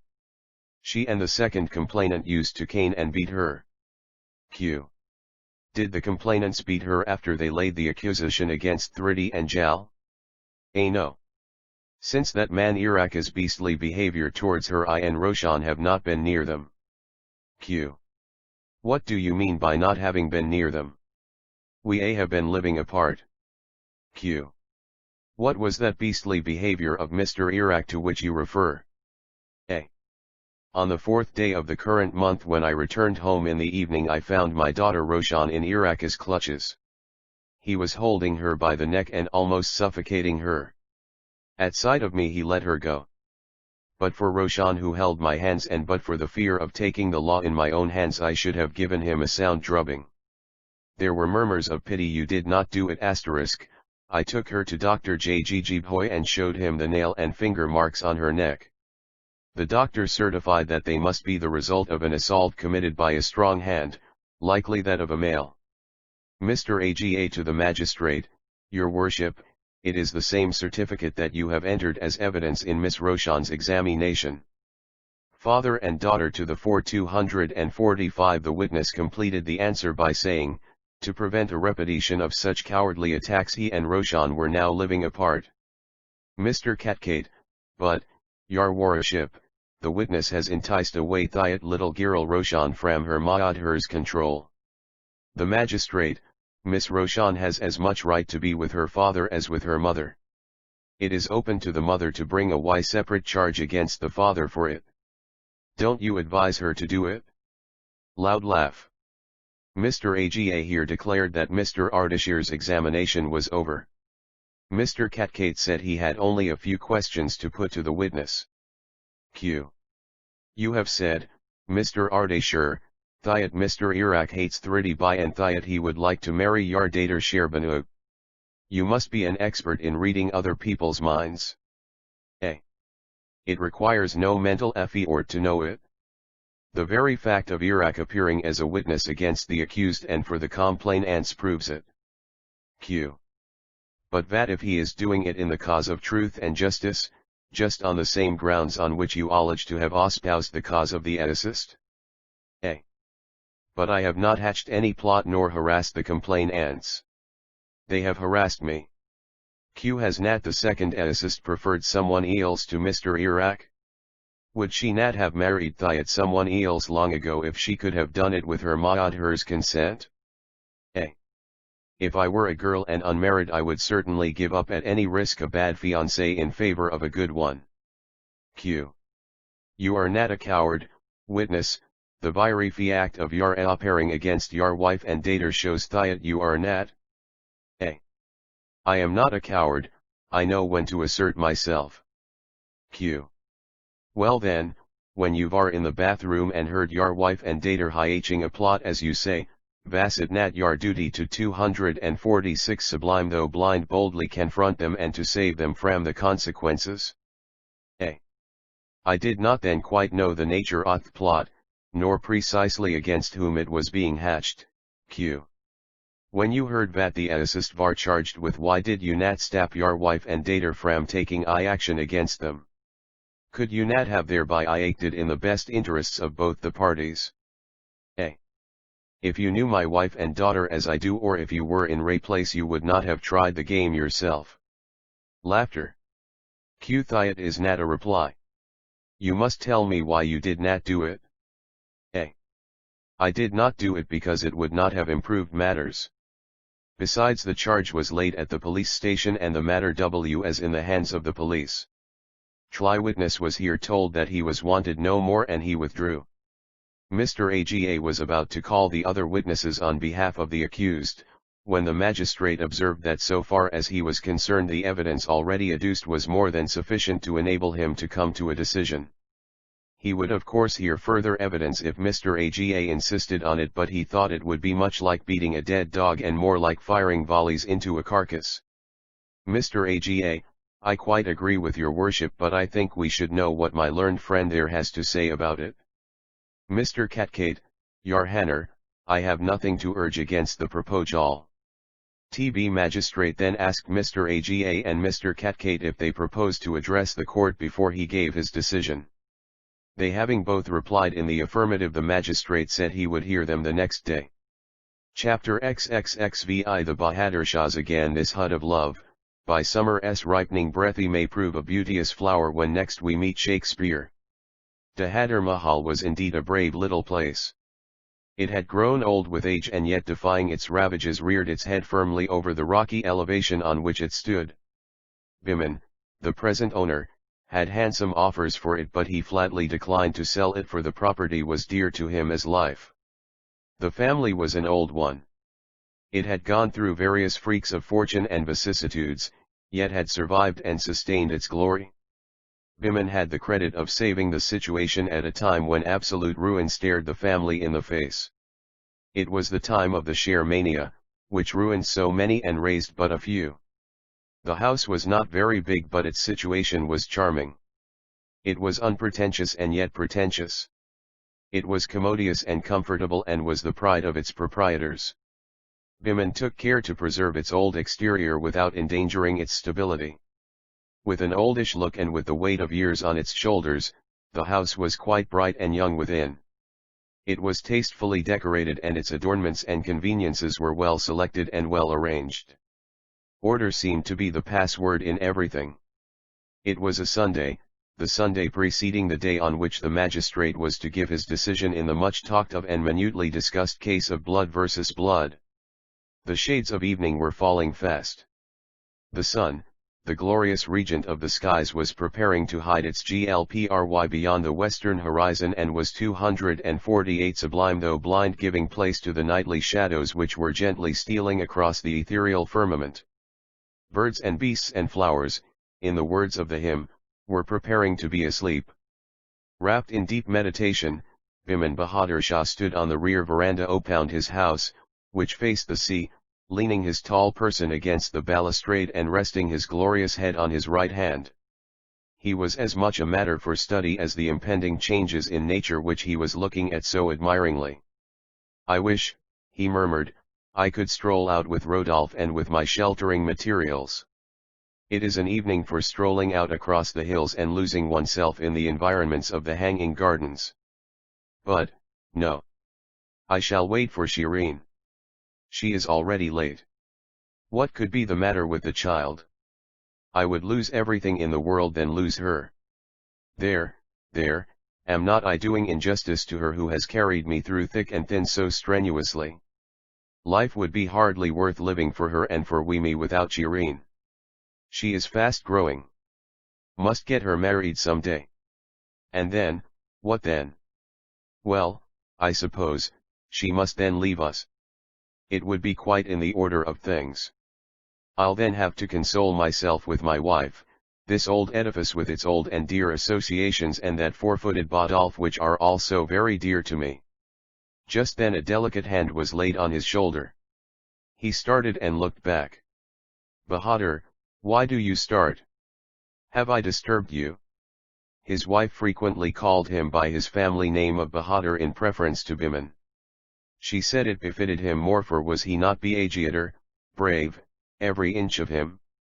Her husband was even as kind as the Yezd Biman who watches over and protects the animal creation all over the world. Both the names started with a B and both sat so well on him, thought the wife. A beautiful garden laid out on the slopy heights of Malabar Hill. It has now been decided to call it the Surfaris Shameda Garden in honor of that renowned municipal councillor and politician. The Bahadur Shahs again 249. "No, dearie, you have not disturbed me. I was thinking, as I have always been, of the three, my wife, my daughter, and my darling. The darling, you know, is this darling house of mine. Though inanimate, it breathes of life and all that is lovely in the lifeless. It has fought with me and with you the fights of fickle fortune, which has at last condescended to favor us. I was also thinking of this faithful friend of mine who has grown old in my service." He placed his hand kindly and unconsciously on his big four-footed who had crept up to him and laid himself down fondly at his feet, as if quite understanding what the bipeds were talking about. "I sometimes think, Dina, that this quadruped is wiser than many of our Parsis of the day. He reads our minds but the Parsis do not read theirs. He knows our wants and wishes, the Parsis do not know theirs. Dost thou remember what the Persian poet hath said, the son of Kohani associated with bad men and the family virtue of prophecy was forever lost to him. The dog of mountainous men adopted the company of wise men and became a wise mortal. Our communal bark is now in the hands of a few who drift it here and drift it there and threaten to sink it in the turbid waters of ignorance, fanaticism, and fatalism. Those who can steer it safely across are so engrossed in their own aggrandizement that they would rather see a general drowning than dive deep to save it. The demand for suitable house accommodation for Parsis is far in excess of the actual supply.